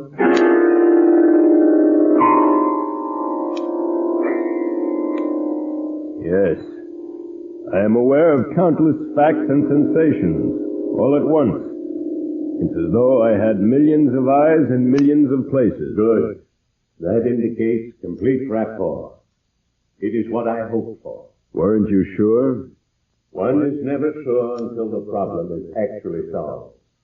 But you are a superior living being. Now we must review my plan for attack. And you must tell me if you can carry it out. It will start with a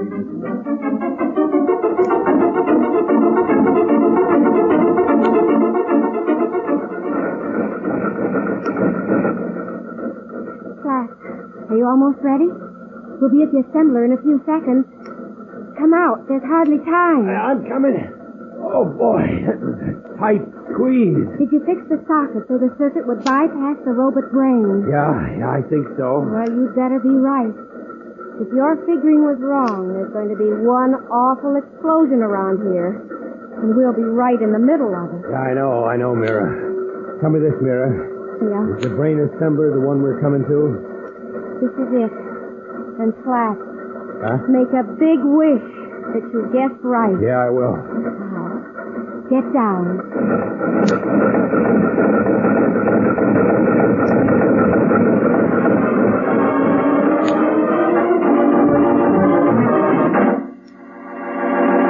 Slats and Mira are at the crucial point. Will the brain assembler detect them? Did Slats set the circuits correctly? We'll be back in a moment, but first, here is a message the Planet Man wants you to hear.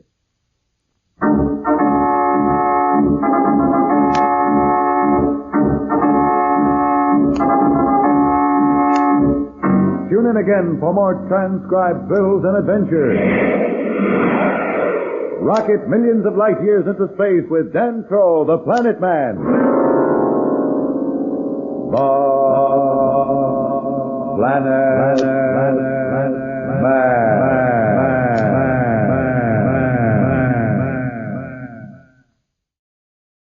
The Planet Man.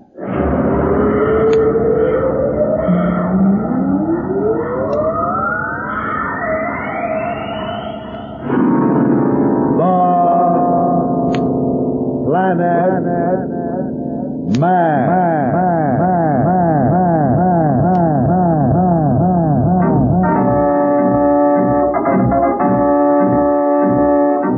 This is the fascinating story of Dantro the Planet Man, troubleshooter for the League of Planets organization, the law enforcement body for peace and justice in the celestial world, whose headquarters and center of operations are situated on the capital of all the planets, Planaria Rex. From Mercury to Pluto, wherever danger threatens the universe, you will find Dantro the Planet Man fighting for fair play. In a moment, the Planet Man.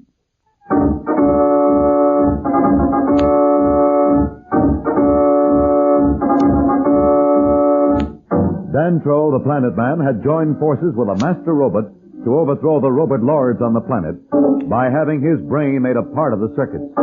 He is now almost a robot himself. Slats and Mira, in a desperate gamble with fate, are trying to steal a robot jet by changing the wiring of the controls. A mistake will destroy them both. Don't move, Slats. We're about to hit the brain assembly. I got my fingers crossed. Quiet now. Are we by? Slats, you did it. I don't know how, but you did it. The brain is installed and nothing happened. What do you mean nothing happened? Look at my shirt. I'm soaked from perspiration. Talk about suspense. What am I so happy about? We're certainly far from safe. What do we do now? Just wait. In a few moments now, this jet will be deposited with the others that have been assembled. There's a short test flight, and then they're stored against the time when the robots start their conquest of the galaxy. How do we figure then? We'll climb aboard the jet. When the others take off, we do too. From then on, it's up to you. What do you mean up to me? Well, this is what you wanted. A jet so you could look for the Planet Man. Well, now you've got it. It's all yours.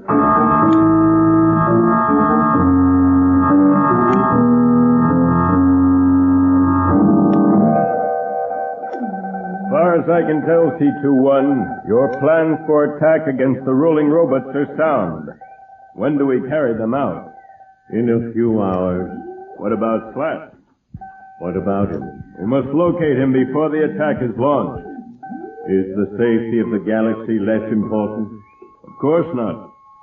Then we must not delay our attack to save his life. If we can find him before then, and there is still a chance, I will do all that can be done to protect him. I guess I'll have to settle for that then. Let us rally all our forces at the planned centers. In an hour, we can order the jets aloft. The last of them are even now rolling off the assembly lines at the plants I control.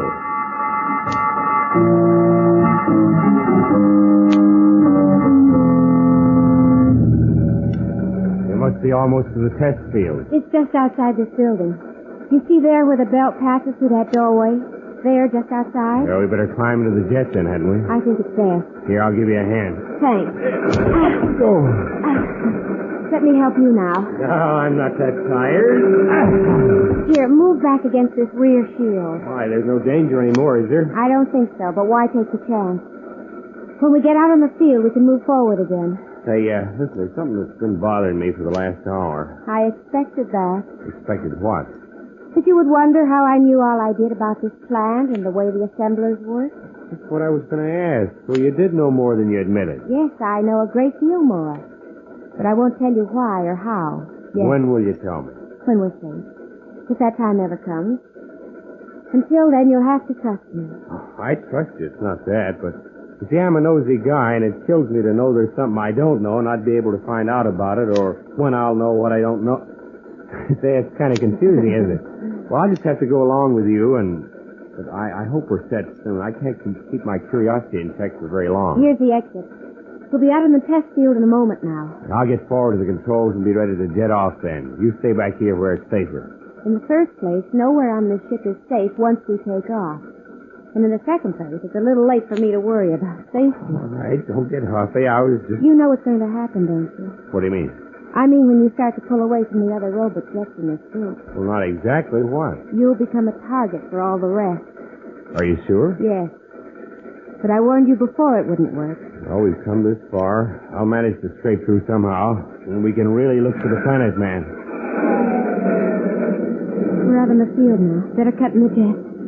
The others are warming up. Right, here goes. They're moving out. Yeah, I hope I have these controls figured right. This should be the one that takes us up. Alley-oop!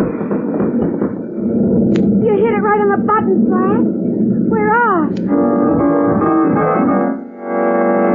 Slats and Mira have eluded the robots thus far. Can Slats keep control of the jet so as not to arouse the suspicion of the robojet? We'll be back in a moment, so level off.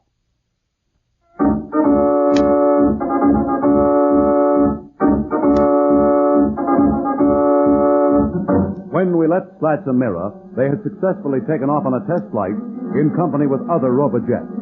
They hope to use this opportunity to contact Dantro. Meanwhile, Dantro and T-21, who are now joined in thought and actions by a brain mechanism fusion, are checking their final arrangement sources for the coming attack.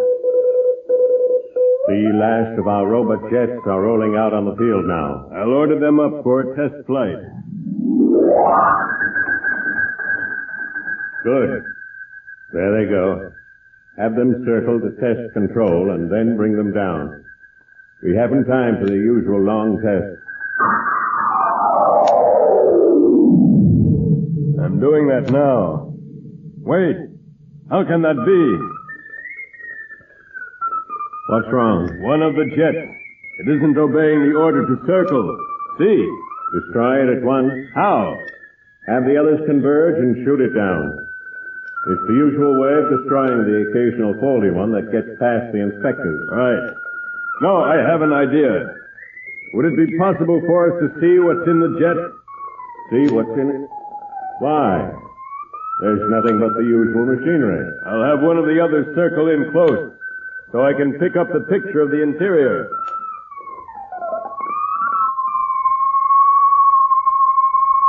Look there, T-21. Slats and Mira are aboard that jet. See for yourself.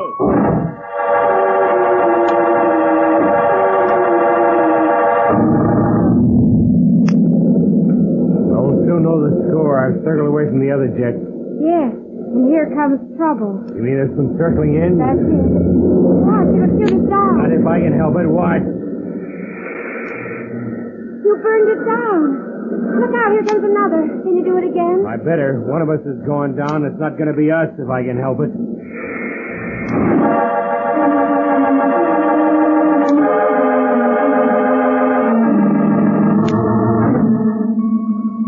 What are you planning to do? Save Slats and Mira. You're using precious time. At any moment, the master robots may discover our forces converging on them. We must attack soon, and I must make every effort to save Slats. If only I could let him know somehow that I was behind this. He keeps shooting down the jets that I send in close. Perhaps if I brought them all in close at once and had them assume some familiar formation, that's it.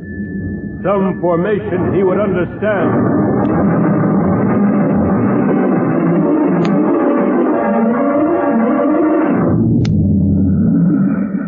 Here comes another. Right.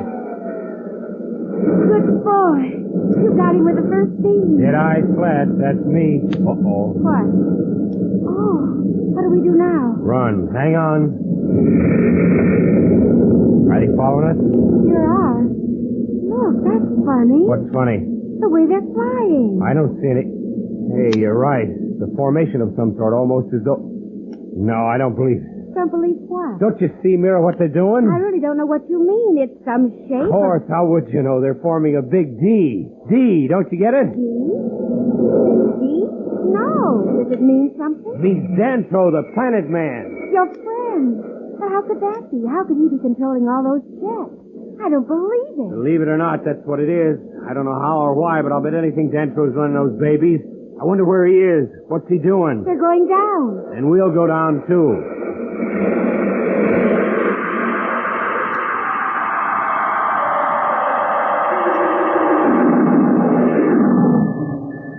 Do you think he has understood your signal? I'll soon find out. I'm sending the other jets down. We'll see if he follows.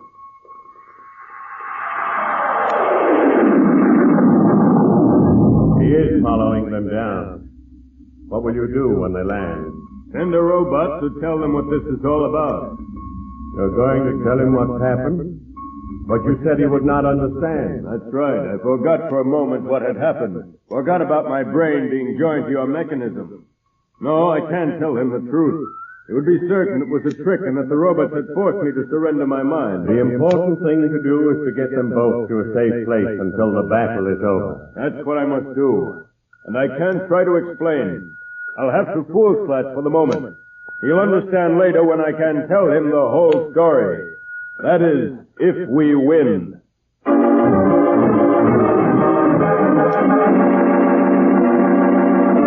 Slats and Dantro have finally made contact. Will Slats understand Dantro's forthcoming strange actions? Or will he become impatient and inadvertently destroy Dantro's battle plan? We'll be back in a moment. But first, here is a message the Planet Man wants you to hear.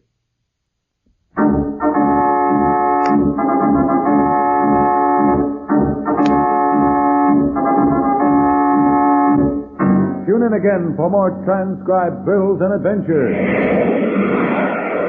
Rocket millions of light years into space with Dantro, the Planet Man. The Planet Man.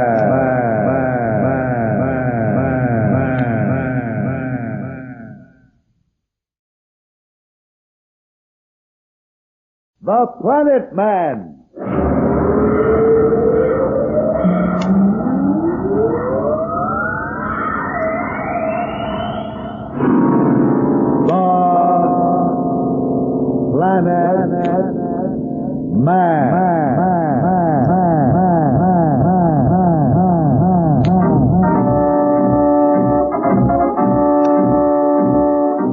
This is the fascinating story of Dantro, the Planet Man, troubleshooter for the League of Planets organization, the law enforcement body for peace and justice in the celestial world, whose headquarters and center of operations are situated on the capital of all the planets, Planaria Rex. From Mercury to Pluto, wherever danger threatens the universe, you will find Dantro the Planet Man fighting for fair play. In a moment, the Planet Man.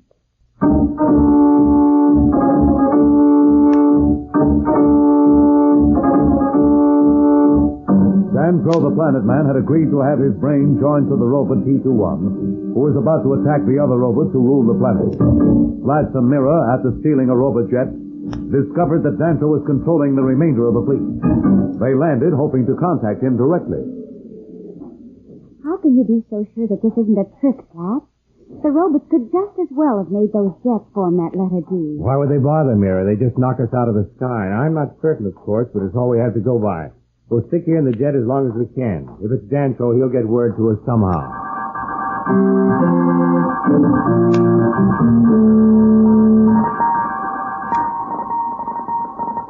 Your friend is safe, but I'm afraid that your maneuver with the robo-jets may have been observed. It was the only way I could think of to let him know they were under my control. We had better launch our attack against the robot masters at once. I want to tell Slats to sit tight, that he's to wait until I get in touch with him again. But we cannot wait. We'll have to wait. It will only take a moment. I'll use one of the robots in that area.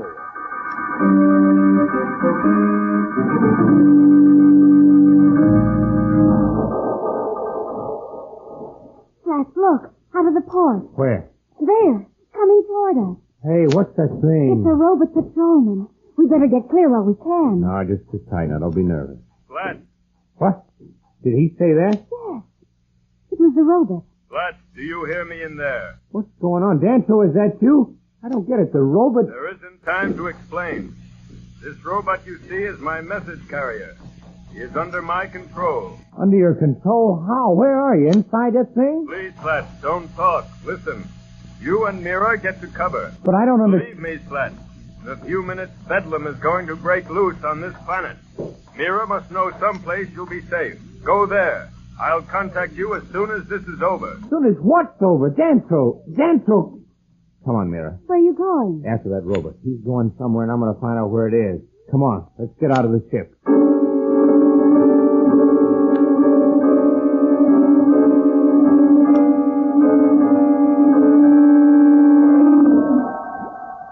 Why didn't he listen and get to safety with Mira? I've got to make him understand, T21. You must not delay a second more.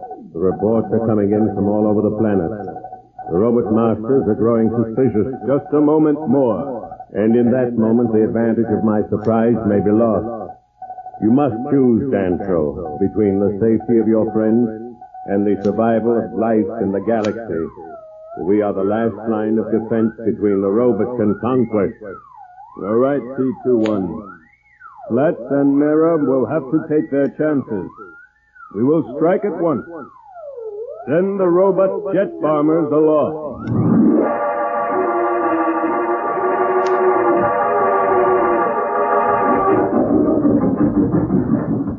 Hurry, Mira, or we'll lose that patrol robot. I'm running as fast as I can. Hey, do you hear something? It's a fleet of jets. That way, see? Well, don't stop. We've got to catch that robot. No time to worry about jets now. No, Slats, stop. Stop, there's something wrong. Oh, we'll talk about that later. Right now... Slats, will you listen? That's no routine flight. Those are robot bombers, and they're on a tactical mission. So what? That's their problem. Ours is... Hey, wait. What do you mean a tactical mission? Look for yourself. They're in battle formation, with fighter jets for cover. What would they be attacking? Us? Do you think they're after us? Would they send a fleet of bombers? No, of course not. But... Hey, Mira. That's what Dantro was talking about. He was warning. Hurry, Slats, this way. Where are you going? Mira! Run for cover, Slats, run! Follow me! Run!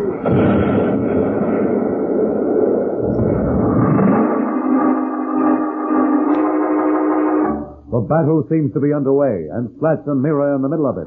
What will be the outcome? We'll be back in a moment, so level off.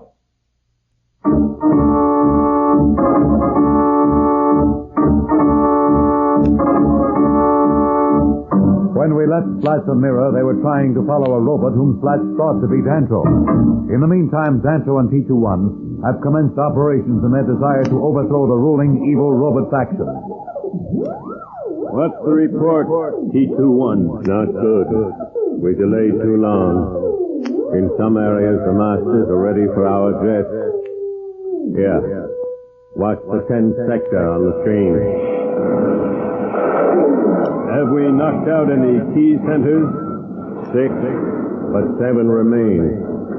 And now they know what they're up against. We'd better attack from the ground.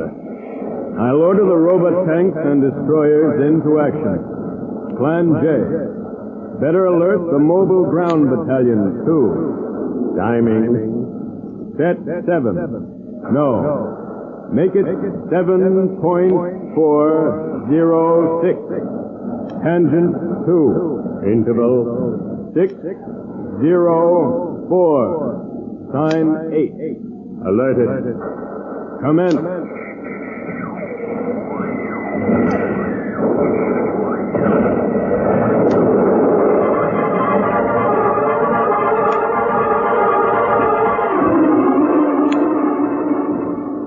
Slats, this looks like war. War? Who against who? Nah, that's silly. You told me that the robots control the planet, that there were no living beings except your father, Dantro, me, and yourself. That's true. Well, then who'd be fighting? The robots wouldn't fight each other. Then what's happening? Look, I'm a stranger here. This is your backyard. If you don't know, how do you expect me to? All I wish is that I knew what it was all about, and how does Dantro fit in? He had control of some robots. We know that. Perhaps he gained control of enough to turn them against the masters. That must be it. Nothing else could explain it. But how? Hey, Mira, look. Robot tanks, and they're headed right for this spot. We'll have to move. Come on. This way, down into this tunnel. Where does it lead? I'm not sure. My brother would never tell me, but he went here often. Well, any place is better than out in the middle of that volcano. Come on, let's go.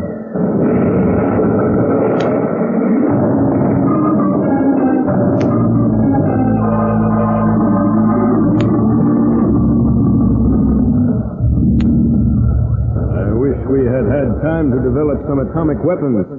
Our tanks aren't penetrating the defenses of the 7 masters left. They're beginning to close in. Do you think they've located us yet? Apparently they have some idea that we are in this area. Listen, that was no stray bomb. How much time have we? A few hours at the most. What defenses do we have? Minimum numbers of ground and air robots.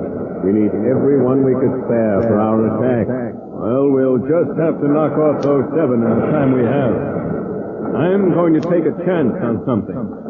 What's your plan? Pull our forces away from 4 of the 7 and concentrate everything we have on the other 3. That will make us more vulnerable here.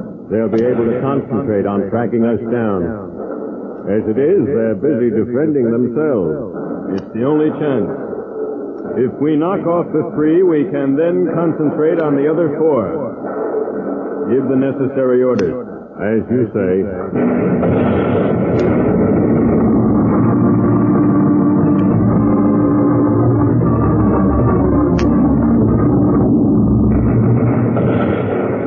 Seem to you that those explosions are getting closer? They are. There's no question about it. We've been going deeper into the tunnel. They should be getting fainter. Unless they're concentrating on this area. Yeah, it certainly sounds like it. That could mean only one thing, a target area.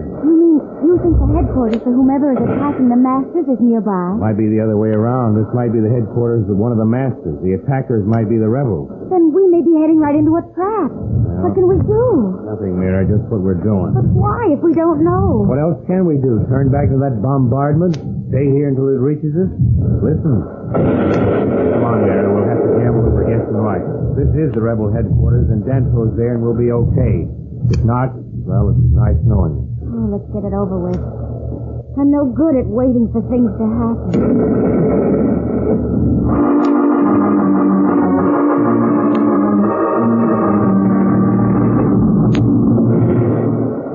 There goes the 3rd. We must concentrate on the other 4 at once. Now at least we have a chance. I hope it didn't take us too long to knock out those 3.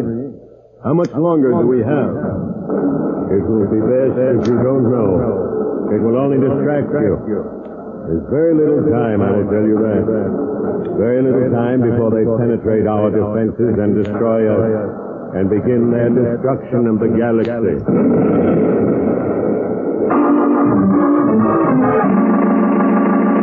Time is the most formidable hurdle at this moment. Can Dantro succeed in knocking out the remaining 4 master robots in the short time allotted? We'll be back in a moment, but first, here is a message the Planet Man wants you to hear.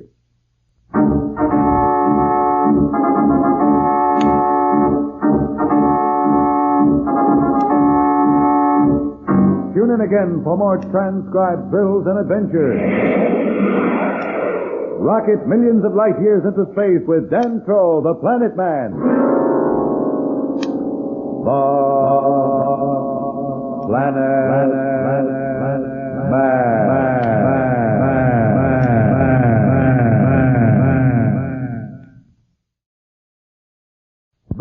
Planet Man.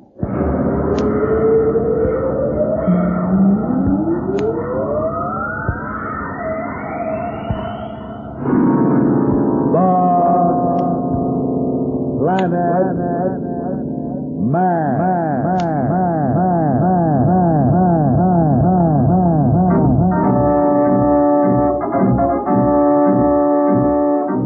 This is the fascinating story of Dantro the Planet Man, troubleshooter for the League of Planets organization, the law enforcement body for peace and justice in the celestial world, whose headquarters and center of operations are situated on the capital of all the planets, Planaria Rex. From Mercury to Pluto, wherever danger threatens the universe, you will find Dantro the Planet Man fighting for fair play. In a moment, the Planet Man.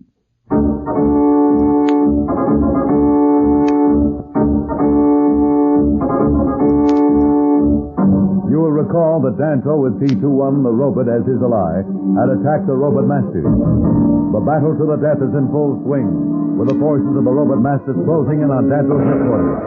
Slats and Mira, unaware of what has happened, run for their lives.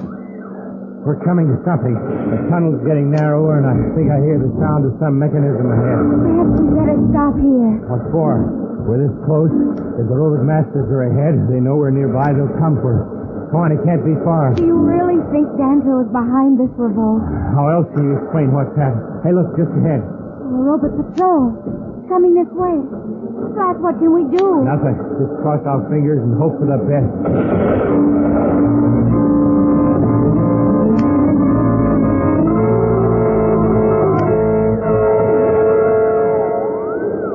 I think their defenses are beginning to weaken.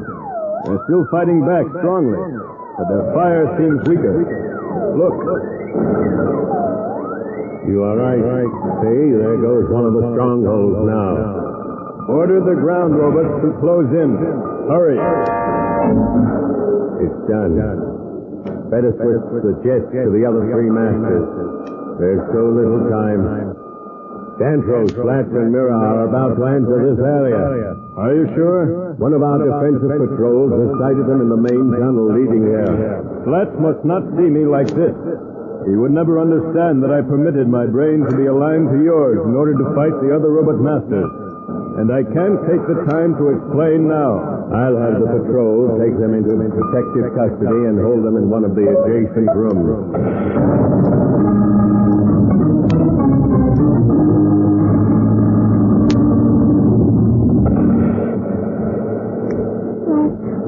Slats, I'm frightened. To stand here as that robot patrol comes closer. Suppose we're wrong. Suppose they're an enemy patrol. Stop supposing, Mira. It's too late to run now. They'll ray us down before we get 10 feet. The fact that they haven't tried to destroy us may... You there. You want to come with us? Come where? Who sent you? Was it Dantro? You want to come with us? Who sent you? I won't move till you tell me. You want to come with us? Don't, Slats. We can't fight through. I'm not moving until I... Come. Hurry!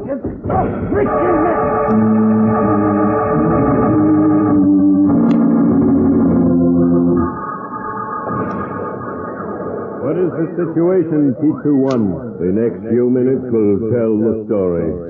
The robot masters are definitely beginning to weaken, and our own defenses falling back, but still holding. Wait, Dantro. The enemy forces have broken through our perimeter in the third sector. We must regroup our defenses. There isn't time. Very well. Then we'll ignore it and concentrate on our attack. If it succeeds, the attackers will lose their source of control. Work with me as closely as you can on this, T-21. There's no time for error. In the next few moments, we'll win or lose.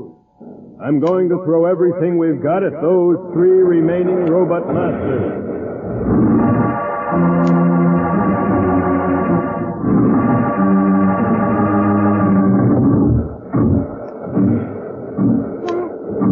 The battle is coming closer. I know, but what can we do? You may stay here now. Oh, brother, this whole setup confuses me. It's all so crazy. just to sit here and listen as death comes closer and closer.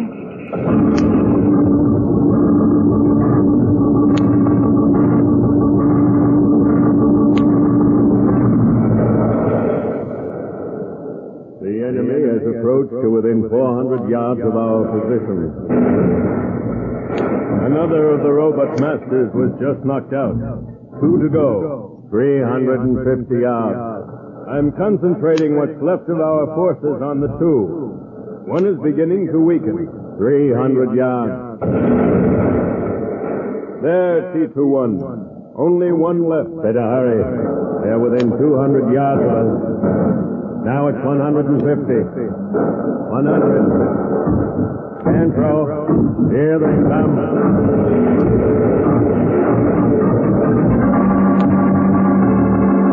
The climax is at hand. What was the final outcome between the remaining master control robot and the weakened forces of Dantro and T21? We'll be back in a moment, so level off.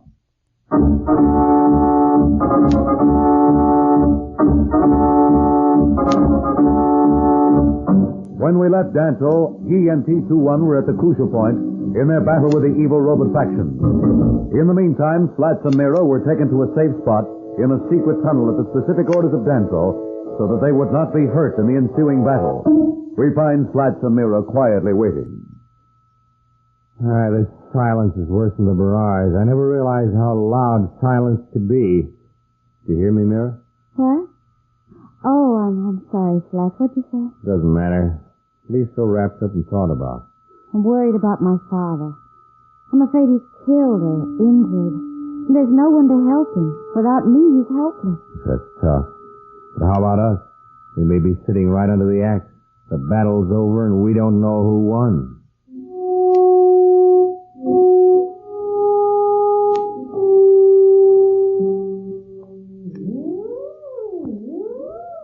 It was close, T21. You don't know how close.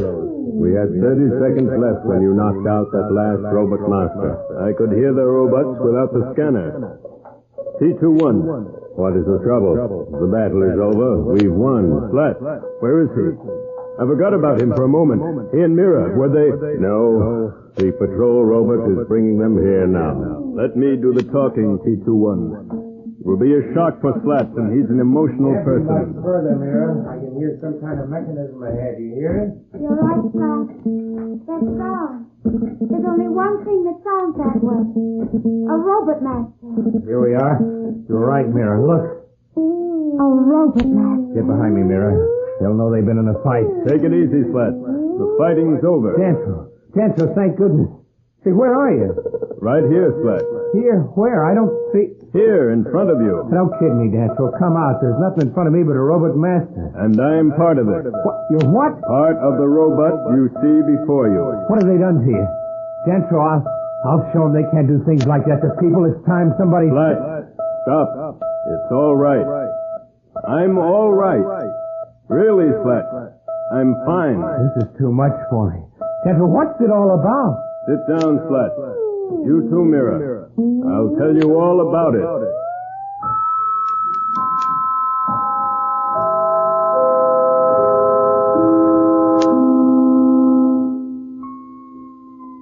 And that's the story, Slats. T21 had my brain linked to his control so that we could function as a unit in the battle against the other robot masters. Where are you? Your body, I mean. Immersed in a nutrient bath. But can you transfer back again? I hate to think of you. Have no fear, Slats. Whenever Dantro desires, we can reverse the process. I'd like to do it now, T21. Slats and I have a long way to go. Very well, Dantro. I'll instruct the medical robot at once. You'll be on your way in no time.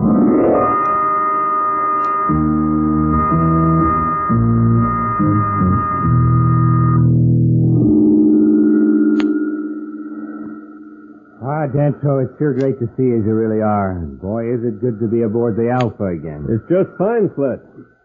Well, there's Mira. Mira, are you sure you won't reconsider and come along with us? I'd like to, Dantro, but my place is here. The colonists from the Mardi should arrive within a few days. I can't thank you both enough for your help. and for arranging to have the Mardi send some of their people to help repopulate this planet. T21 will help them to rebuild. But you must see that they know the history of this place and that the robots never again are given the chance to take over. Even T21, as dependable as he is. Don't worry. I know too much to ever allow anyone to forget what happened. Yeah, we won't ever forget it either. You ready now, Dantro? Ready, Slats. Mira, I'm sorry about your father, but soon you'll be part of a new world. And perhaps, once things are established, you'll come to Planaria Rex. It's a date. Goodbye, and thanks, both of you. Let's go, Slats. Right. So long, Mira. Next stop, Planaria Rex.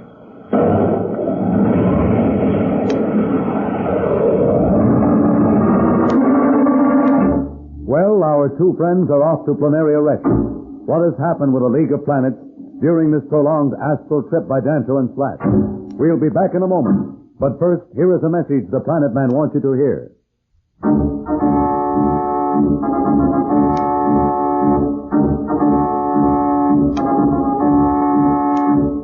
Tune in again for more transcribed thrills and adventures. Rocket millions of light years into space with Dantro the Planet Man. The Planet